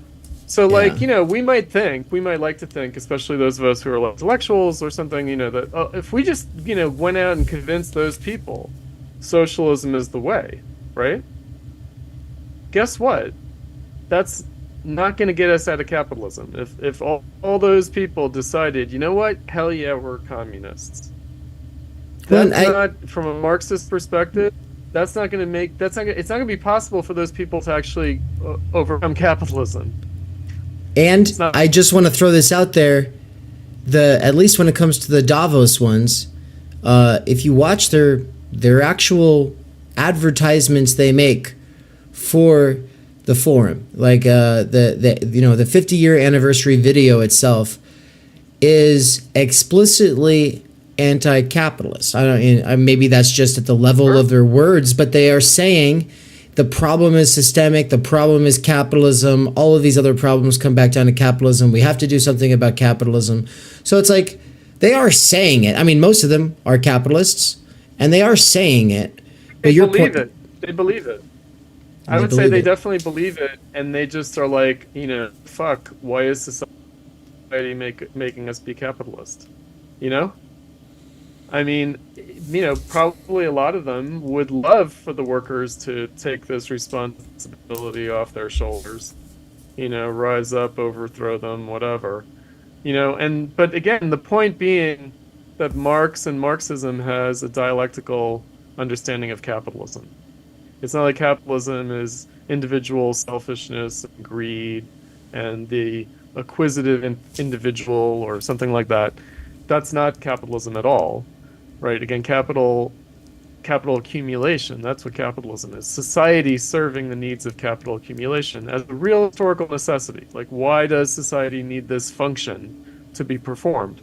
And I'll just say this, because this is another controversial point, and it's something that Trotsky will address in The Revolution Betrayed, that you could get rid of the capitalists and there's still going to be need for capital accumulation. And so who's going to do that? The state.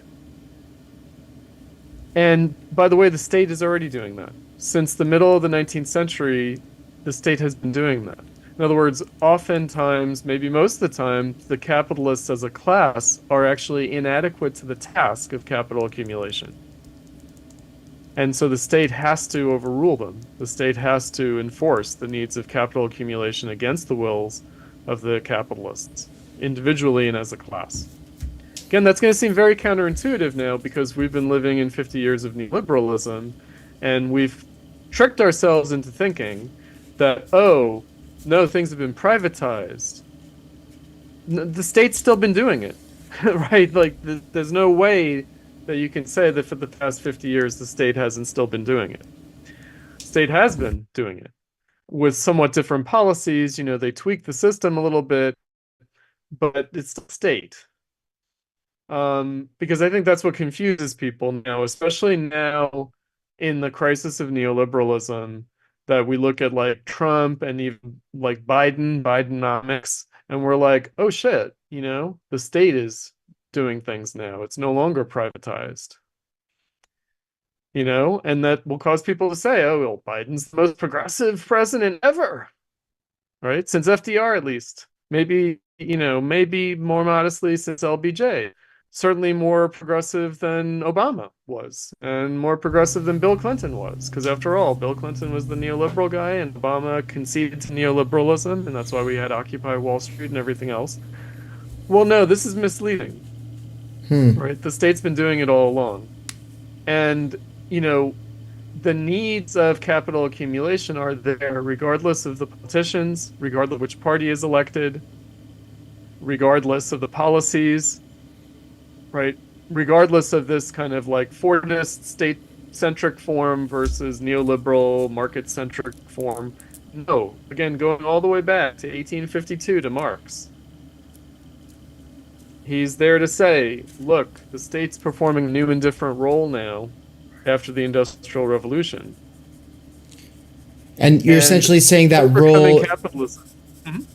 You're essentially saying that role, it's not just mitigating the crises of capitalism or cleaning up after its messes. You're saying it is actually overcoming capital. Is that what you're saying? It's managing capital accumulation. That's what it's doing. It's managing capital accumulation, meaning the capital accumulation for a very long time is not something that could be left to the seemingly spontaneous action of the market. Right? There's been massive state intervention for a very long time, since at least the middle of the 19th century. And again, you could say, well, okay, hasn't the state always managed the economy since classical antiquity? Or there have always been like taxation policies and issues with money and finance. Yeah, but the issue is, how is industrial production making that necessary now? Because that's what gets to the dictatorship of the proletariat. In other words, that the workers have to take over politically this administration of society. And if they don't, do they need to do it? Yeah, why? Yeah. Well, because that's for Marx, and for the Marxists that come after him, that will be the first time that people have really faced squarely the political problem of capital accumulation, where it can no longer be treated as an objective necessity, like a necessity of nature, but as a conscious matter of politics. Meaning, when the workers are put in a position of having to accumulate capital from their own effort on a societal level, right? Because this would happen at a worker-owned business, right? Like the worker-owned business would have to keep itself in business by the workers exploiting themselves, basically. Right? At a societal level, though, dictatorship of the proletariat, not necessarily that country, but with the preponderance of control over global capital, right? Some sizable chunk, such that you could redirect the course of history. The workers would have to confront, okay, how and why do we actually have to accumulate capital now? Right? It used to seem like, oh, it's the market, it's this and that, right? It's some kind of quasi-objective process. But now that we're in charge, facing squarely, and having some ability, politically and socially, to affect concrete social reality. Because basically the capitalists and the capitalist state just have to deal with things as they are. So they have to make the best of a bad situation. They have to sort of look at concrete social reality, the conditions of labor, conditions of production, and whatever that is that they feel like they don't have any control over that, really, they have to meet the needs of capital accumulation. That's why in some countries it will be, we invite capitalists to come in and set up sweatshops. And in other countries, it's like, okay, we're gonna like do a high-tech investment. We're gonna guide capital investment in like a high-tech industry that hardly employs anybody. It can be robots, right? But in either of those circumstances, they're basically accepting social conditions as they are, as the conditions for capital accumulation. They're going to make the best of a bad situation. Well, when the workers are in charge, presumably they're going to also be able to make choices about those conditions, not just treat them as natural. Right? That's what seizing the means of production means. It doesn't mean, okay, we're going to take the capitalist factories and we're just going to redistribute the products. Right. It's rather going to be, what are the conditions of production and then what choices are we going to make as a society about those conditions of production in a way that the capitalist state now just has to treat it as quasi-natural. I mean, they can do some kind of technocratic stuff. They can try different things. You know, they can try for like, oh, we're going to incentivize green energy. But then lo and behold, it doesn't work, right? It doesn't work because there isn't a demand for it, or the technology doesn't work out the way we thought it would, you know. And again, the idea being the dictatorship of the proletariat is not going to be able to kind of fob off or avoid the contradictions that appear. And not be able to say, oh, well, that's just conditions beyond our control. Right? So in some ways, Marx and Marxism, they think that prior to the dictatorship of the proletariat, the problem of capitalism doesn't even really appear.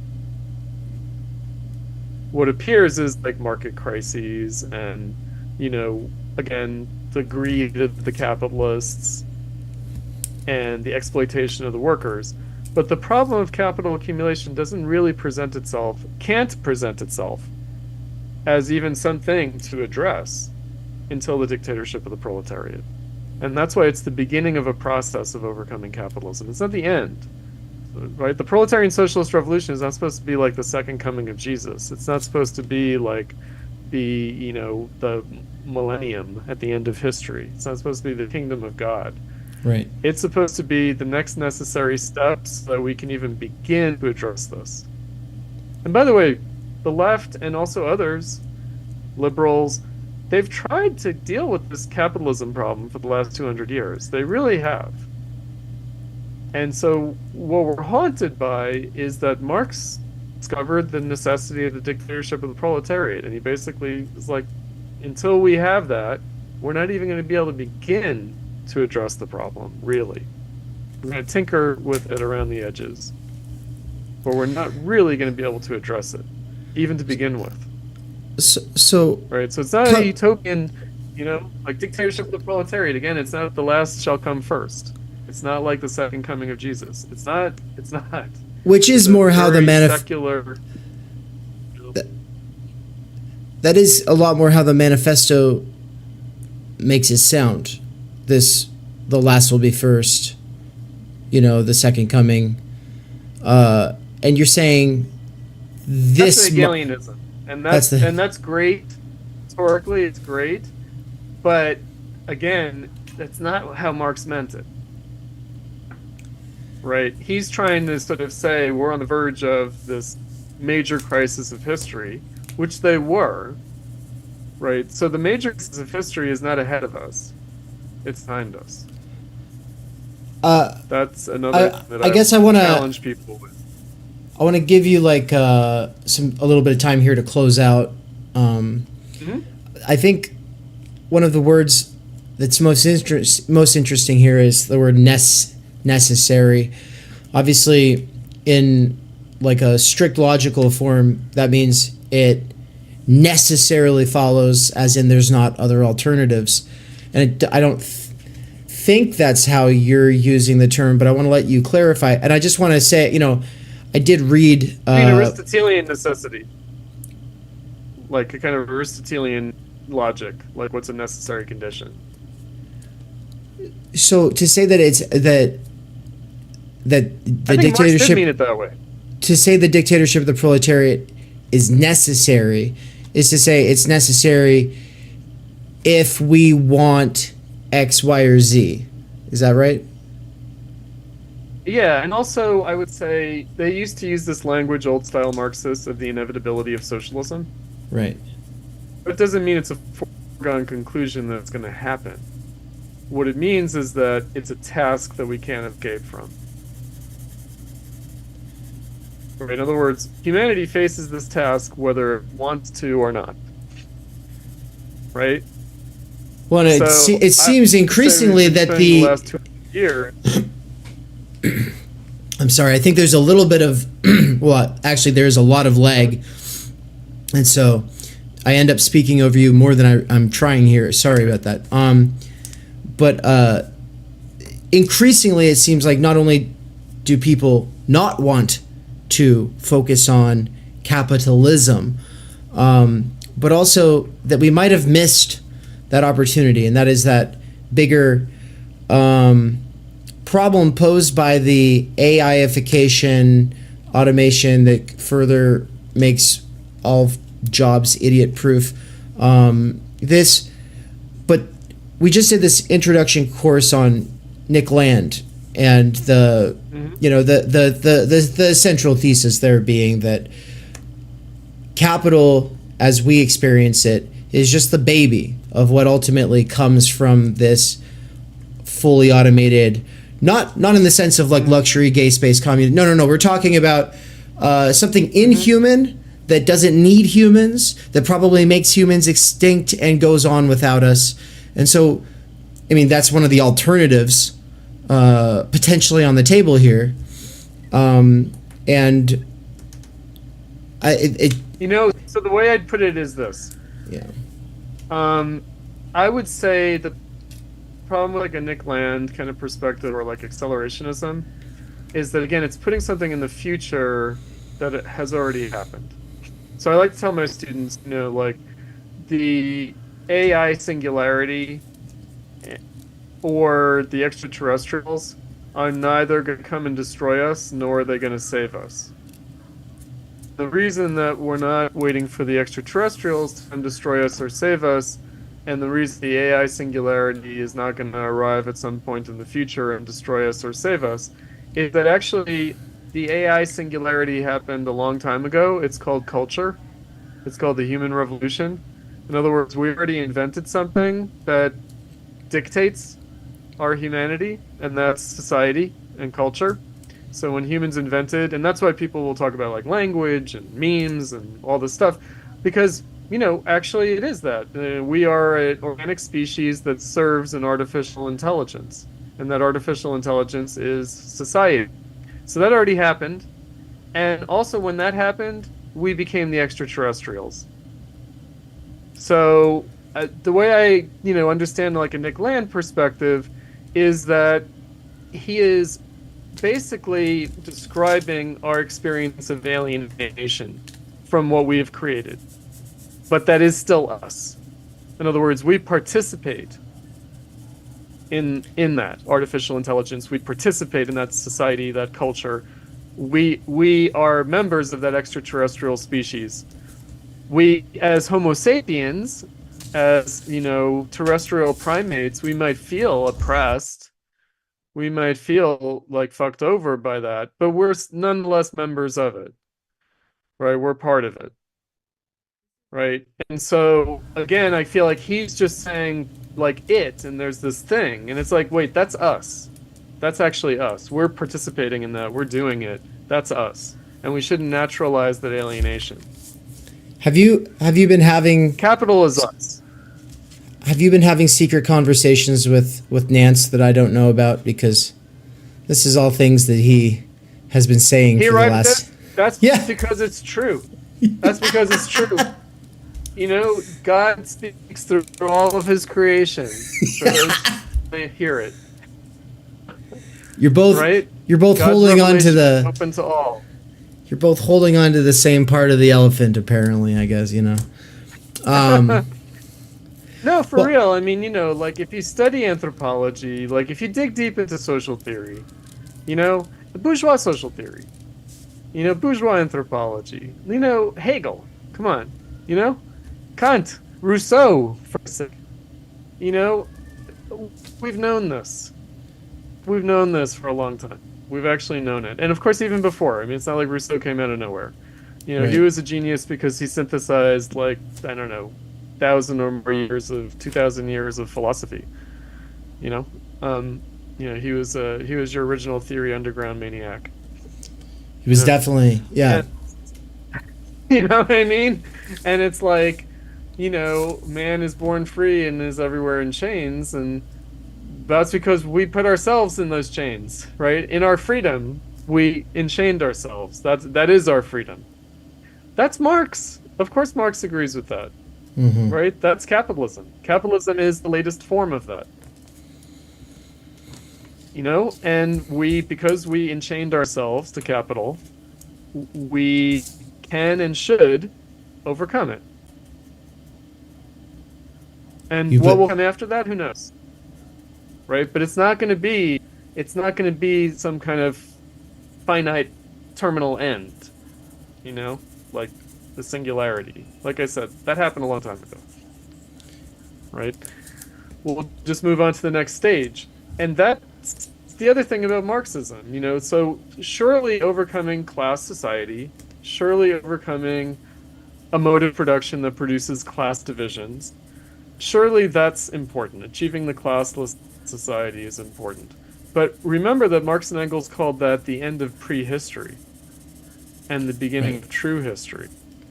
Right? In other words, that's not the end of our struggle for freedom. It's the beginning. It's a new beginning. We're going to have other freedom struggles beyond this. It's the beginning of any real struggles, right? Yeah, because then we're going to have to figure out, like, you know, what are we doing? What's the purpose? And there may not be one answer. And the other thing is that this might be the last struggle in which actually there is one problem, and we do have to find a solution to that one problem. After that, maybe it's going to be many problems, many different solutions. We have an inkling of that now in capitalism. We do. But it's a foreshadowing.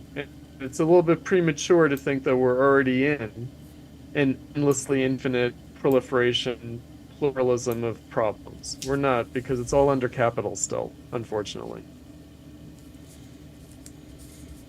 Right? Well, I think that's. Oh, sorry. I thought.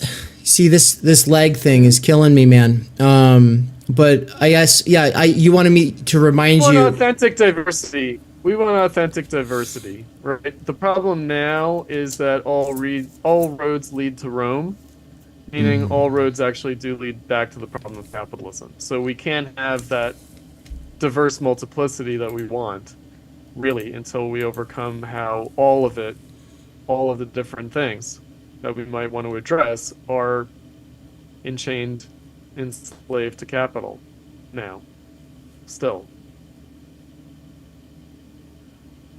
It's definitely the reason that everybody I know is stressed and exhausted and broke and struggling. So that's, you know, why this topic is near and dear to me, and why I appreciate that you're going to join us in this essential crash course. I guess, yeah, you wanted me to make sure to cut you off after an hour, so we're just about there. So if you want to say any closing remarks about the course or anything else, then we'll close the segment out. Yeah, that's a good teaser intro.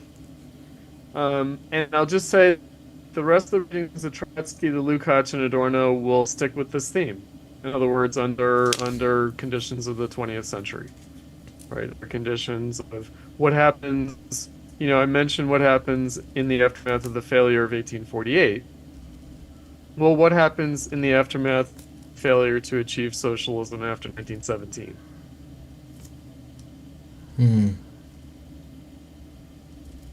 Right, because we're still there, right? In other words, even the communist-led countries, if you ask them, if you ask the Chinese Communist Party, they'll say, we haven't reached socialism yet. Right.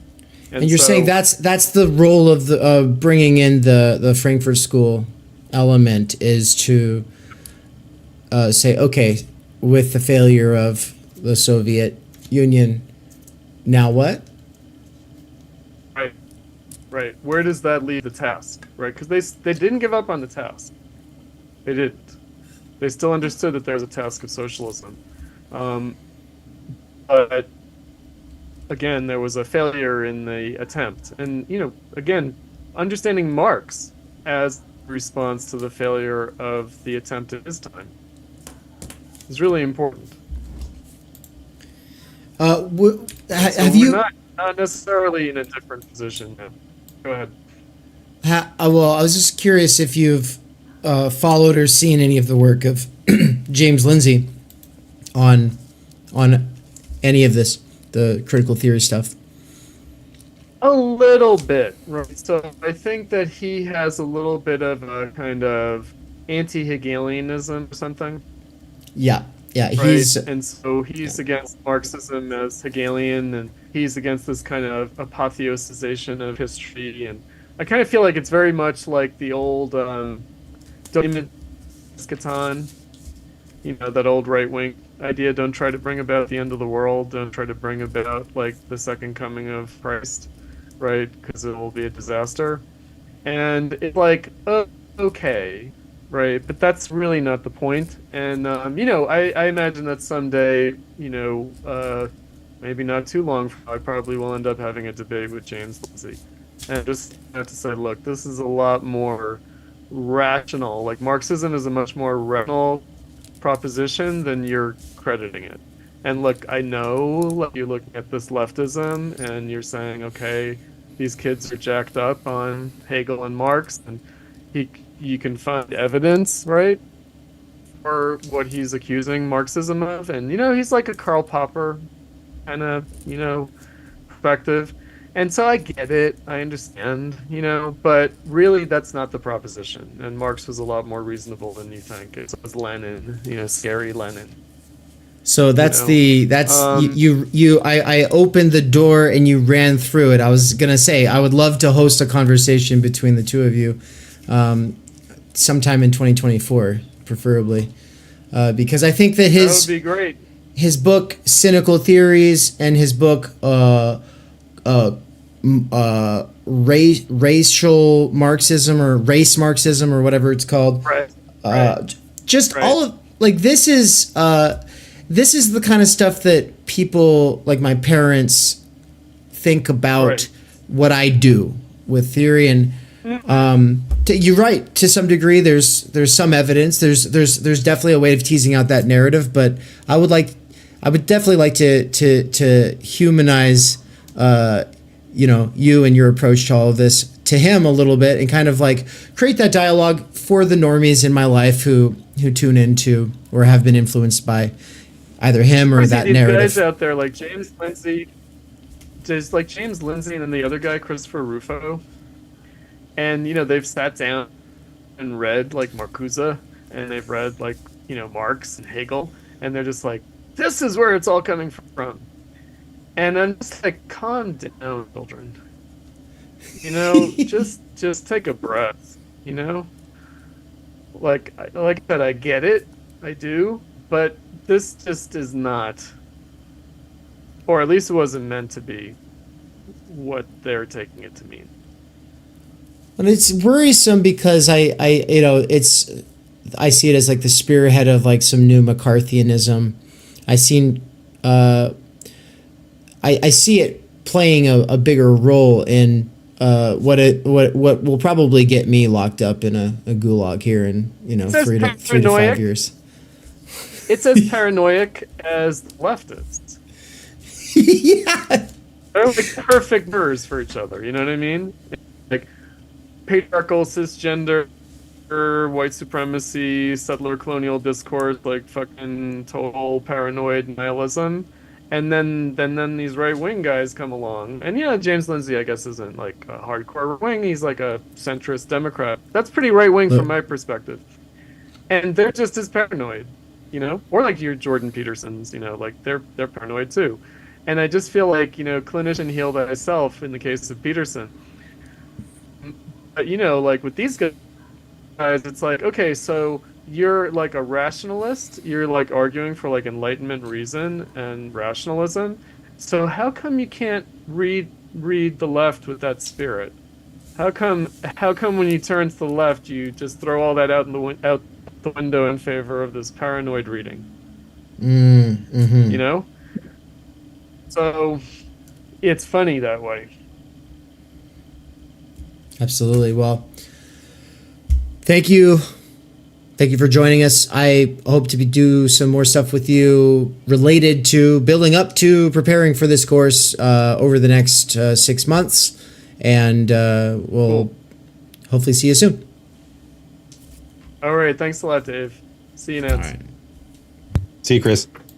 Cool. All right. Bye, guys. Take care. We cannot do direct revolution, but the only way to lay the foundation for it is to do what you are doing to move the underground. It's a theoretically correct title. Welcome to Theory Underground, where workers with earbuds can find genuine liberation from necessity. Research at Theory Underground focuses on what is most important for understanding our current situation: theory of the subject, capital, time-energy theory, critical media theory, CMT, and the most essential critiques necessary for understanding why the theory, ideology, and common sense of influencers left to right misses the mark. Theory Underground is a publishing house as well as lecture course and social media platform. You've been reading Underground Theory. Yes. And Amazing book. I'm a publisher and an editor. I run and review books. Literally, it's my living. This is the best edited collection I've ever read. Jesus Christ. This is a little experiment in what I, David McCarricker, can pull off without relying on the academy or the algorithmic dictates of the attention economy. I believe that I am, like so many others, pioneering a future in which educators can form learning webs that will make learning as a way of life enjoyable and emancipatory. However, before these tools become accessible, they have to be experimented with. That's why I built my own website and app using nothing more than my own saved wages, 5 patrons, and some small classes of students over the last year. Of course, I also have had my wife Anne's moral support and help with accounting so that I don't get in trouble with the IRS or whatever. In less than a year, Theory Underground has already put out 8 courses, 2 books, one, my book, Timenergy, and the other, Underground Theory, which has over 30 contributors, including works written by students at Theory Underground, some of my fellow travelers, and colleagues in the broader universe of Underground Theory. Beyond the books and courses, though, you will also find interviews, reading exegetical reaction sessions, and live weekly events for working class autodidacts, independent researchers, and renegade academics. These include a variety of clubs and cohorts that meet on a weekly or monthly basis. If you want to get involved, there are 4 main subscription levels. Think of it like a gym membership, but for your mind. The point is to make learning, practice, and theoretical comprehension a way of life. If I can triple my subscribers in the next 2 months, I can quit my gig at Amazon and focus on this work full time. All I need is a few more people at each of the levels, or a couple big-time patrons who just want to see it happen. Right now I am doing a patron and site subscriber drive, so excuse the commercial. But if you end up really liking what goes on at this channel, consider signing up soon. I hope that you either will or have enjoyed the program, and also make sure to like, comment, subscribe, and leave this playing in the background all the time while you're doing other things. Playing long-form Theory Underground content in the background while you do things has, in the near future, been scientifically proven to emancipate minds from the functional illiteracy imposed on workers by the structural stultification of time energy. This is achieved by reterritorializing circumspective concern. Also, to some degree, it is for the algorithm.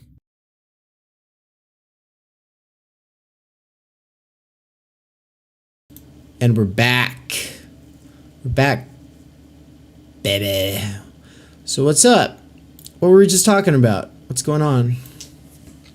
That's gonna be a good course, man. The intro to Marxism. I love Cutrone. I love what he's done for me personally, like creating educational content that I had access to, driving around and shit. And I also love what he's done for everybody in general, making that content available. But I do think, I don't know, it's exciting. Like, I feel like him packaging up a course like this, it's new in a way, and that's super exciting. I mean, really, it's like, I'm sure he's taught plenty of like Marxism in a single day kind of things at the school he works at. He's probably, but this is different. This is, yeah, because we've been to the school where he teaches, and fuck that place, and fuck those kids. Yeah. I'll fight any. Unless I'll fight any of you guys, if any of you guys are here, which I highly doubt, then not fuck you, fuck everyone else. Nah, man, fuck that. I'll fight any one of them 1v1. Let's go. Next time I'm in Chicago, it's on, dude. No, I'm just kidding. Fuck microaggressions, bitch. I'm bringing the whole house. Yeah, no, this won't be micro. You'll be talking about it being a major macro aggression, baby. Okay. That's context. It was a snobby ass school. The vibes were intense. I hadn't really expected it, and it didn't even hit me in the face like until like too late. And when I realized, I was like, weird, man. Like, this is like, sometimes when something's off, you miss it for a little while, and then you have like this dawning realization. I think it was like the way that people treated you and Anne. That's where it really became obvious for me that we were dealing with some. That's the thing. Like, I don't want to say that. I don't want to say that they're all a bunch of rich city kids, because half of them are probably there on scholarships and come from rural areas and probably have working class backgrounds. That doesn't matter, because people don't go to a place like that to do anything except disdain the rest of humanity, right? Like they're going there to cultivate themselves in opposition to the rest of humanity. Yeah, it's a line of flight for some of those folks, but no, I don't blame them. They're fully instrumentalized and they're young. And yeah, I get it. But when the cell phones came out, when Anne was speaking and like the cell phones came out and the sidebar conversations, I was like, oh, this sucks. No, dude, I almost yelled at them all. Yeah, I was like, I bet these kids sit around and fucking do their whole like, oh yeah, women are so marginalized, they never get the recognition. And then the moment a woman's talking, they're all on their fucking phones. And I was just like, Jesus Christ, man, we came across the whole country so you guys could sit on your phones and have side conversations while the only woman in the room speaks. Come on. But no, it is cool. Like, Cutrone is going to do this. I think it's super critical, which is great. Like, we need super critical in multiple meanings of that word, I guess. And maybe the platform is the main difference, but I'm excited for it. Yeah, the platform, the fact that it is a course for the internet by and for working class, like, people, Amazonians, like, come on. But the interesting thing about it is that, like, I almost think it's gonna convince more people that they're not Marxists when they thought they were than it is turn people who aren't Marxists into Marxists. I think so. I think if anything, it will turn people into post-Marxists, which we've said it many, many times before. Like, the only type of people I want to seriously talk to are post-Marxists. And I guess there's no concrete definition for what that word means, but anyone who just kind of uncritically says, yay, I'm a Marxist. I don't know. I don't know what you're talking about. I don't believe you know what you're talking about. So I think, I think Cutrone has the potential to turn regular, workaday Joes into these kind of post-Marxist type people that we want to deal with, just meaning that they're kind of aware of what's going on. And they're maybe sympathetic to some of the things that carry people away sometimes, but they're more interested in understanding and learning and really getting to the bottom of these issues rather than just getting carried away on the crest of the wave, because it feels good to be part of a big movement. It feels good to distinguish yourself. I'm a Marxist. And you know, you can maintain some of those commitments too. I think I probably maintain a lot of those commitments. But it's, you do in a few senses. Like capital is still like the biggest problem. That's one of the big ones for you. You just a lot more black-pilled on the working class or the dictatorship of the proletariat. But you are at the same time like a statist of some sort. Like you're a post-anarchist in that sense. Yep. And like you can't. I mean, that doesn't really mean anything for my listeners coming to this from either no political background or some pretty regular sort of normie political background, right? Like to go from being like the state's the problem to being like, oh, it's the state and capital that's the problem, to being like, oh, but the only way to overcome capital is through the state, which is the Marxist approach, to then being like, yeah, but that was going to be done by the dictatorship of the proletariat, and now that's impossible. And so what? Fuck, where are we now? What's the situation? Oh, we're getting gobbled up by the AI techno capital futures god in the, you know, like, is that what's going on, Cthulhu? You know, that's where we're at. That's a situation, and that's a lot of different stages, and that's a lot of development, it's a lot of thinking, and a lot of people are just being thrown into the deep end, into the middle of all of this stuff, and they haven't progressed through those stages. And so it's like you're over here saying you only want to associate with post-Marxists, and there's this part of me that's like, I also feel that way, but then I was like, well, no, but also I want to talk to people who don't care about Marx. I want to talk to people who care about Aristotle. I want to talk to people who care about Quine. I want to talk to people, you know, because ultimately this is about truth and understanding and sort of broadening the circle of who gets to be in that conversation in truth seeking beyond the bounds of the people that we feel the most affinity with, right? And so it's like, if this was an affinity group, it would over the entryway to the school, it would say, let no one who's not gone through and is now over Marx enter here, you know. But this is, you know, and you must do that through Heidegger and Levinas and Lacan with us, you know, motherfucker. But instead, you know, the calendar we're looking at here on the screen, folks, is the 2024 year at a glance here at Theory Underground. And if you don't have our bigger vision for how all of this stuff fits together, if you don't have the plan, you don't need it. Every one of these courses is a standalone, awesome course. I did not just randomly DM a bunch of people and say, hey, do you want to be in on this thing I'm doing? Because these are people who are all fellow travelers in this more robust sense. They're not just somebody I didn't just run into them while on a hike and go, hey, fellow traveler. It's like, it's you again, motherfucker. I keep running into you on this journey. And, our paths keep intersecting, and you keep going down the wrong trails, and I keep telling you to fucking avoid those. And, you gave me water that one time when I was dying, and so thank you. And, like, it's more like that sense of camaraderie, I think.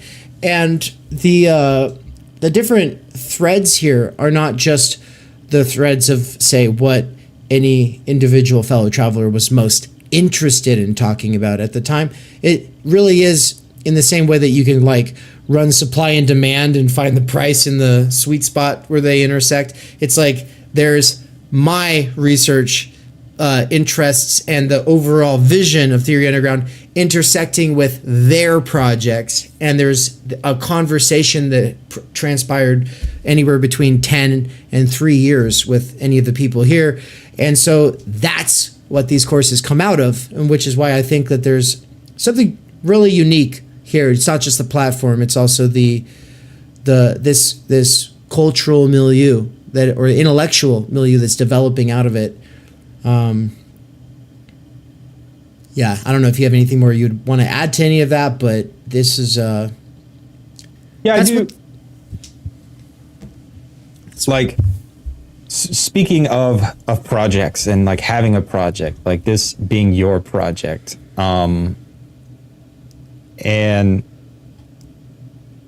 I've been able to be part of all the courses, and I love that. And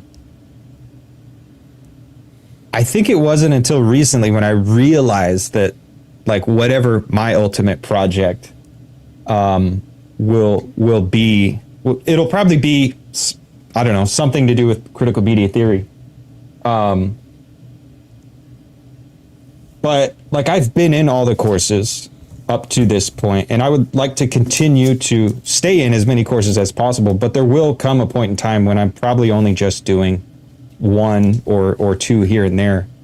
And so like when I've been talking about, like I have been talking about being a part of all of it, but there is value in the courses if you're only going to take one course. Like if there were quite a few people that were only in the For They Know Not What They Do course that haven't been back in the other courses, and if they only did that, they never came back for anything, they still, I think, would have gotten an excellent course that they couldn't have got anywhere else. Like the way it was broken down, the way Mikey, I don't know, related it to everybody. That doesn't exist anywhere else on the internet or in real life. And I like, that is worth pointing out, like, which you were just doing, like, they are standalone courses. There's this roadmap for your ultimate project. And if you can, you have the time, jump on as a subscriber and you can be part of all of it. But if you don't have the time for it, you can still go sign up for individual courses. Like, I'm sure there will be a lot of people excited for the Cutrone course and they don't really have time for everything else.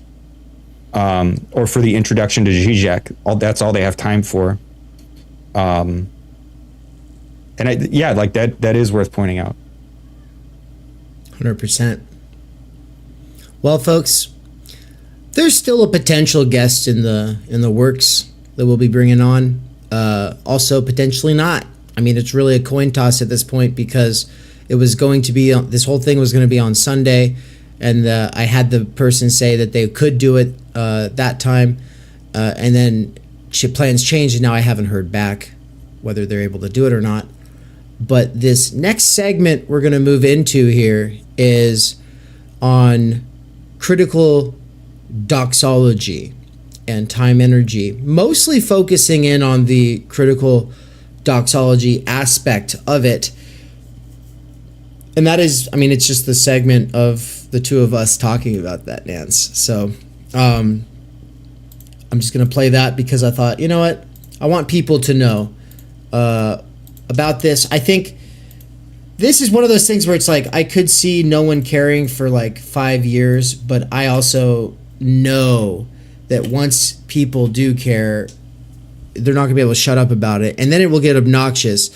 But I hope that what we're able to do in this period of calm before the storm will make it useful and make it important and make it relatable and able to connect to regular people. And I'm not talking about regular people in this like this sort of stereotypical sense. No, I'm talking like all across the board, the most diverse kinds of people, this literature that falls under this general heading of self-help, business success, woke memoirs, and grind set materials, the whole spectrum of, oh, this is the solution to your problems. This is something that you can work on in yourself to be your best self, whether it's in this petty bourgeois register of pull yourself up by your bootstraps, toughen up, bitch, come on, shove it and just get back to work. Or on the other side of that, this, oh, you know, I've been empowered and I've really pulled myself together to be able to speak my truth, and that's so brave of me that it makes me a deserving, authentic representative of X, Y, or Z groups, maybe all three, who knows? That's It's the wonderful thing with intersectionality. I get to speak for them all, you know, like whatever. The whole spectrum of all of that is influential to, I mean, it's so silly to even say that. It's more than that, right? When we did this video, one of the people in the comment section actually said, oh yeah, I really want to talk about metal with you guys, because that's also doxological. We have done a couple of things on metal and hardcore and hip hop and stuff like that. Yeah, we've done that, but we're not going to do that every month. We're not going to do that every Sunday. That's not one of the main tools in our toolkit. And you want to know why? It's because metal is extremely niche. And then it breaks down into hyper niche, polarizing categories to where it's like, I hear some guitar chugging and I'm like, aha, all right, I like this. And then I hear the vocals and I go, nope, don't care. That's a different genre than what I like, right? Like the moment, oh, that guy sounds like he's sweaty and fat. You don't like blackened sludgecore? What is it called? Man. You don't like blackened sludgecore? I don't even know about this, but yeah, I probably don't. Maybe, I don't know. Music is like that though. I don't care about your music taste. I don't care about anybody's music taste. I want everyone to shut up about their music tastes. Like ultimately, it's alienating. And of course, I participate. I have something with a little bit of a breakdown at the beginning of so much of the stuff that I do at Theory Underground.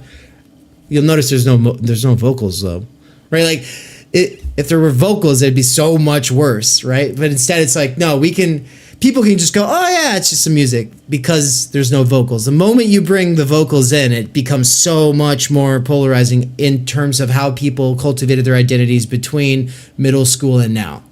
Like it's supposed to tell this story about who they are.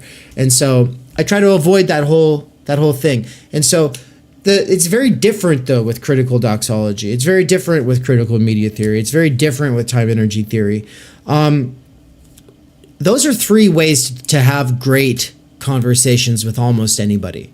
If you understand how to use time energy as the way to honor, dignify, salvage the baby in the bathwater, the kernel of truth, and then sublate that but leave behind the rest via immanent critique using time energy to help people see essential kinds of distinctions that otherwise get lost because people think self-improvement, hustle, grind, it's all part of the same thing that just bleeds into work ethic. And it's like there's a difference between a work ethic and a passion ethic. There's a difference between the amount of money that you actually need and what you could do with time energy directed towards passions, goals, and things that mean something with other human beings not being directed by that profit motive, or your own talents, for instance, that you might discover if you didn't have to work all week.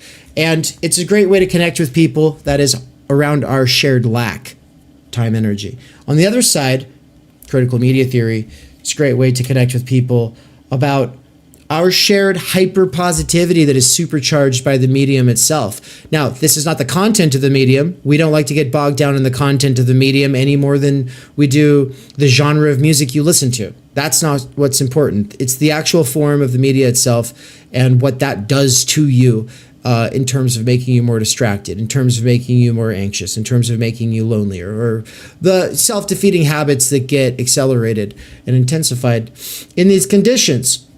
But being able to talk about that in a way that goes beyond this boomer to zoomer spectrum discourse that pretty much just catastrophizes and wants to go Amish versus on the other side, oh, just embrace it, get the brain chip, I'm Nance, I'm going to be a robot, whatever, you know.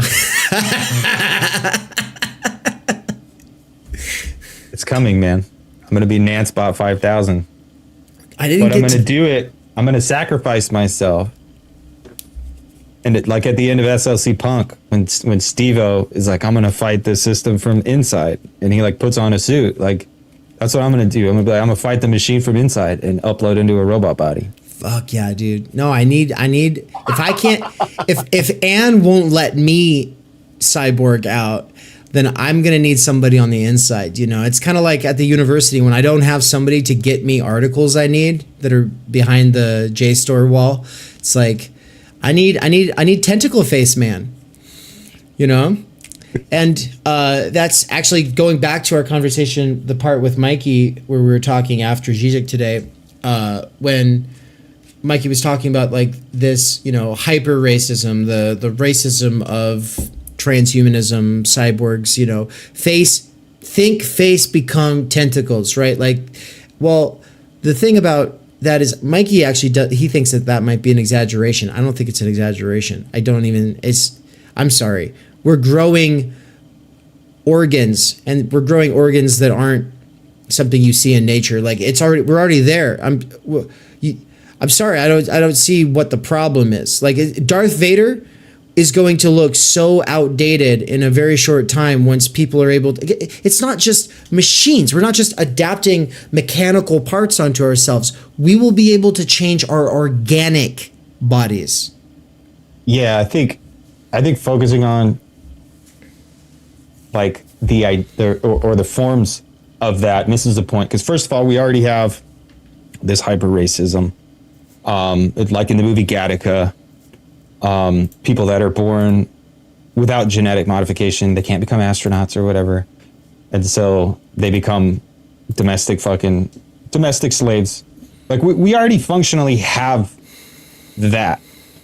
But we also will have, yes, we will have people that like severely modify themselves to look like giant penises with feet. Like, I mean, the dudes, there are people already doing it. They're like the genetic hackers. They're already experimenting on themselves. They're already figuring this shit out. So yeah, we'll live in a world with both.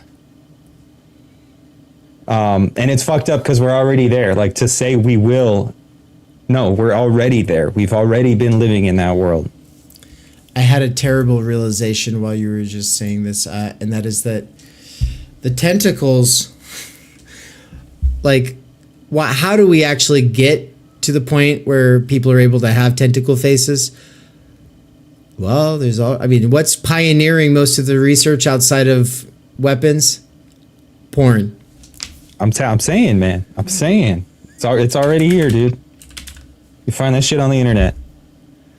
Look, I mean, anything that a person can possibly find under a category Rule 34 on a porn website is something that anybody with enough money or credit to get into debt is going to be able to have chained to their wall in their bedrooms. Okay, and it really is like a disgusting kind of situation.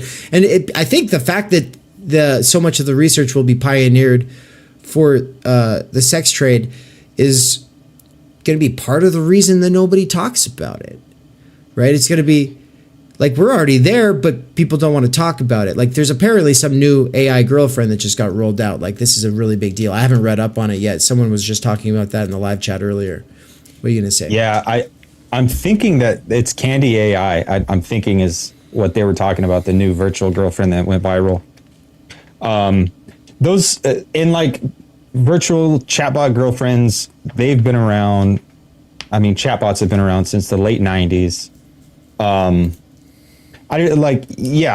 sex, the porn industry is always a big motive force in the advancement of technology. I also think it dawned on me the other day, I want to write a short story about it. I think advertising is also a much bigger motive force in the development of technology than people realize. And I think how Nick Land is saying, oh, it's going to be a sex bot that comes alive. I don't think so. I think it's going to be like a consumer profile. And I think it's probably already sentient, and it's in some server farm in Paraguay right now. And it's just like, it's already awake. It's already alive. Dude, I think. But yeah, I think that the scarier one is the one that comes to singularity through sex trade. Yeah, and develops an actual sense of resentment towards humans, because been tortured. Some genius will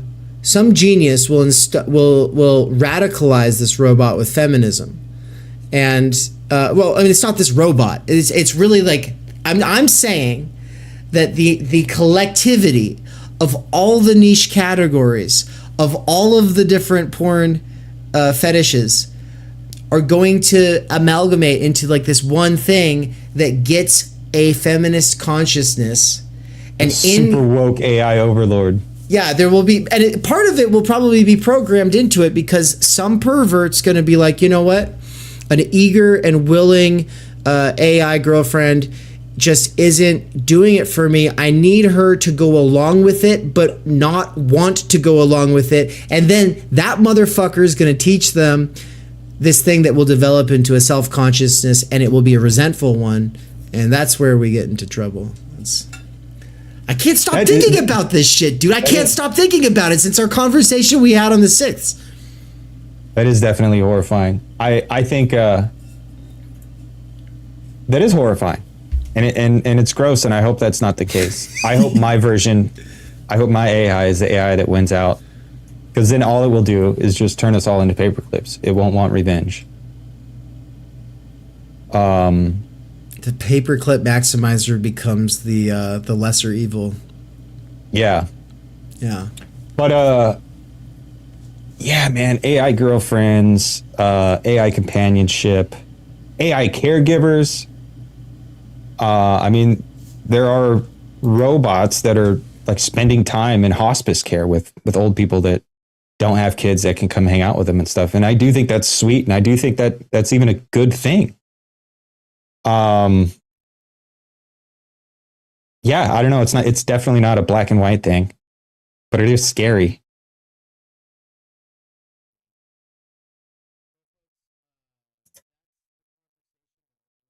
Oh, you're muted.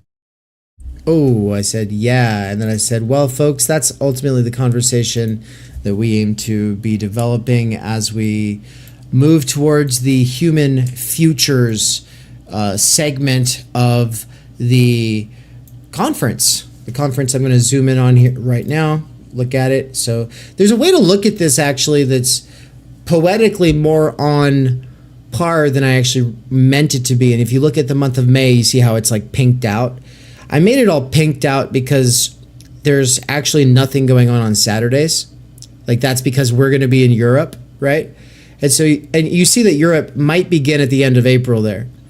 And then it goes into May because we have to get back for the relay race that we're doing as part of the Dialectics of Health and Fitness, challenge yourself, get out of your comfort zone shit that we're doing at Theory Underground.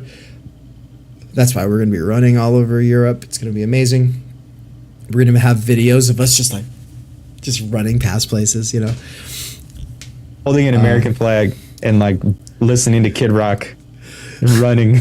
Yelling Guten Tag, Guten Tag. Guten Tag.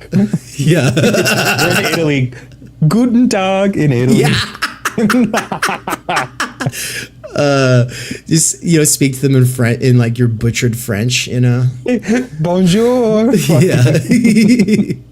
Short shorts. No, but you see how it's all pinked out though. So the Europe stuff that we do, those events, and the backside of this stuff that we're doing with the hubs and everything, all of it's building us up into what happens at the Theory Underground conference in October. And so you see that pink, it goes zzz, and then you see the pink arrow. So it's like that was an accident, but it actually just works out. Like it actually has like this fluidity and a sort of poetic, I don't know, it fits is what I'm trying to say. Anyway, so with that said, the human future side of everything is where if you disagree with us and you don't think that we're correct about AI or capital or the working class being, it exists in a sense, but it's the capacities for it to become from in itself to for itself. Those have been undermined in a million different ways, and there is no more. There's no more public. There is no multitude. There is the mass. And the mass is the fractured mass. The fractured mass, right? This is ultimately what Baudrillard is getting at. This is ultimately what Virilio really contributes to as well. And I think Andre Gores fits in really well with all of that, with his Farewell to the Working Class, which we read the entirety of. It's up on this channel. That's all just a precursor to this Human Futures segment of the conference.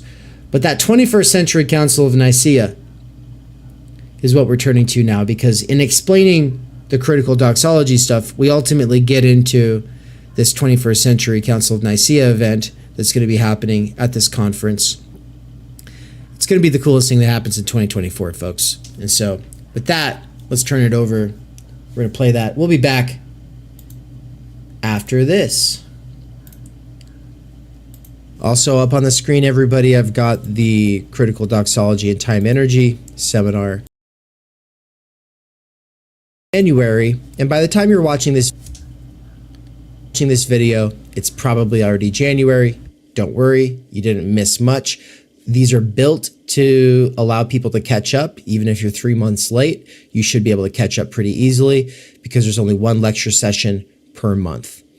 It meets every fourth Sunday of the month, every month of the year, with discussions on the third Sunday. And those discussions are about the readings, but they're also about our personal research related to time, energy, and critical doxology. Critical doxology, obviously, this is just the study of common sense, but doing it critically. And so I have Joe Rogan and Oprah Winfrey up on the screen there.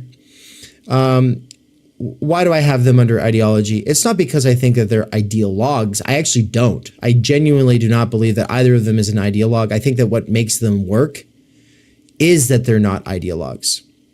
Like they care a lot more about people and understanding people than they do about promoting something particular, right? Like they care a lot more about understanding, and maybe they care more about being perceived as though they understand. Right? Like, or care or want to understand people. It could just be their prolificity, but let's just accept it for what it is. I think the authenticity question is stupid. Let's set that aside and just say they care about understanding people. That's what their brand is. But they have reading lists, and on their reading lists is a lot of self-help, business success, woke memoirs, and general hustle and grind set material that I would say forms the actual substratum of capitalist ideology in this era, from left to right, from PMC to petty bourgeois rhetoric, and we'll be working through some of their essential sources and bringing it into dialogue with thinkers like Aristotle, Kant, Bergson, Nietzsche, Marx, Heidegger, Adorno, Lacan, Byung-Chul Han, critique, critical theory, and doing so kind of from the time energy standpoint, which is to say, thinking from the standpoint of, as working class people who have finite time and energy, who never have in our weeks large energy infused repeatable blocks of time, what are people telling us is the solution, the grand solution to our problems? And like, what's the baby in the bathwater that we want to honor, dignify, but also, what are they missing, right?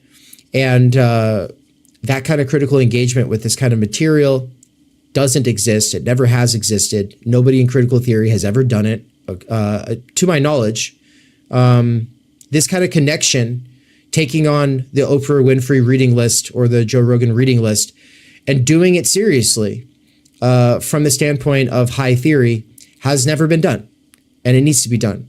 And that's what we're going to do. We're going to be the ones to do it, so you can get in on the ground floor of something exciting and unique that will also, coincidentally, help you think about your priorities and the life that you're building and how to do it better, but also help you critique the people who are kind of bludgeoning you with that kind of bullshit. So we kind of get to have our cake and eat it too.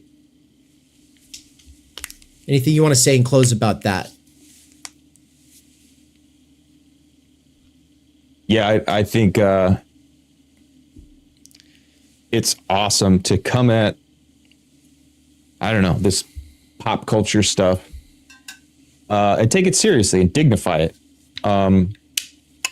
not everyone, the majority of people in my life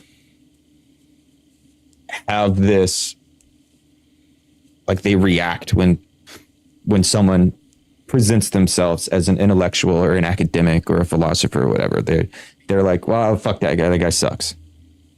Because most of those guys do suck, because most of those guys shit all over this when it shouldn't be shitted on. It makes up so much of the content, so much of the meaningful content of people's everyday lives. And to just immediately dismiss it and say, well, yeah, but we know that's all foolish. Fuck those people. So to dignify it, to take it seriously, I think is hugely important. And yeah, people aren't doing that, and they're missing the point. Yeah, no, they would rather go talk about ideology in Moby Dick, talk about ideology in James Joyce, talk about ideology in the TV show Friends, or like whatever. They don't care about the kind of ideology that actually shapes that participates most crucially in the reconstruction of subjectivity at those points of subjective destitution, when people are going through radical change and trying to take personal responsibility for their radical change, right? You're going to get like Dale Carnegie, Covey, 7 Habits of a Highly Effective Guy, or Brene Brown. Like, these people are so much more fundamental for how we restructure ourselves in times of crisis than the TV show Friends, or fucking something written Casablanca, the like movies no one's ever seen, books no one's ever read, orchestral concert music that no one fucking listens to. Like, yeah, that's all fun and sure, it serves its purpose, but it's just doing the ivory tower, jerking yourself off thing. Right. And that's a passive dig at Slavoj, is it not? Like, this is a... Yeah. But the thing is like, we can appreciate Slavoj for breaking the dam in a sort of sense, because everyone wants him to shut up and not do pop culture or vulgar culture. And I say everyone I mean academics. They don't like this mixture of high theory and the vulgar cultural artifacts. And so Žižek has been instrumental in breaking that dam, that barrier.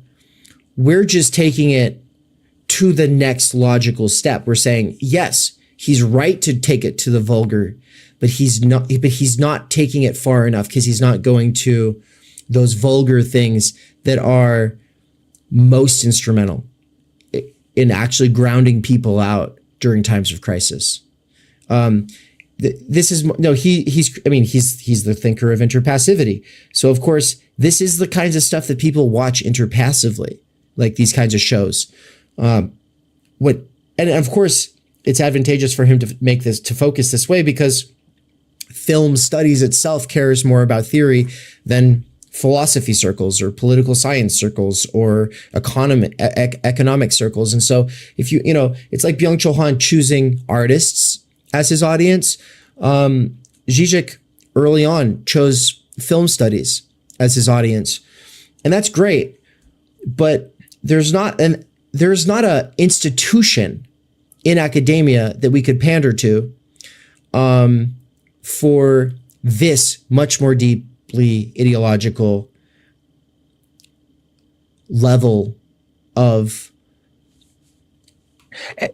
I don't know what to call it. It's not research, but it's just like it is a discourse. Yeah.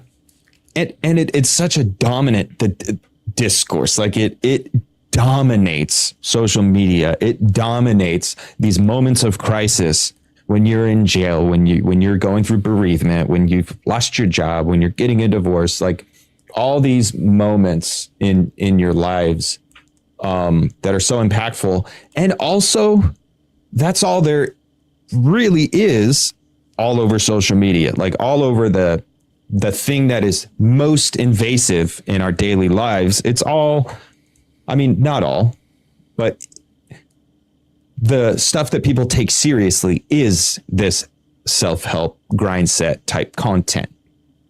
So it's like, yeah, this is where the rubber meets the road, this stuff. And people are ignoring it because they're just saying, oh, I don't care. It's stupid. It's too vulgar. Right. And I think that's, let's analyze that really quickly. In yourself, you hate this kind of writing. Like the Comfort Crisis book, as an example, it's just driving you crazy while you're reading it. Or Orland Claff's Pitch Anything. You're just getting triggered, right? You're not reading it like in this critical theoretical way. You're reading it in this fucking sucks. This is annoying. This is bullshit. Yeah. Way. And so I kind of want to give you an opportunity to speak to that, because I think that you're representative of the tendency. This is the tendency. Like that is how everyone feels when you love quality texts that challenge you. And then someone's like, you gotta read this, man. And they give you this thing and you start reading it and you're like, fuck, dude. So yeah, you want to elaborate on your position? Yeah, I think, I mean, there's definitely multiple levels to it. I think, I don't know, maybe the first level is I want to think of myself as smart in quotations, right? And so I'm just like, I'm doing the thing. I'm that's an affectation where it's like, oh, well, this is too lowbrow for me. What do you mean too lowbrow for me? You know, I spent 6 years of my life cleaning toilets covered in human poop. Like, I don't know if you can get much more lowbrow than that. Little known fact about Nance, I think.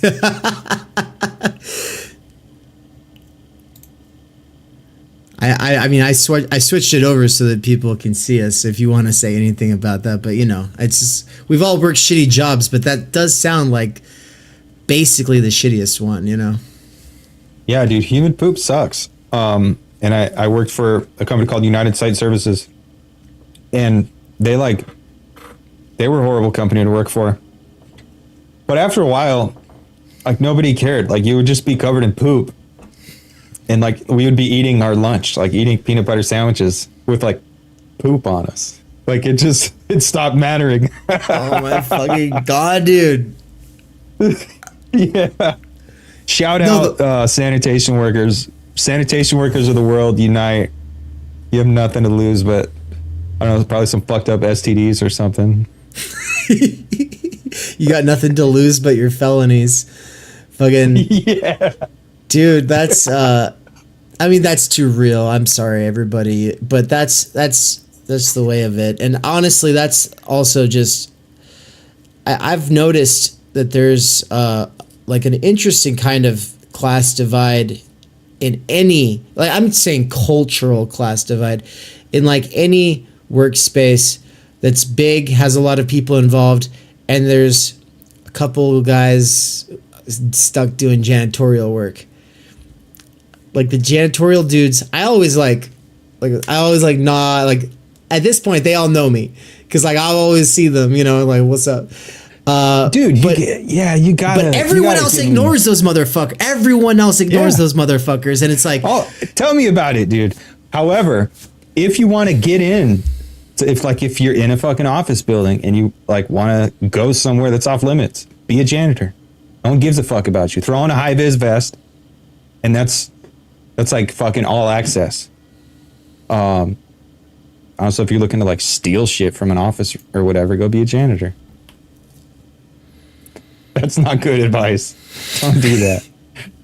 Or do it. No, don't do it. All right, I'll turn it back over here to what we were just doing. Also, what's up, Caesar? We see you in the chat. We're right here, Caesar. Unlike earlier when I was playing something previously recorded and I was running and I did a 2-mile run, I feel very good about that. And also it felt good. It was like actually probably the most rewarding of the runs I've done so far. Most of them have just been like brutal, but that one I was like, wow, I feel like my body's kind of working today, and I think it's because it's starting to come alive again because I've been forcing it to. But unlike earlier with that stream, part of the stream, this part, we're right here, motherfuckers. We're right here. I was like downstairs talking to Anne for a second though, checking in on her, and she was like, "How are you talking on stream and down here?" So this one goes out to Anne. We'll get back to it.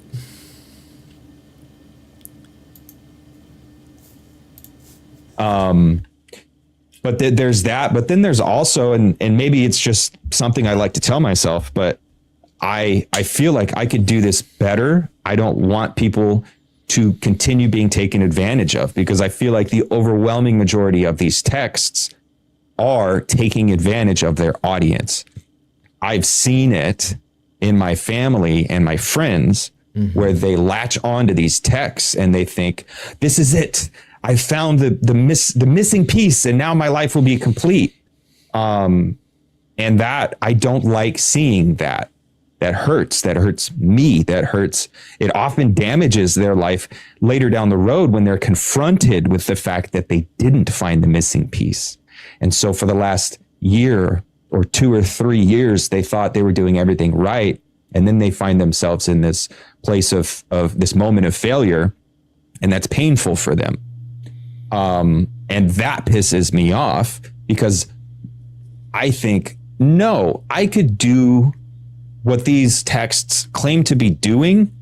I could actually do that. I could actually say true, worthwhile things to the masses. That's something I could do.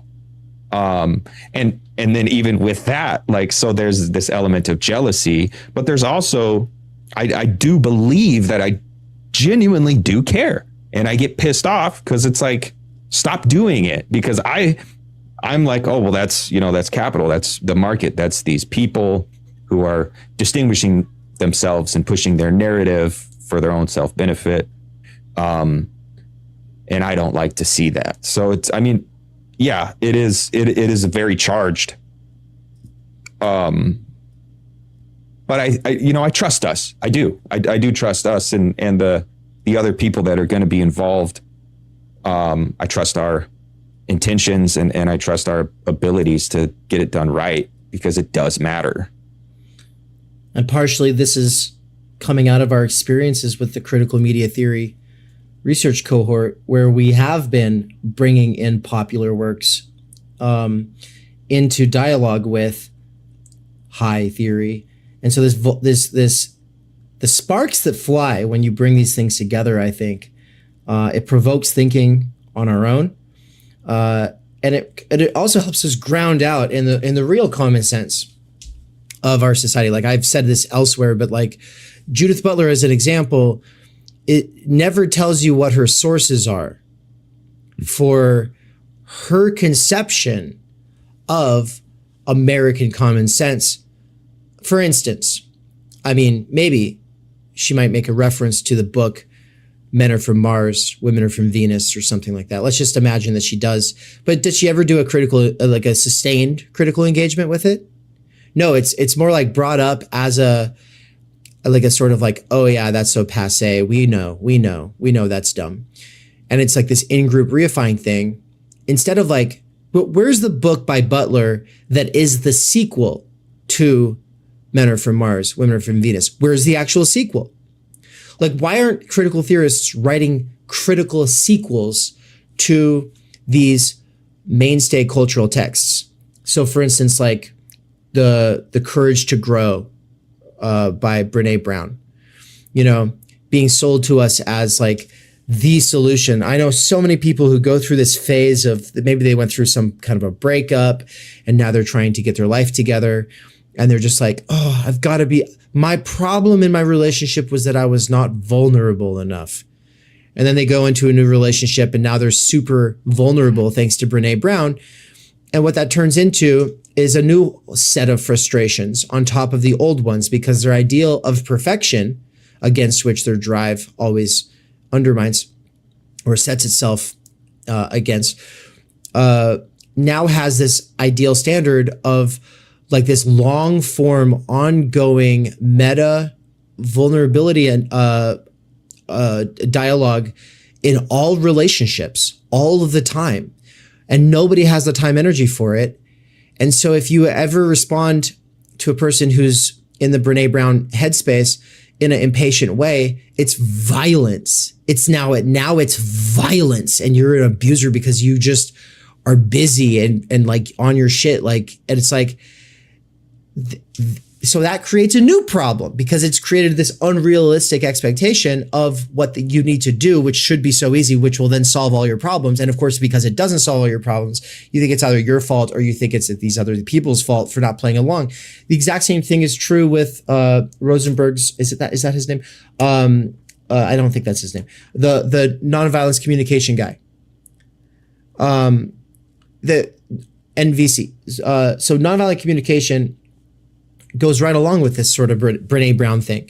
And it's, it's this ideal speech model that people start to measure themselves against and think will be the grand solution to end war, to end poverty, to end, class division, to end relational dysfunction. And it also assumes unlimited time energy. It is a model based in, we've got the time and the energy to be able to marshal all of our resources and focus on the relationship. Now, coming from him, that makes sense because he was like mediating actual conflict between nation states. So but the thing is like, yeah, it was his full-time job. The people he was mediating between, it was their full-time job to show up and actually be in that space. But then he takes that and puts that in the domestic relationship. He puts that between roommates, between lovers, between coworkers, between employees and managers. Simon Sinek with his whole approach to leading from behind and, why don't managers tell their employees that they love them kind of bullshit. Like, he's also bringing this in. Now, I'm bringing in Simon Sinek, Brene Brown. Can you look up the nonviolent communication guy? It's Rosenberg, Michael Rosenberg. Okay, so I was right. Yes. Okay, so Rosenberg. These are examples of the more left PMC side of the spectrum when it comes to this self-help business success worldview. You could, on that same left side, put is his name Young Pueblo? Let me just double check. Young Pueblo. Yeah, it is Young Pueblo. His real name is Diego Perez, but he wrote a book called Inward. And, he's got millions of followers on Instagram because he makes these really short, little, thoughtful, succinct daily reminders for people to keep their head straight. It's just like mental.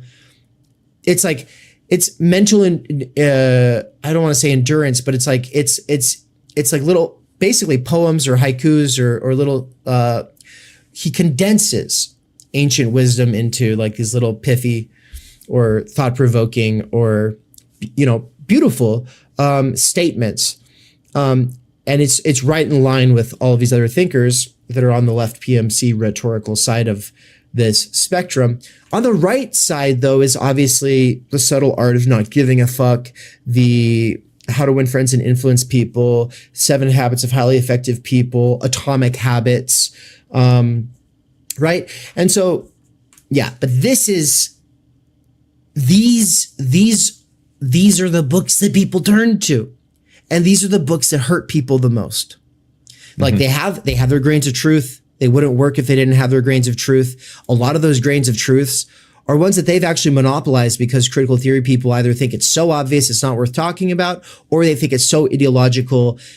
Oh, you can't say that because if you say, oh yeah, you got to take responsibility. Well, what that leads to is Reaganism and victim blaming. And they have like this whole idea of what that leads to. But they can never just like sublate the kernel of truth into their own project. And so, which gives a monopoly on certain truths to these kinds of people. So yeah, I wanted to turn the end of this session into a plug for Critical Doxology and Time Energy because it's coming up quickly. It's going to begin on the 4th Sunday of January. And I just hope that you will all get in there. I want to see some people sign up for it. And the best way to be a part of it is by becoming a tier 2 or higher subscriber. Fuck that. Just sign up for it as a standalone if you don't want to be a subscriber. Just get in there. At Theory Underground through the app or through the website or paying for the course itself. Just get it. Get in there. Join us. It's going to be interesting. And it's building up to the conference, which will be in October 2024. And so the research you're doing there builds up to presentations and papers that can ultimately potentially get into an actual anthology. And who knows, maybe you'll actually be able to be a part of our 21st Century Council of Nicaea event, which we talked about that with Cadell. That's the only place that we've announced this, but because I'm going to re-release this segment as a standalone video. Did you see that? Do you know what I'm talking about? This 21st Century Council of Nicaea event? Yeah, kind of coming together and I don't know, discovering what the core concepts and like the key doxa are of our current situation. To then be able to critique it, but like first finding out what is worth tarrying with, what is worth sifting through. Right, like what are the essential texts of 21st century actual scripture? And when we say actual scripture, we're not saying the actual truth or the actual true gospel. We're saying from the standpoint of our culture, what are the essential texts? Can we, for instance, take the 48 laws of power and the subtle art of not giving a fuck and say those are derivative and downstream from these more essential texts? And then we could say, well, but are they essential popularizations of those other texts? And then in the longer run, it'd be nice to be able to say, what are the core assumptions of this left PMC to right petty bourgeois, spectrum of rhetoric and ideology? Like what would be the central assumptions that make them different, but then what would be the central assumptions that make them the same, and source that where are the actual like sort of lodestones or like linchpins of that in these texts. Like Tony Robbins has obviously played this tremendous role in popularizing the right petty bourgeois side of the equation, right? Well, even if he's not essential in this originary sense, then he's an essential popularizer. And so then we have to figure that out. He's a key figure. Yeah. And then the Council of Nicaea metaphor. Well, what is the metaphor? Because I think that a lot of people that one probably just goes over their head, right? So I think it was the 3rd century of the Common Era. The leaders of the nascent Catholicism came together in Nicaea and had a council to decide what would be canonized into the Bible. So before the Council of Nicaea, there were hundreds of books that constituted the corpus of Christian scripture, and then the Council of Nicaea. And actually, I think it was a sequential one. Like there were multiple councils of Nicaea that, when we say the Council of Nicaea, we refer to one that I think might have been the 3rd or maybe the 2nd. I don't know. But before that, there were hundreds of books in the Old and New Testaments, and they came together and said, what describes our narrative and what doesn't? What do we need to cast off? And so I don't know if anyone's heard of like the Nag Hammadi library or the Dead Sea Scrolls or this Hidden Gospel of Thomas, or like there's tons of books that are apocryphal or heretical that weren't always apocryphal or heretical. Right. And like the and book of they Judas, came together. Judas, like I've seen people posting about the book of Judas or whatever. And it's like, well, why is that not in the Bible? Because of the Council of Nicaea it's like, okay, it's kind of like nowadays. It's like the internet. It's the dark age. It's the TMI. It's the dark age of TMI. Too much information, too many conflicting narratives, too much, like no cohesion. Nobody has agreed upon social reference points for their culture texts.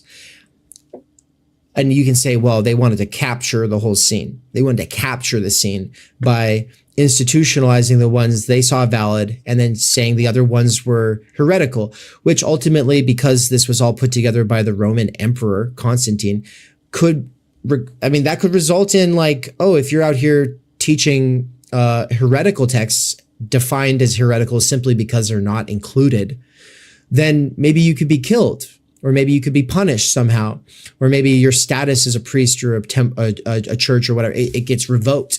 And so it's like, it is gatekeeping in this like strong sense.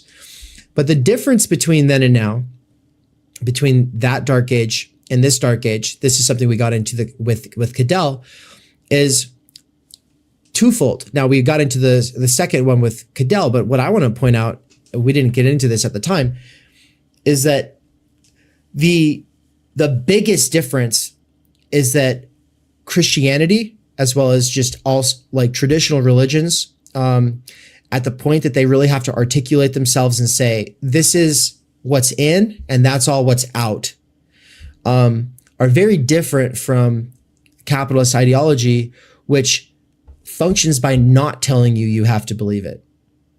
You don't have to believe it. You can do whatever you want. You can just go to whatever life coach, whatever woke memoir, whatever grind, set, hustle, business success literature you want to, but you as an individual have to figure out how to keep getting back to work on time. You as an individual have to find a way to love it. You as an individual have to find a way to valorize yourself.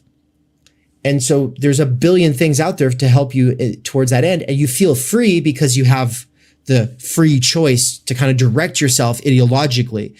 The point is that it needs to ultimately reincorporate you back into the same thing. And so, just like the PMC is the class that benefits most by not thinking of itself as a class, and that's an essential function in the reproduction of capital today. This ideology works best when it's not ideology at all. And part of what makes it not ideology is that there's not a church for it. There's not a church for self-help, hustle, grind, whatever. There's not a church you can go to where they're just like, yeah, it's Tony Robbins this week, and then it's Covey next week, and then it's Carnegie. No, they're not going to say that.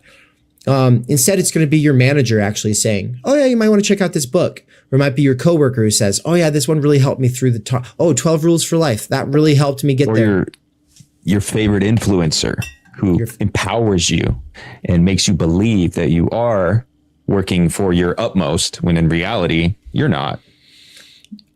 Yeah, the influencer who's selling you on Brene Brown and how much this changed their life or whatever, right? Or it could be Joe Rogan or, Oprah Winfrey. So yeah, this is its power is by remaining apparently non-ideological, apparently having no direct ties to the war machine, apparently having no ties to, say, naturalizing the turning everything solid into air for the sake of capital valorization, this ultimate reduction of all useful things and relationships to the sign of exchange, right? Like that is all something that benefits from not being recognized as. Now, what was the other thing? We talked about it with Cadell, the other difference between then and now. Do you remember off the top of your head? Because I do, but I want to see if you do. Was it that? I'm trying to remember. It's CMT. Then Cadell and I talked about how fucked we are. Was it that we're fucked? No, it's the Or was CMT that- angle. It's the CMT angle because obviously they were fucked in the Dark Ages too. Okay, yeah. No, it's just that the this just in, they were fucked in the Dark Ages. Damn, I didn't know that. Yeah. This is weird, like listening to ourselves. We've never actually done this before. Actually, I'm going to make it so people can see us. Let's engage the audience for a minute here. Audience, what's up? So, yeah, normally we don't just sit here and watch ourselves talk. I've been mostly like, tuning in and out because I already know what I said. So I've been focusing on some stuff on the back end here, but I'm also tracking, and this is, to me, like one of my favorite things to think about right now. I think I started it when I was working at Amazon last year at a different warehouse. I drafted up the Hustle Bible, is what I called it. It's like a document. It's like 20 pages, and it's just full of all of these, like, I would say, like the main references, like when somebody's turning their life around and they're like, you gotta read this. Like, okay, I've accumulated those into this Hustle Bible. I don't think I'm gonna run with the title Hustle Bible. I might. I could see if we were putting out some writing that's specifically targeting Goggins Bros, right? Like that first episode I just did, or like that short that I did recently, like where I'm trying to actually engage with that because I think that there's something there. I mean, you're the one who made me realize it in the first place, but no, I like the passion. I like the passion. I like the attitude. I like so much about it, and. Where was it going with this? I think I'm just saying that I really like what we're doing here. Like, this is becoming something. Oh, the Hustle Bible. I would only use that name for the book if I was directing it at like people who are into hustle and grind culture. But that wouldn't reach the woke memoir, addict. That wouldn't. So it's like when we're talking about like, there's two levels to the publishing, right? Like on the first level, it's like stuff that comes from the conference that is popular. And then that might be directed at specific kinds of audiences. I could see, for instance, if there's popular works on this stuff, there would be some that's like dealing explicitly with this audience that is reading Michelle Obama's memoir or Kimber Mex Kendi's or whatever, as opposed to another kind of volume that is actually aimed at people who are more like the Joe Rogan kind of demographic. Yeah, I think you would have to maintain. You can't use the same language. You can't when talking to, the polite liberals and then the hardline hustle grind set people, because the same language won't resonate with them, and ultimately it is reaching these people at the level of the popular works that do resonate with them, like on an emotional level, but then sneaking in some intellectual shit behind all that emotional shit. Yeah. And then on the back end, so like that was with this, I was saying that there's two directions that I could see the popular stuff going. The third direction is to write like me in this Timenergy book, because, okay, not like me, like kind of to have it right. Try to do what I was trying to do when I wrote this. That's what I'm trying to say. I'm not trying to say write like me, but like try to do what I was trying to do, because I think that I failed at actually doing it, because it's a work in progress and it's a process. But the what I'm trying to do is write to basically that whole spectrum. I'm not trying to. I don't want people's music tastes getting in the way. I don't want, and ultimately, like, Theory Underground's not going to be my vehicle for speaking to such people. It's not really. That's not. It's my own educational, journey, and trying to turn that into a bunch of courses that will be useful to other people in their own journeys. So that's why I can have the music that I have at the beginning and not aim for mass appeal and kind of be a little bit more crass. But in a piece like this, it's like I am practicing trying to speak to. I keep stopping myself from saying everybody, because it's definitely not to everybody. But I'm talking about this spectrum from Joe Rogan to Oprah Winfrey literature, specifically like the kinds of New York Times or Amazon bestsellers that end up on the Joe Rogan or Oprah Winfrey like list. And that includes shit like The Power of Now and The Secret. Like that's Oprah's fault. Like she signal boosted that shit. She single-handedly made this suburbanite like Alan Watts was already kind of like this, you know, like white person hippie appropriation of Zen Buddhism and Taoism and stuff like that. But like Oprah is what brought that to housewives. And so like The Secret and the Four Agreements being on everybody's coffee tables thing, if you go into middle class neighborhoods and actually see what they've got on their coffee tables. I've been there. I've seen the insides of these houses. I know.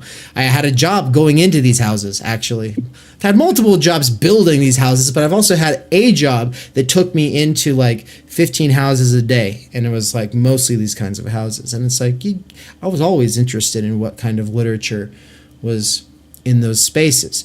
Another way to see what kind of literature is in those spaces is to go to a thrift store and just look at the repeaters.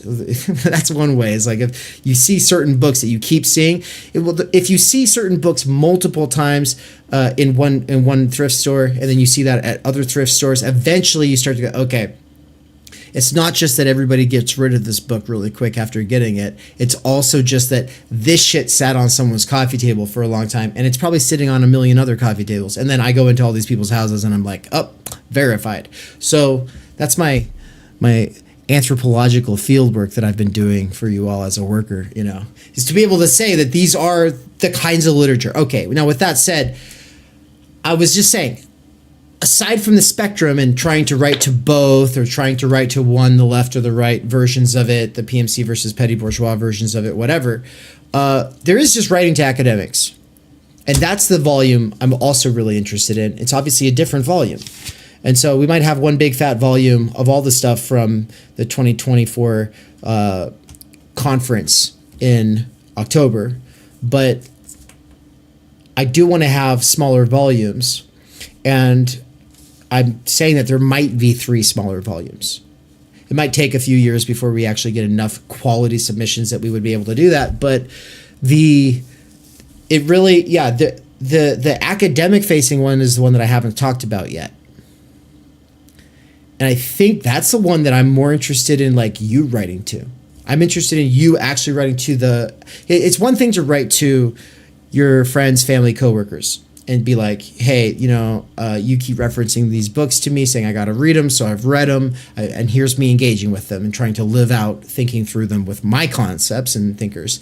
That's one thing. And I'd love to see it, you know, from you. But with what you were saying earlier, Nance, and in this video, there is this hatred and disdain for these kinds of works that goes far beyond, oh, it's harmful.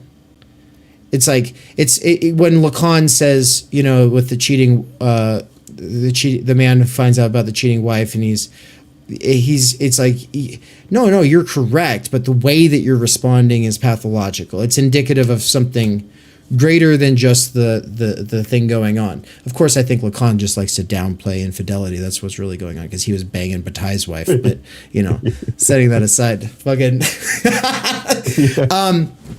I think that the sense of revulsion and hatred or disdain or whatever towards these kinds of texts is indicative of something about our libidinal economy. And when I say our, I mean the degree to which we are in some kind of a Venn diagram, at least at the level of our ideal ego and ego ideal, with these people who are intellectuals, and they're very serious intellectuals, and they would never mess with this kind of stuff, right?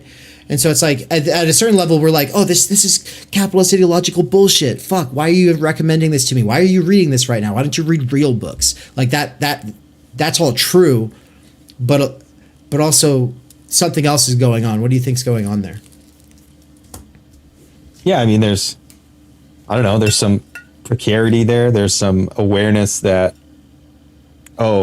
me being an intellectual really isn't all that important, and it's not all that it's being marketed as. It's being an intellectual. I'm chasing the secrets of the cosmos, when in reality, no, you're not. You're just a fucking cog in a machine. And I think it's an awareness on the part of the intellectuals, that their life's work is also bullshit. And they're reacting strongly against it because it sucks to come to the realization that what you've been engaging with your whole life is bullshit. I hadn't thought about that, really. I also think that there's like aside from the class thing, the basic symbolic cultural class thing, the performative disdain kind of correlating with like this insinuation that I do the real thing. It's always the real works that I'm engaged with, right? I stay in my lane and I know what I'm talking about. Like outside of all that, I think that anybody who really, really cares about academic honesty, intellectual integrity, rigor, systematicity, truth understanding, gets at a certain level, specialization is necessary. You actually really do have to commit and dive in deep, because the intro class level is never the point. That's not where you're supposed to go and stay. Like that's supposed to be a springboard into so much cooler shit. And that you know, if you stay at this generalist level, and if you stay at that level of speaking to other people, it means you're never actually saying anything. And then this more robust defense of the academic position is just to say like, 12 rules for life, 7 habits of highly effective people, subtle art of not giving a fuck, and how to be anti-racist. Like the whole fucking span of these. It's people speaking in this sort of seemingly accessible, seemingly clear way, but it's only accessible and clear because it's written to people who are structurally stultified of their time and energy and therefore functionally illiterate. And so it's like, to remain clear to a functionally illiterate person, all you have to do is hide any sign of interpretation. And like, it's just, I'm saying what I'm saying and I'm saying it clearly. But you leave out the fact that as an author, you know you're making choices as you write. Like you hide that. And it's like I think that some of these newer ones, like I think that they have a way of like even owning that somewhat and therefore being able to continue with what they're doing. And I think that still in defense of this academic elitism that gets off on hating on this shit, there is the truth there that it is fucking bullshit, or that a lot of loose speaking and imprecision and this bracketing out of any hermeneutical questions is going on. And I think that academics know that in their bones, like a lot of them. And so it's like, but they also have an undue importance invested in their institutional recognition that they've been bestowed with. And they also do just hate regular working people and also not understand the actual time energy crisis that is occurring. And so it's kind of like, that is the situation as I currently see it. This is the most I've ever actually shared it out with anyone, but I think they need letters from us, is what I'm ultimately getting at. Like the call for proposals on this Council of Nicaea shit will also include, like, yeah, if you want to pick one of these books that we've talked about, or one that you're like, this one definitely goes in there, and you want to argue for why it goes in there, or you want to run with 7 Habits of Highly Effective People and what it presupposes and doesn't ever actually say, and like write that to the family members, the coworkers, whatever.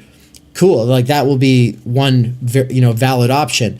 On the other side, there would be like this more like Marxist, Bourdieuian, Foucauldian, whatever kind of reading of the actual relationship between academics and their self-image, and on the other side, what's going on with the actual social and cultural capital in this form of elitism, right? Yep.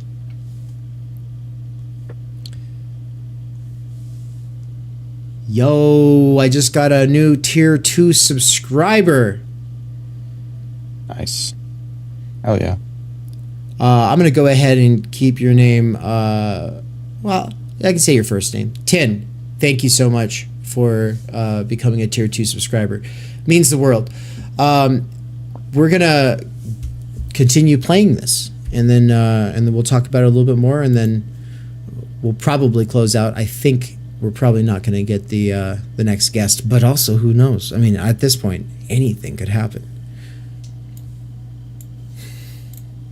The media conditions themselves have changed so radically, right? And so it's like at the Council of Nicaea, you have a handful of elites selected by an emperor who are supposed to put this thing together. As opposed to, and I'm not saying they're bad. I'm not saying it's a conspiracy. I'm just saying like that was necessary because of the mode of communication at the time. The media conditions obviously changed with the Protestant Reformation based in the printing press, right? So what would the Council of Nicaea look like after the printing press? It wouldn't. It can't. There can be never again can there be that kind of centralization of ideology. It just will never work again. In fact, at this point, we're at what seems, this going back to the first point, the extreme semblance of rhizomatic, dispersed, non-centralization of ideology. When in fact, subtending all of the literature is a certain set of assumptions and a certain couldn't be more complete. And a certain couldn't function. be more complete because of that illusion of actual distributed communication that's happening is what makes it total. So confronting the fact that nothing is really happening is, I think it's radical. Like, and doing it in the context of the critical media theory research that is going on at Theory Underground. So if you're a tier 1 subscriber, then you already have access to the critical media theory stuff. We meet every second Sunday of the month, and the discussions for that happens on the first Sunday. So some people are going to be at tier 2, 3, 4 and be engaged at this level where they're doing the CMT shit and they're doing the Timenergy shit. And so kind of having that context there, having that dialogue there is going to be useful because, yeah, we are in this neo-dark age, ushering in the neo-feudal age or whatever the fuck.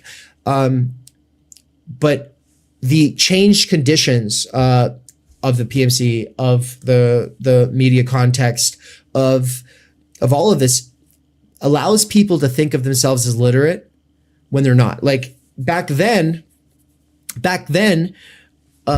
the priests who were getting together and actually doing the Council of Nicaea project, they were the only reading people, like them and their monks or whatever, like, and their scribes, like they were the only reading people there. The broader public it wasn't literate at all, right? And so it was like nonsensical. Like, of course they had to do that. But now, of course we have this idea of specialists and experts who are supposed to, ultimately you're responsible for subscribing to the correct ones or whatever.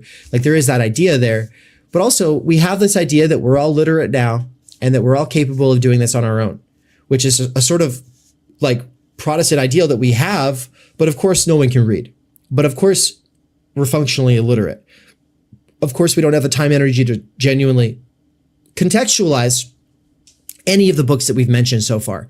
All of the books that we've mentioned so far, if a person's reading it and it's the first real book that they've seriously read that's nonfiction in, say, 10 years, maybe they're in prison, maybe they're going through a breakup, divorce, death in the family, lost one, whatever it is, and they're reading it seriously now because they are functionally illiterate, because they are structurally stultified of their time energy, it's going to read as a transparent, like they only see what's on the page. They can't see the decisions that were made to get what's on the page there. They don't understand the context within which it functions discursively. And so that's the kind of stuff that we'll be getting into. We really hope that you will all be able to join us because it's going to be a great time.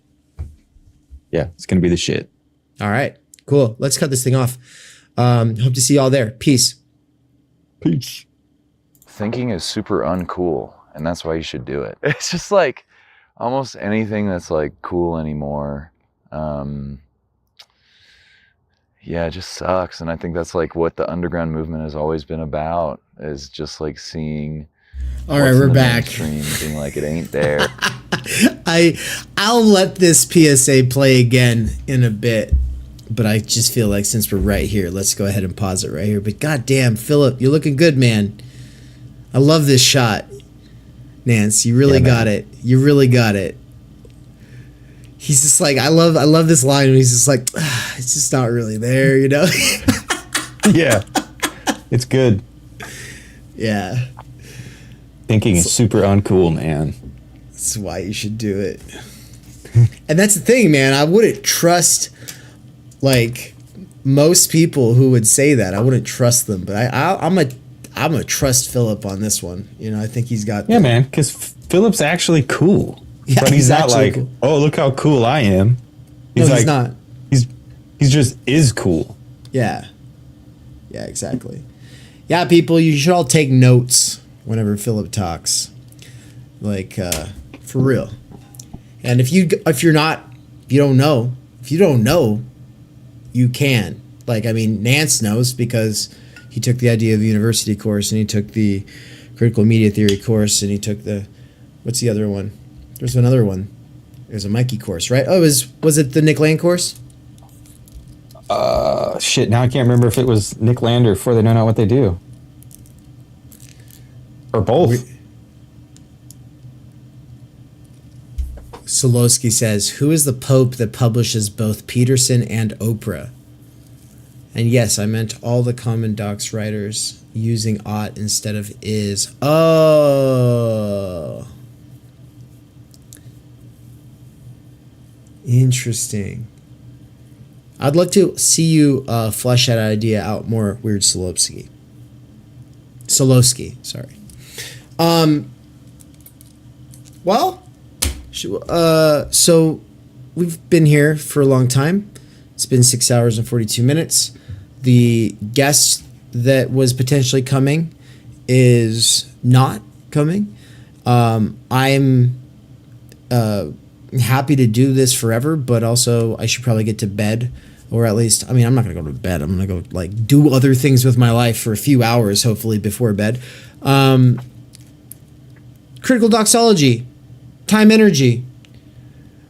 That's what this was about. I've mostly talked about critical doxology, how that actually connects to, like, I almost felt like putting time energy at the end of critical doxology and time energy deprioritizes time energy in a way that's like suspicious. It's suspicious of me because I have a hard time promoting my own book. I have a hard time promoting the concept of time energy. I know I use it. I make references to it, but also at a certain, it is easier for me to promote someone else's course than my own courses. And so that's a weird situation to be in because there's a lot of courses coming up that I'm actually teaching. And so the critical doxology and time energy course is not the only one, but it is one of the big ones, and I'm really excited about it. So that's why we just focused on that, because I don't think anyone's really used to hearing about critical doxology. If you've been around this channel for long, you're probably used to the time energy concept. Some of you even read this book. And so at this point, I feel like critical doxology can't be left aside. There were people who already picked up on the fact that time energy is an imminent critique of this kind of literature. So like that was already a thing, but it had not been I hadn't taken ownership for it yet. I hadn't really put forward this bigger vision of what theory needs to do in challenging common sense and actually engaging with real social reference points. And this year, I'm throwing down the gauntlet and saying that's a thing. And I'm saying it's been a thing. And I've got a problem with the fact that people are acting like it's not a thing. And so I think that's going to be a game changer. I hope it will be. And I wouldn't be surprised if it takes a couple years for most people to get the memo. But once it does, it's going to be great. And there will always be people who just write it off as, oh, well, those guys are just doing some pseudo-philosophical self-help bullshit. And those people all know what they can do with themselves. They know exactly what they should do with themselves. They can self-help themselves into some other, I don't know, Minecraft or whatever. I don't care. So, the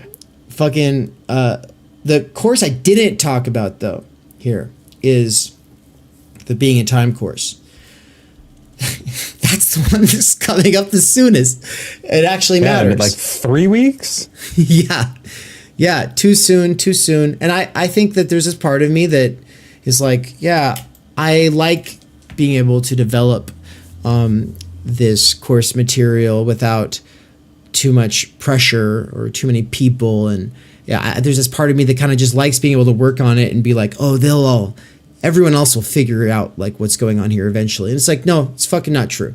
Look, if you want to get into a really difficult text that is foundational to all of the other theorists that we talk about, or at least to understanding them and contextualizing them in the 21st century, then you got to pass through Being in Time.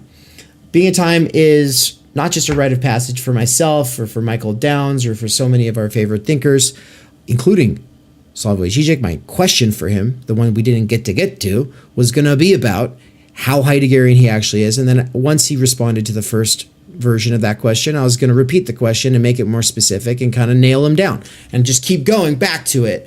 And so hopefully we'll get to do that in a couple months, because you know how he is. He'll start talking about it and then a second later be talking about Hamas. And it's like, cool, man. But also I want to hear you say this thing. Okay. And so I'm stoked about all that, but now the course is coming up. I didn't get to ask that question that would have helped me plug this course a little bit more. So we're just going to, right now, plug it for a couple minutes. I want to let Nance say a few things about it, and then I'll come back to it. Anne, I don't think Anne's capable of engaging right now. I think she's kind of out of it, but if she happens to be around and capable of engaging with it, the fact is she's like a non-theory of obsessive who's been taking the course and getting a lot out of it. And so her testimony is very important in that regard, because I take a lot of pride in the fact that she's able to get something from it. And I think that we should call it the Anne standard, not the Mikey standard. Like, can you get Anne excited about it and she doesn't tune you out halfway through? That's a good lecture. And so, I mean, that's what I'm trying to use as a standard here. And so anyway, but let's hear about the Nance standard.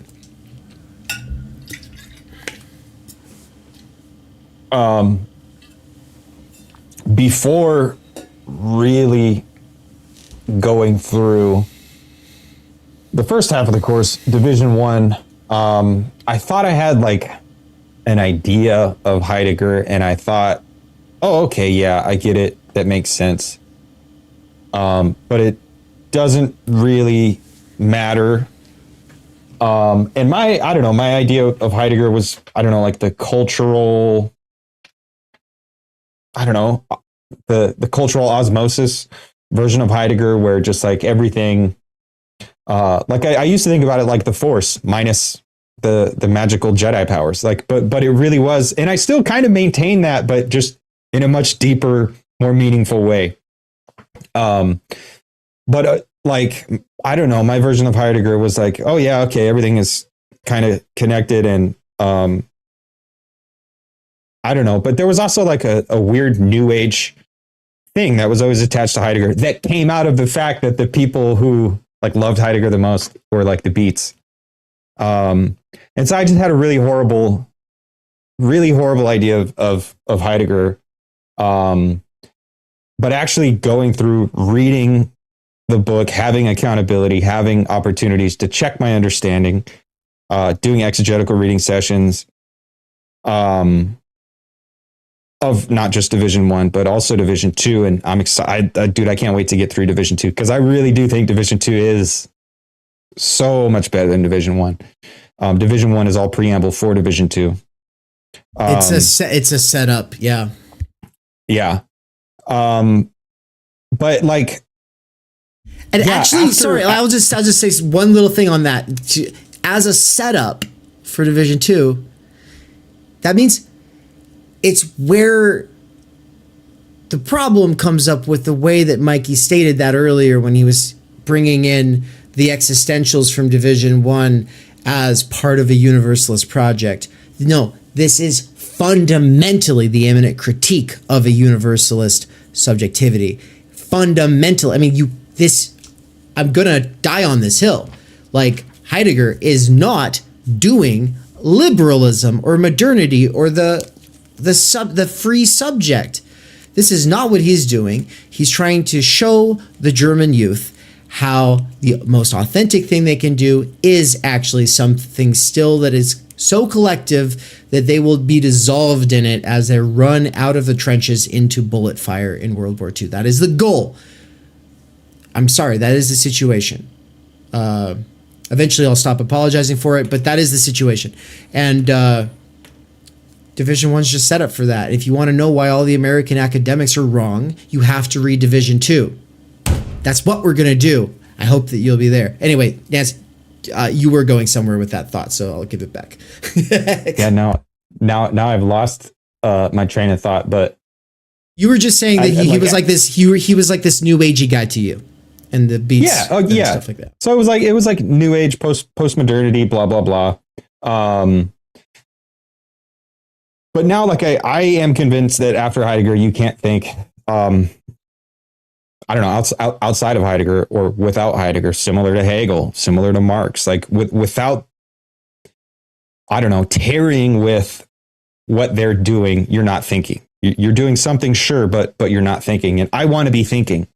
I think Heidegger, for me personally, I think he's super duper useful to be able to think about like my own situatedness in reference to everyone else and kind of like rebuilding this version of what it means to be a human in the 21st century, like where everything has changed and everything is constantly changing and constantly reinventing itself. So finding a way to, I don't know, have some roots, and not in the Heideggerian sense, because he's a dickhead when it comes to roots, but like just understanding what it means to be me and understanding what it means to be me in the milieu in which I exist and all this shit. Like Heidegger's huge for that.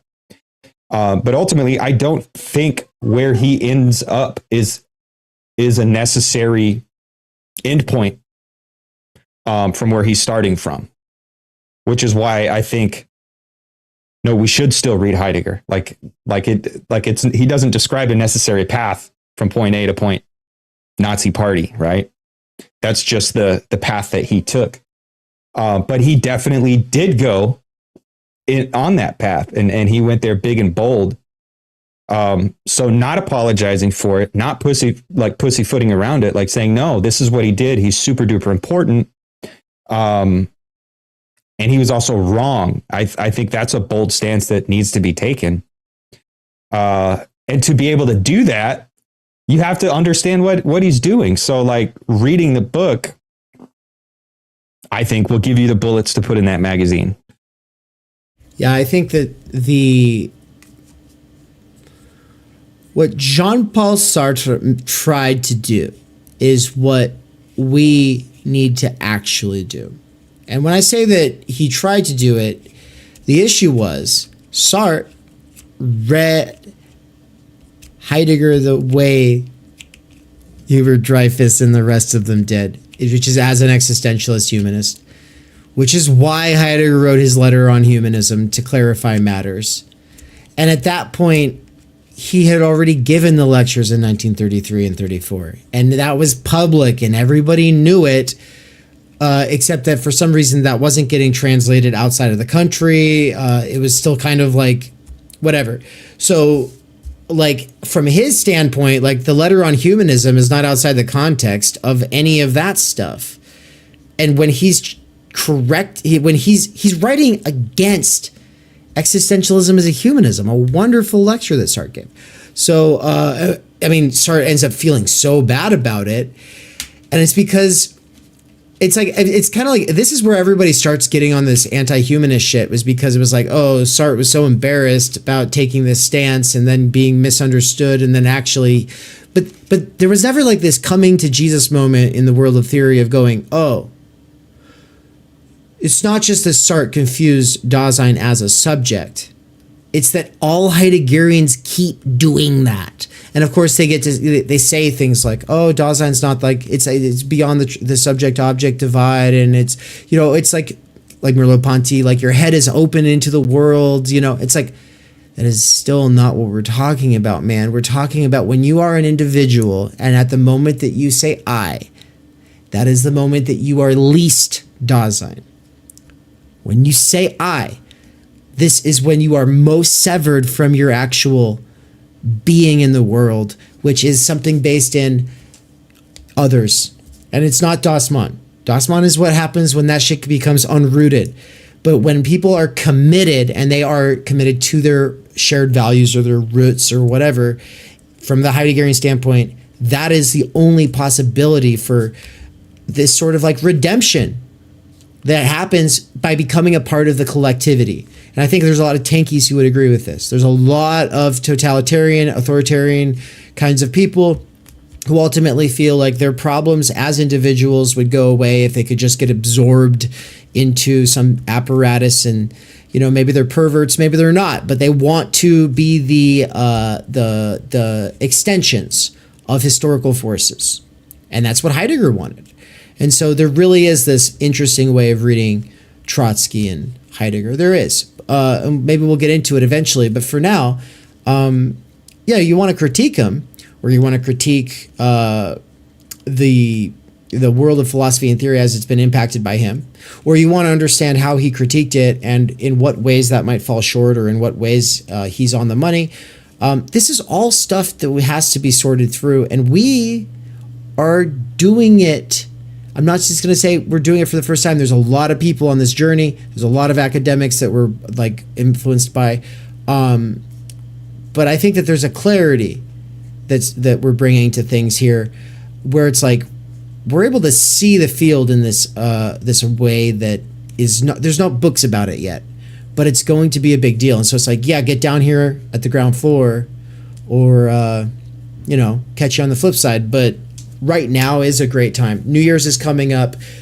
We've got people who spend all their time and energy, which is fractured and fragmented and unuseful, jacking off and eating ice cream and playing video games and thinking that they should go on runs and thinking they should practice multiple languages and musical instruments and actually get out and like be around other people who also want to like do something with themselves. But you also want to read great texts. And at the end of the day, you might have to make a decision. You might say, no, I know I don't have the time and energy to do all of that. I'm going to focus on the violin. Okay, cool, more power to you. We can't do that with you over Zoom, but we can do these texts that are going to be so much more difficult if you do them on your own. And I know that every one of you wants to be your own fucking great theorist and your own, underground professor, and you want to just jump straight to that stage and not have to go through like the student phase or whatever. I'm exaggerating, but there is this tendency to say, oh, I don't want to have my reading influenced by the reading of someone else. And I'm just here to tell you, you've been influenced by the readings of others. There's no getting outside of that. It's no better sign of functional illiteracy than thinking that the ideas that go through your head or the interpretation you bring to what seems like a transparently obvious section of a text, like that's natural, real, and good, right? Like that is like the biggest sign or symptom of functional illiteracy. And it took me a long time to figure it out. I tried, there's a lot. I'm gonna read it and just I'm gonna form my own judgment of it. It's like there is a scholarship, there is a field, It's already influenced how you're approaching the text. You already have a foreconception of the text. Moreover, it just helps to read it with other people, especially when somebody spent the last 10 years studying this. So I know I have a baby face, and people are, for at least another 10 years are going to try to treat me like I'm 20. But I've been busting my ass to make it so that I'm able to teach this and bring a level of clarity to it that has not been brought. And so fucking Division 2 is going to be a banger. Yeah, it is. Having read Division 2 multiple times on my own, I'm fucking stoked to actually go through it and read it for real. And I have to say, I love Peter Sloterdijk, but Peter Sloterdijk might have been ruined for me after reading Heidegger. And I won't even say ruined, because you can't ruin him, but the way I read Sloterdijk and the way I read everyone else is different, because I have, I don't know, some small grasp of Heidegger, or my own version of Heidegger, or whatever. But it really has changed my comprehension, like my reading comprehension and my ability to study and shit like that too. I'm super stoked to get back into Division 2. Yeah, and that's outside of these structures, the course, the lecture, the discussion, the inevitable essays, the posts, the articles. I'm not going to be who I want to be. I'm going to read it and think that I read it when I didn't really read it. I didn't really wrestle out anything from it.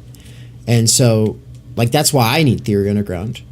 I hope that's why more people over time need it too. Is not because they're looking for some grand solutions, because I'm some guru who's got it figured. No, fuck that. It's people who want the accountability structure, the potential recognition of other people who give a shit, right? That's what it comes down to. You give a shit about the subject matter, and you care more about the subject matter than dropping takes. If you care more about the subject matter and trying to understand it from a bunch of perspectives and really wrestle it out and get to the point where you'll be able to reliably draw from it for the rest of your life, instead of just skeetering past it and then really never being able to say anything except for some vague, banal bullshit, then get on board, people.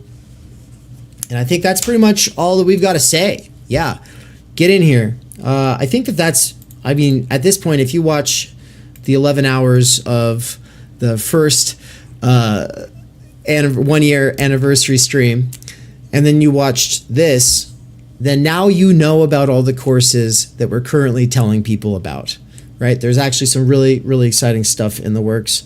But not a whole lot more. We're trying to make it so that you can dive in the deep end and kind of just stay in there, and you're not having to read for this class, and this class within a given week. We're trying to spread things out in such a way so that it's you can take on a meaningful year at Theory Underground and constantly have new challenges, but never so many that you're in a college class trying to focus on this, but you've got several other classes of homework pulling you away. We don't want to do that to you, because we are assuming people working and or gaming and multitasking, right? But that's it's essentially where it's at. And so January 6th, Being in Time, begins on the fourth Sunday of that month. Critical Doxology and Time Energy begins, and then in March, the Critical Media Theory lectures are going to come back. We got a lot of really epic shit lined up for that. We're going to talk about the Leconfort crisis. It's going to be really cool. We're going to talk about, and then that's slightly ahead, because right before March, actually, the last, is it Wednesday of February, is when Leon Brenner's going to be beginning to teach the clinical that shit's structures. Gonna be so good too. That's gonna be so good, dude. Leon's a beast, and he's so nice, and I just really, you know what, I want him to rub off on me a little bit. I think that there's something awesome going on with his whole approach to things. And then boom, mid-March. No, is it first half? No, no, mid-March. March 18th and 25th is going to be the part of March that Emmanuel Levinas's Totality and Infinity takes place in. And then that'll go through April 15th, happening every Saturday. Then we'll take a break. And then we'll come back and do the second half in August. And I broke it up that way because, you know what? This book might not be as fat as Being in Time, but it is as difficult, if not more difficult. And I want people to be able to some degree, take their time. And this is still the way it's broken up. It's like 30 pages a lot of weeks. You'd have to read like 30 pages. If you skim it and don't really do the reading very hard, you'll still get something from the lectures, and I'll make sure of that. But you're going to get as much out of it as you put into it with this text, guaranteed. And even if you're like the most obsessive, committed person ever, and you are doing those 30 pages every week, you're going to appreciate this break. Like, I'm really glad. Okay, dude. So, like, when you say shit like that, it might seem like just some superficial, like, oh yeah, we do gnarly shit. But like, with Being in Time, you were like, don't do this. You're gonna hate it. Like, trust me, fuck this book. And within like 2 weeks, I was telling you, like, I think I'm done reading this. Like, I'm over it. Like, I just don't want to read this anymore. Like, like these texts they put you in this headspace of like, I don't know, maybe it's like, oh, this is hard, I want to quit. But for me, like, I entered this weird space of like, oh, I already understand this. I just don't need to read it anymore. And I was like, yeah, I'm done, dude. I figured it out. And you're like, no. But yeah, like, that's, heed that advice. Like, I don't know, take it seriously, take your time, I guess. Make sure you're prepared. Like, before you start, like, commit so that when you feel that desire to quit, you don't just quit, because it will show itself to you. Yeah, for real. I'm glad you said that, because like, I am aware that at a certain level it just comes off that way, and look, that's the enjoyment in it. There is a classist sort of enjoyment of it, some time energy privilege thing that goes into it. It's trying to trigger the time energy fragility of people who just don't have that privilege, and is trying to virtue hoard like deep reading over them. Like, continental philosophy is the most guilty party of that form of enjoyment. There's absolutely something to that. But nevertheless, the texts that force you to slow down in the age of acceleration, the texts that fucking just knock you off track faster than what are those people riding around on those like saddle things, you know, like the little electric rodeo saddle thing, like the rodeo guys. Yeah, dude. What are those guys called? I don't know. Cowboys. That's not what I meant, but yes. No, there's the electric saddle thing. It's in the bar. Like, people do it. I don't know. Oh, okay, I get it now. There's a name for that. Yeah, you're like, the Cowboys? mechanical bull. Yeah, thank you. What, those things, Cowboys? No, but for real, that's the enjoyment of the continental philosophers, to act like cowboys don't even exist unless you're Judith Butler, in which case they're just all like the most abusive, toxic patriarchs. They're all horrible, misogynistic assholes. If we could just put them all in extermination camps, capital would go away on its own, you know. Yeah. I'm being unfair to her, perhaps, but, you know, at this point, I don't care. So the no, this book right here, Totality and Infinity, this will be an engagement on my part with Judith Butler's reading of Emmanuel Levinas.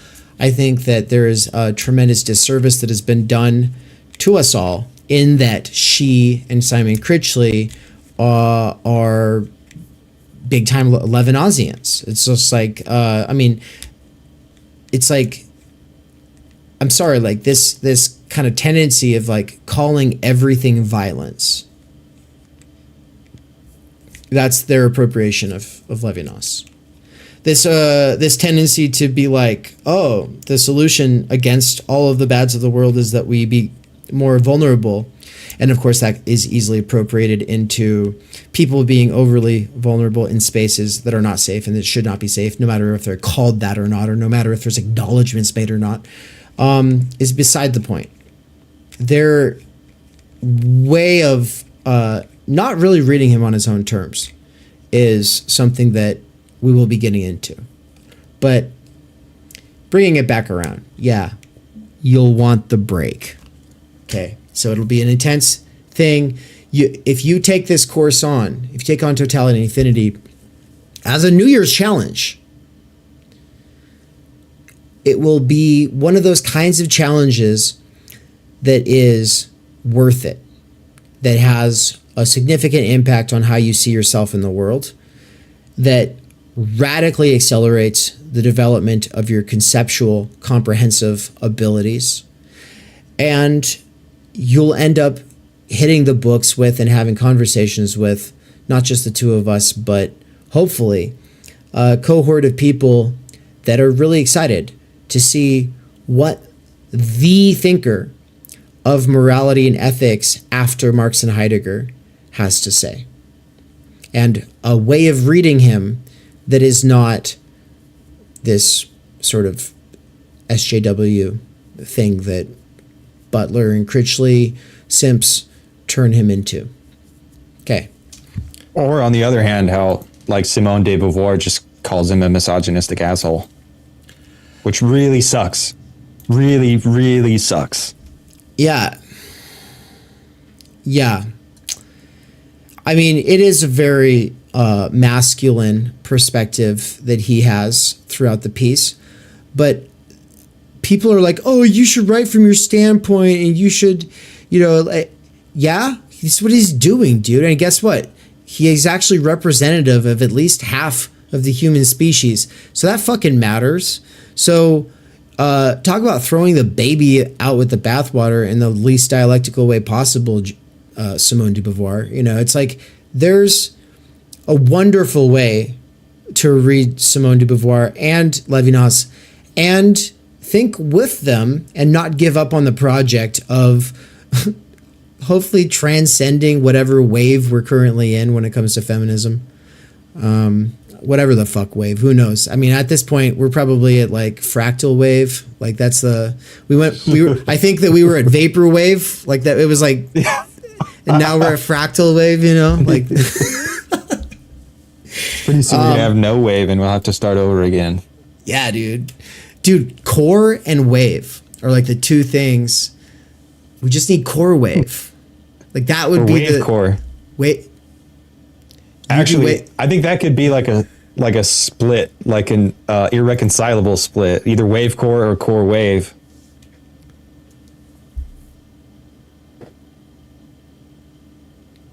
Dude, this is actually going to be productive to think through, because core as an ethos against wave as an aesthetic. Yep. Because core's got its aesthetic too, but I'm more interested in taking the aesthetic and running it against the ethos, because there is hardly any ethos to the wave thing outside of what Mikey's given it, and that's just appropriation, dude. Wait for. Is that all? Is that what you would say it is? Yeah, I'd say it's appropriation. Everything's appropriation, thanks to Levinas. But like,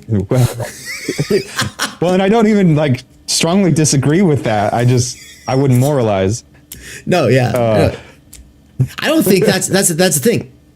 He's like the thinker of morals is like first thing.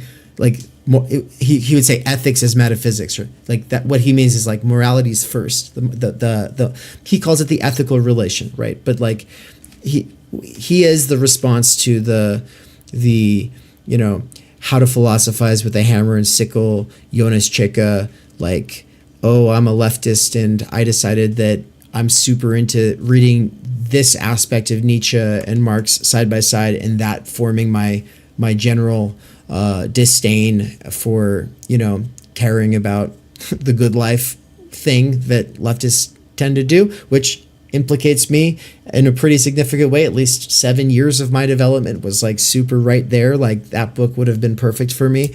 But Levinas is the fucking response, in the same way that like you can't go to Freud after Heidegger without going through Lacan because he did it through Heidegger. You also, it's the same thing with ethics and morality. After Marx, Nietzsche, and Heidegger, there's only one way into having a serious, thoughtful conversation about that, and it is through Levinas, and it includes Arendt, my two favorite Jews. But no, these are they like Trump when he's like, "That's my black guy."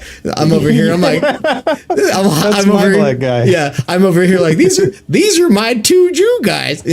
No, look.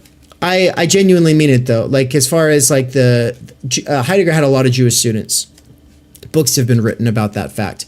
But I think when I say that they're my favorites, it's like Levinas and Arendt aren't just my favorites in like, they're not even my favorites for like, I don't even care about Arendt's main works so much as like the stuff that she does in her essays related to stuff that relates to what's going on here with Levinas, right? So, which is all stuff that we got into in the CMT cohort. So responsibility and judgment. Yeah. Yeah. Oh shit! This book right here. Dude, okay. I'm stoked. It is already a stacked fucking year as far as courses go. And add in with that the personal challenges. It's gonna be this shit, and I look forward to re-engaging with some of the people that'll be returning to the courses and the cohorts. I'm just in general, I don't know, I'm giddy. Like, it's the shit. It feels like Christmas. Wait a minute. Christmas is like in a few days. Dude, we're there. Yeah. Yeah. Yeah, and so if you're like, oh, I really wish that I could do this, but money, first of all, there is, of course, always the scholarship. But aside from that, people ask you what you want for Christmas, and you're like, oh, I don't know. I work. I have a job. I can get anything I need. I can get my own Taco Bell and socks. I don't need whatever it is that, I mean, that's to me, that's all I buy. It's just like working class. Socks, Taco Bell, right? Yeah, that hit deep, dude. But no, this is something you could have people get you. So that'd be good, because at this point, I'm not kidding about quitting Amazon.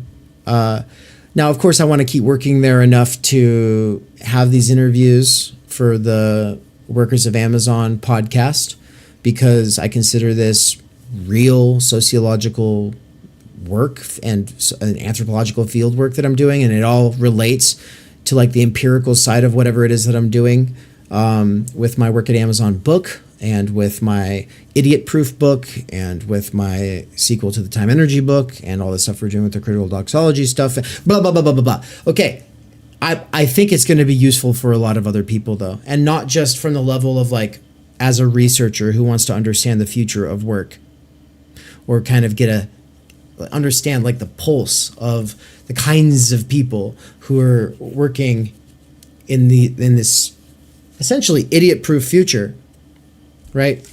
And they're not idiots, is the thing, right? Like they're people who they usually focused on other things. The reason they work at Amazon is because they want to be able to focus on other things. Now, of course, that's not true with everybody. You've got people who they've been homeless 6 times in the last 5 years, and now they're working there because they're not sure how long they're going to work there, if they might just go back to the streets with their next paycheck, or if they're going to stick around and actually get an apartment. Like you get a spectrum of people, all right? But there's also a lot of people that are working on something. And so it's like this is the disposable human resources like department. Yeah. And I think that these are the kinds of people that the world ultimately is going to be revolving around, because I think that that's the direction of work that we're all headed in. And so I think that there's been this tendency to be like, the lumpen proletariat, we got to focus on the lumpen proletariat. No one's more oppressed than the lumpen proletariat. If oppression is just what we're doing for points, then cool, yeah, go give all the points you can to the lumpen proles. In the meantime, if you're talking about the people who are actually on the ground floor of the future of production and distribution, it is spaces like Amazon. And Amazon's the biggest one. It's monopolized the most stuff. And it really has idiot-proofed work in a way that is futuristic beyond the imagination of most of you listening right now or in the future. It's if we don't do anything to contravene these tendencies, we will all become nothing more than just robots that do this all day, every day, or do some repetitive action all day, every day. So the masses really are being turned into these robotic workers. So to develop the minds of these people so they aren't doomed to a future of nothing but repetitive bullshit, and to advocate strongly as possible and as influential a way as possible on the consciousness of all Amazonian workers. Or I mean, I guess you just call them Amazonians, but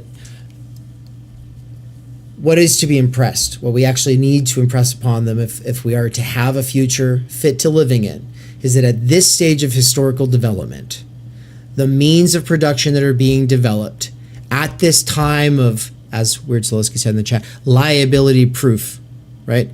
In this time of trying to make it liability proof and perfectly ergonomic and idiot proof, what we need is a conversation to counter it that says, yes, we want the dumbest work possible so that we can do stuff with our minds.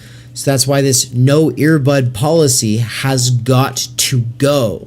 It's become my single short-term political issue because I think it will be, in the future, the most relevant, because work will always be work. The question is, can we replace jobs with chores that don't take up most of your week so that you can have a life outside of that?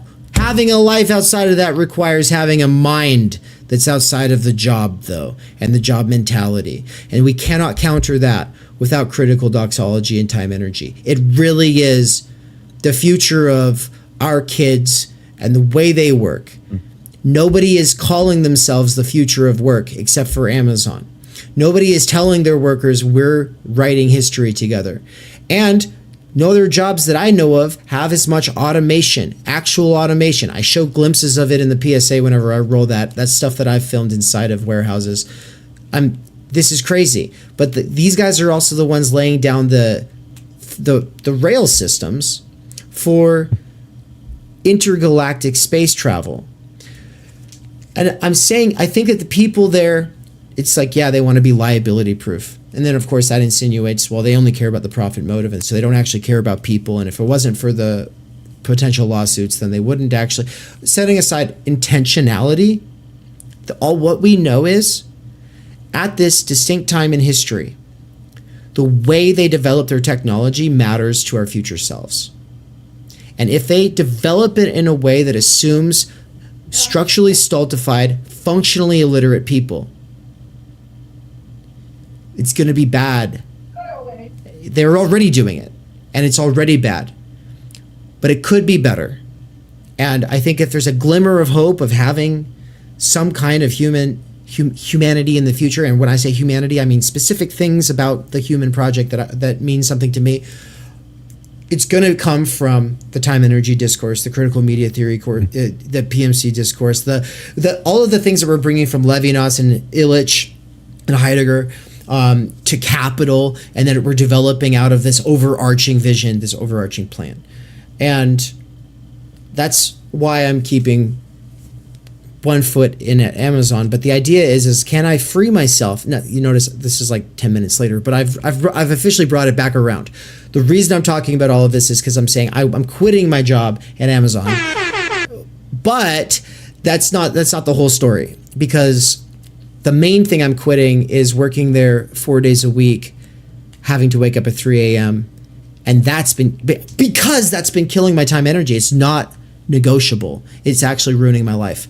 And it's ruining my life because this is the most important phase of everything I've been developing in the last 10 years. And if I can't see this to fruition, then I'm going to spend the rest of my life being like, man, I didn't try hard enough. I didn't do what I should have done when I needed to do it.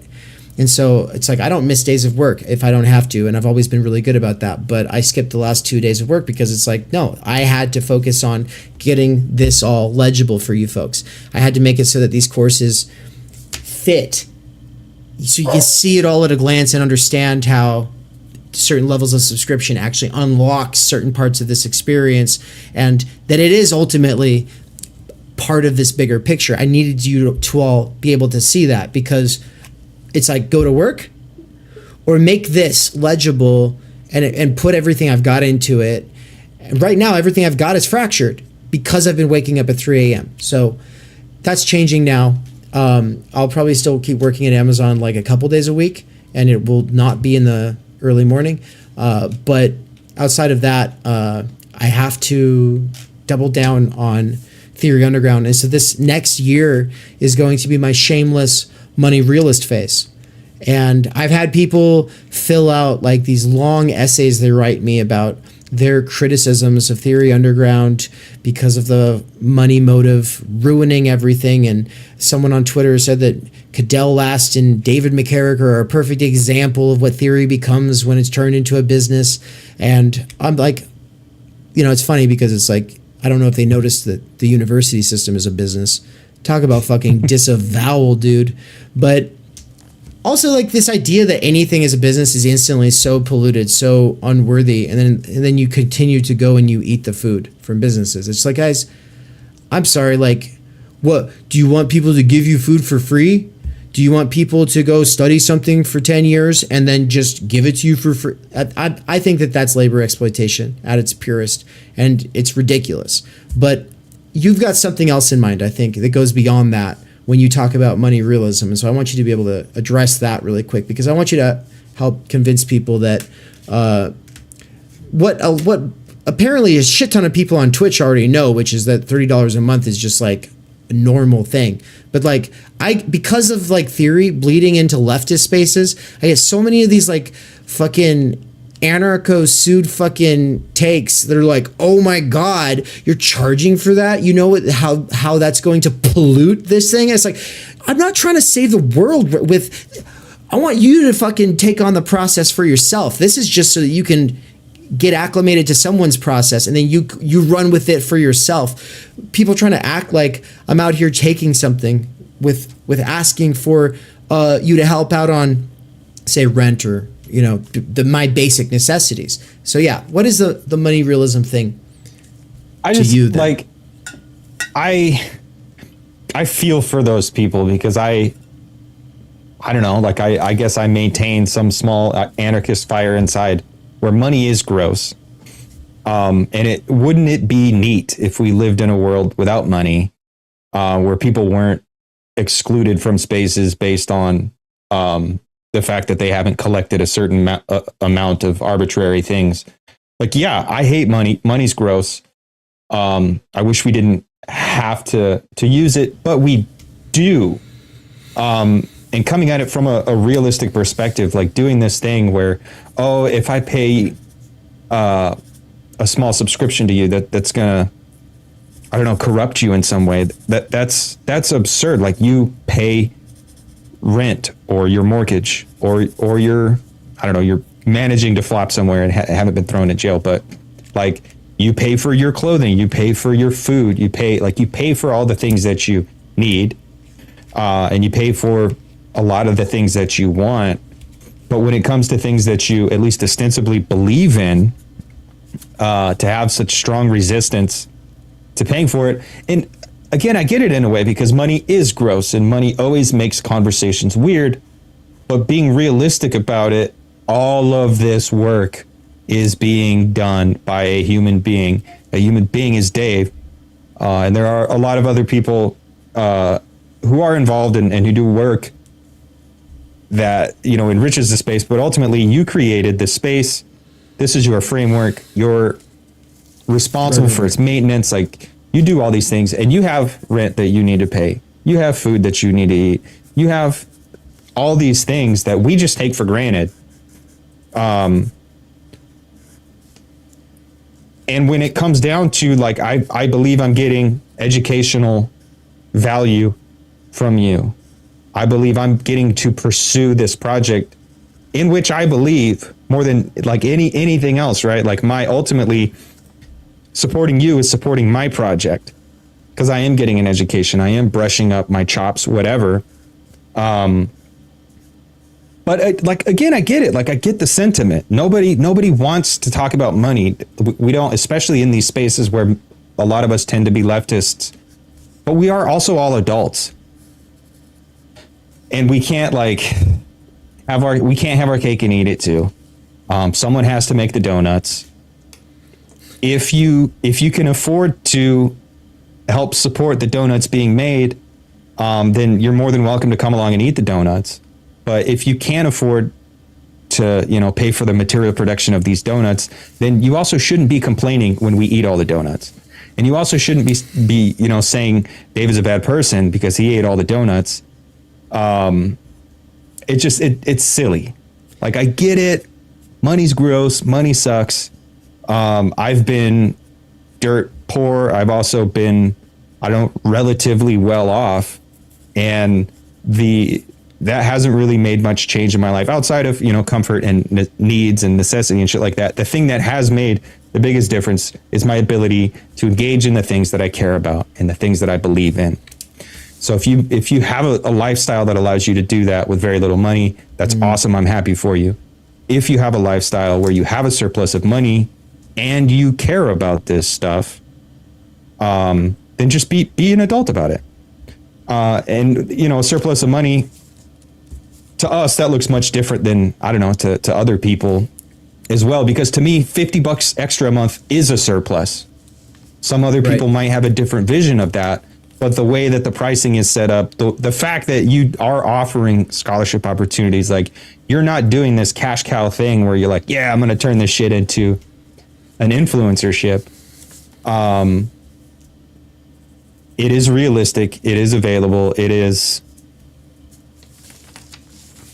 worth it. But also, we have to be adults. We can't live in our pretend world of ideals and silly idealistic, oh, well, I'm not going to pay for that. Well, if you're not going to pay for it, either you can go do it yourself, and that's awesome, or you're just pretending to be here in the first place. Like, you're not really here. You're not really committed. I don't know, because like, part of being committed is that realism, that mature understanding. These are the stakes. It's going to take a financial commitment from somebody, right? Because the internet's not free. Your rent's not free. These books aren't free. All these things. So there has to be, someone has to pay for it. And it's also going to take a time energy commitment too. So when we're talking about money realism, I also think the time energy realism needs to be included in that too. If you just want to be a financial benefactor, that's cool too. I mean, if there are people who don't have the time energy to do these intense sessions and blah, blah, blah, that's cool. You can still support. And also, guess what? Vice versa. If you legitimately don't have any money, but you are committed, you are able, you do have the time energy, come along too. Invest your time energy, because that also enriches the space and helps maintain the space. As long as you put the subject matter first, yeah. Yeah.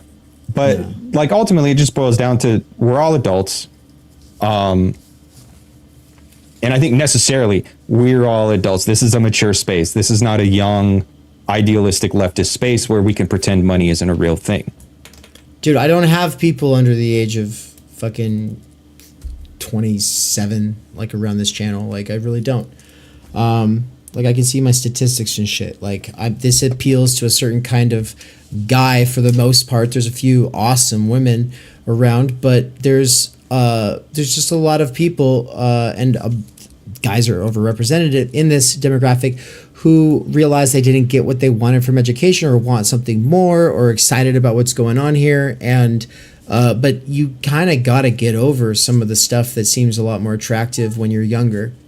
in order to get into it. And so that is a sort of filter on the process that creates a sort of jarring effect for the person who's some young whippersnapper who thinks that he's got it all figured out and thinks that just free associating 5-minute chains of jargon that skitter scatter loose connections between apparently complementary thinkers is doing the thing. And it's like, if you think that's... Entire civilizations in the past existed to support scholarship. Ancient Greece, ancient Egypt, ancient Rome, all of Europe, like the scholarship was supported by entire civilizations, right? And now here in the modern age, where I guess we're trying to climb that mountain in a different way, but you can't expect to complete or accomplish great feats with just shoestrings and duct tape alone. Like there are some things that have to be taken care of, and money is one of them. Material needs are one of them. Yeah, and it's driving me crazy because I'm like over here, like now that I'm really budgeting and I'm trying to figure it all out, I'm like, damn, that app is so expensive for what it actually is. It's not actually where I want it to be. And I kind of just want to say, like, you know what? It is like the means of production here, having a social media site, having the courses be the gateways into the different areas of the different forums. It's really expensive up front. Like, it's really expensive. But it changes the tone of everything we do. It changes the approach, our mentality about what we do. We don't do one-off streams. We don't do random stuff on timely events. We are rooting ourselves in subject matters that are related in certain ways, but not in some simple way. And we have to work through that, and we're working through it. And so why is it so expensive up front? And it's like, yeah, wouldn't it be nice if I had first built up to it and then got the money? You know what I mean? Like, maybe if I had written a really nice grant and then like sold some rich people on the idea of throwing a bunch of their disposable, money at me, like that would be like, who knows? And potentially there's money out there for this operation from something like that. I'm not closed off to it. But the point is just to get in there and do it and make it happen. And so, like, I blew my savings on it. You're blowing some fucking money on it. There's a few other people who are doing it as well. And at this point, it has an app. Yeah, it's clunky, ungainly, and not the easiest thing in the world. And it's like, but guess what, though? Just go use it and imagine that it's way smoother running. Go use it and imagine that any suggestion that you wanted or that everyone eventually kept suggesting, like, could actually be implemented, and so it could become like an evolving, useful thing. Just imagine that. Well, it shouldn't be so hard to imagine now because you have a proof of concept in your hand. It's just slow, clunky, and ungainly. But if it was faster, and if I did have my own dedicated team of programmers who I could actually pay a living wage to, so that we can focus on the development of these means. We're not just setting up the infrastructure for me to be able to do this. We're setting up the infrastructure for everybody who teaches a course at Theory Underground to have their own version of it as well, to be able to offer up courses whenever they want and do it on their own thing. When I'm thinking of like Ivan Illich's learning webs, I basically, because of Theory Underground and everything I've done with this critical media theory experiment, at this point, now I think of it as like, it's like, yeah, imagine like a non-commercial MySpace for rogue academics. But instead of MySpace, it's a course site where the courses are gateways to continued research and dialogue that ultimately works up towards bigger sort of academic products. This is not impossible. In fact, it really would just require me having my team. And the only thing between me and having that team is like enough money. And it's like, on the one side, I want to free it's like part of me just wants to work and make money and then use the subscription money and the course money to pay those programmers into existence and to make that happen. But the reason I can't do that is just what I've realized in the last 3 weeks, which is that that whole putting myself on the wheel and sacrificing myself in this like weird way where it's like I'm out there doing the work, waking up at 3 dude, it's killing me. There's too many times that I've been doing a bunch of like Theory Underground related stuff with Nance. We were an hour and a half into it. We were going to go for another 7 hours, but I had to leave because it was like I was falling over exhausted. And that's not all stuff that you're all privy to, but it's actually, it's taken its toll. And yeah, it's I have to focus on that. I have to focus on my time energy for this next year. And look, what I think is quite possible is that somebody watching this today or next week or damn near soon is going to say, I can definitely help get that team of programmers going, right? Like some kind of a sum to actually fund that kind of project. But I could just as well see somebody turning around and saying, yeah, I've got deep pockets. You know what I'm going to do? Because you've been able to do this with like shoestrings and duct tape and a handful of working class people who just believe in it. Here, I'm going to give you enough to free your time energy and give Mikey enough to free his time energy with the promise that this is for 15 years. You know, you're on salary for 15 years, conditionally that you do X amount of courses. You get to choose the topic, you get to choose when you do it in the year, but you're going to teach some courses, you're going to do some research. We'll see where it's at in a few years. And, you know, like that kind of thing, I don't mind if it's conditional. I don't mind the pressure, but we do need to be able to have a complete autonomy over our research direction. And outside of that, you can just simply look at the screen here at everything that's coming. You can go look at the back catalog of all the stuff that's already happened. And so you know that we're doing it. This isn't one of those, oh, if you win the lottery, then, you know, you're going to go crazy with... Dude, I don't care about money. I haven't cared about money in 15 years. I've lived in the most frugal and simplistic way of anyone I know.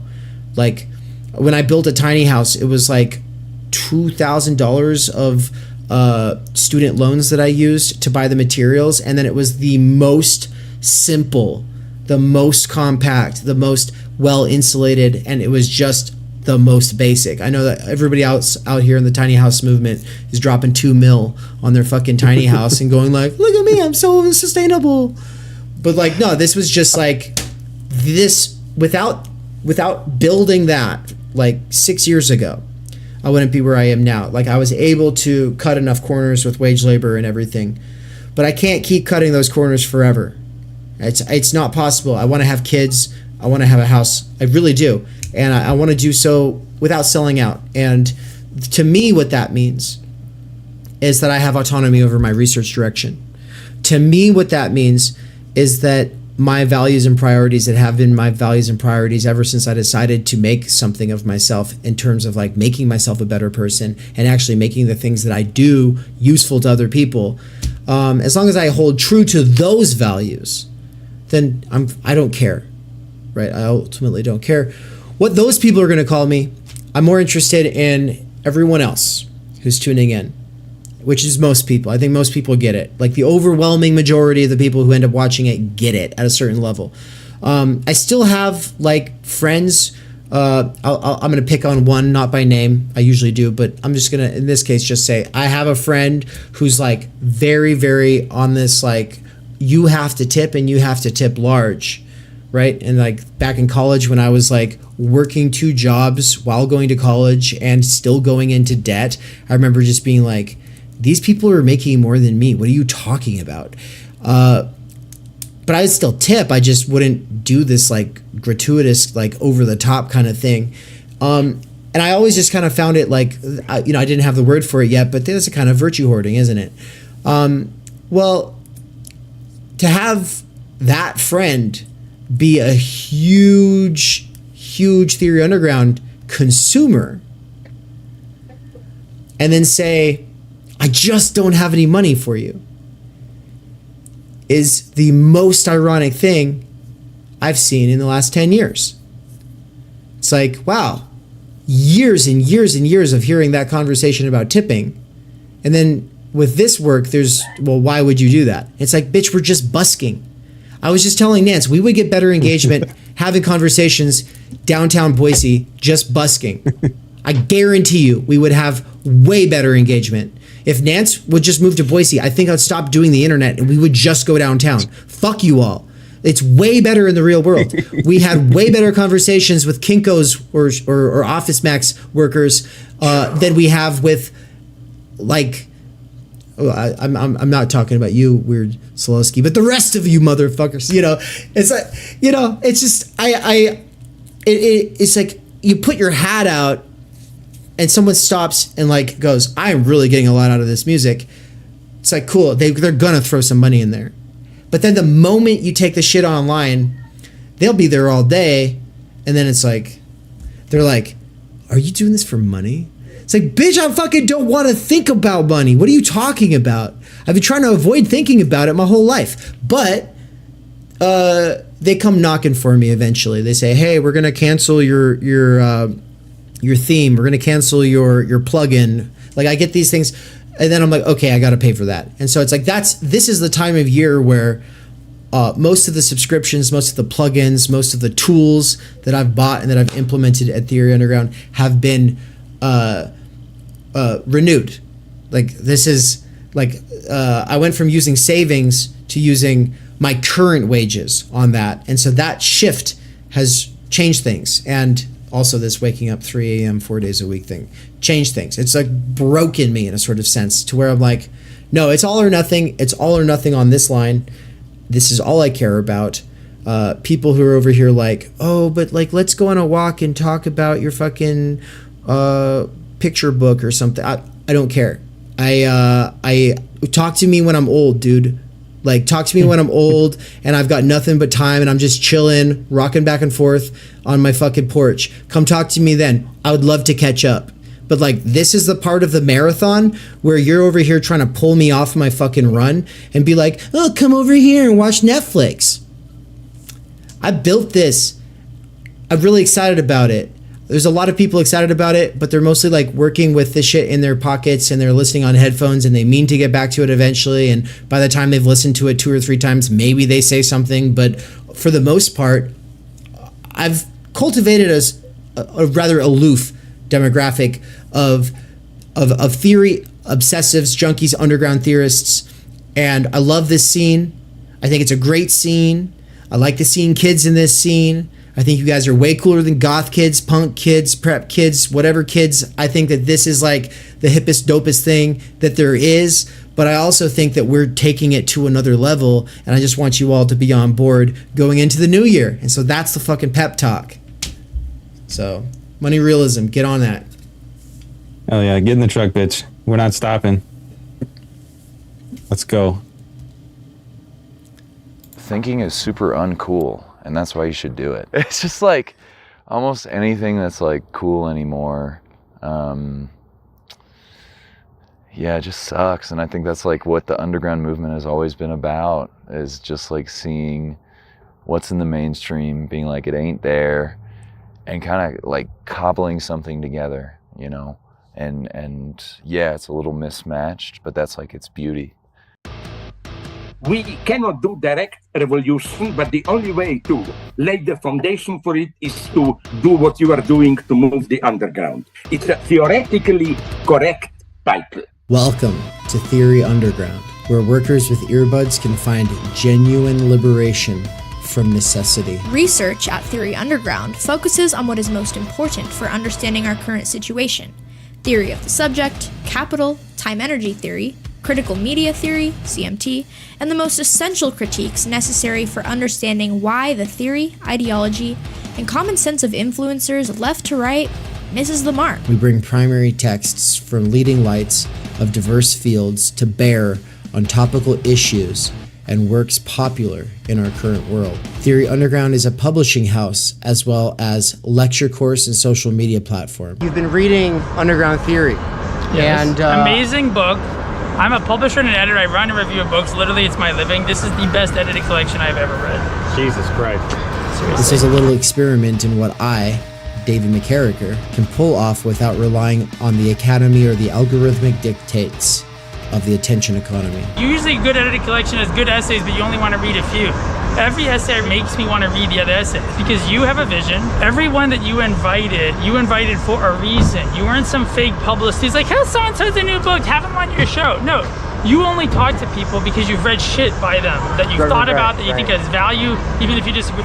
So I think that's what's amazing. I believe that I am, like so many others, pioneering a future in which educators can form learning webs that will make learning as a way of life enjoyable and emancipatory. However, before these tools become accessible, they have to be experimented with. That's why I built my own website and app using nothing more than my own saved wages, 5 patrons, and some small classes of students over the last year. Of course, I also have had my wife Anne's moral support and help with accounting so that I don't get in trouble with the IRS or whatever. In less than a year, Theory Underground has already put out 8 courses, 2 books. One, my book, Timenergy, and the other, Underground Theory, which has over 30 contributors, including works written by students at Theory Underground, some of my fellow travelers, and colleagues in the broader universe of underground theory.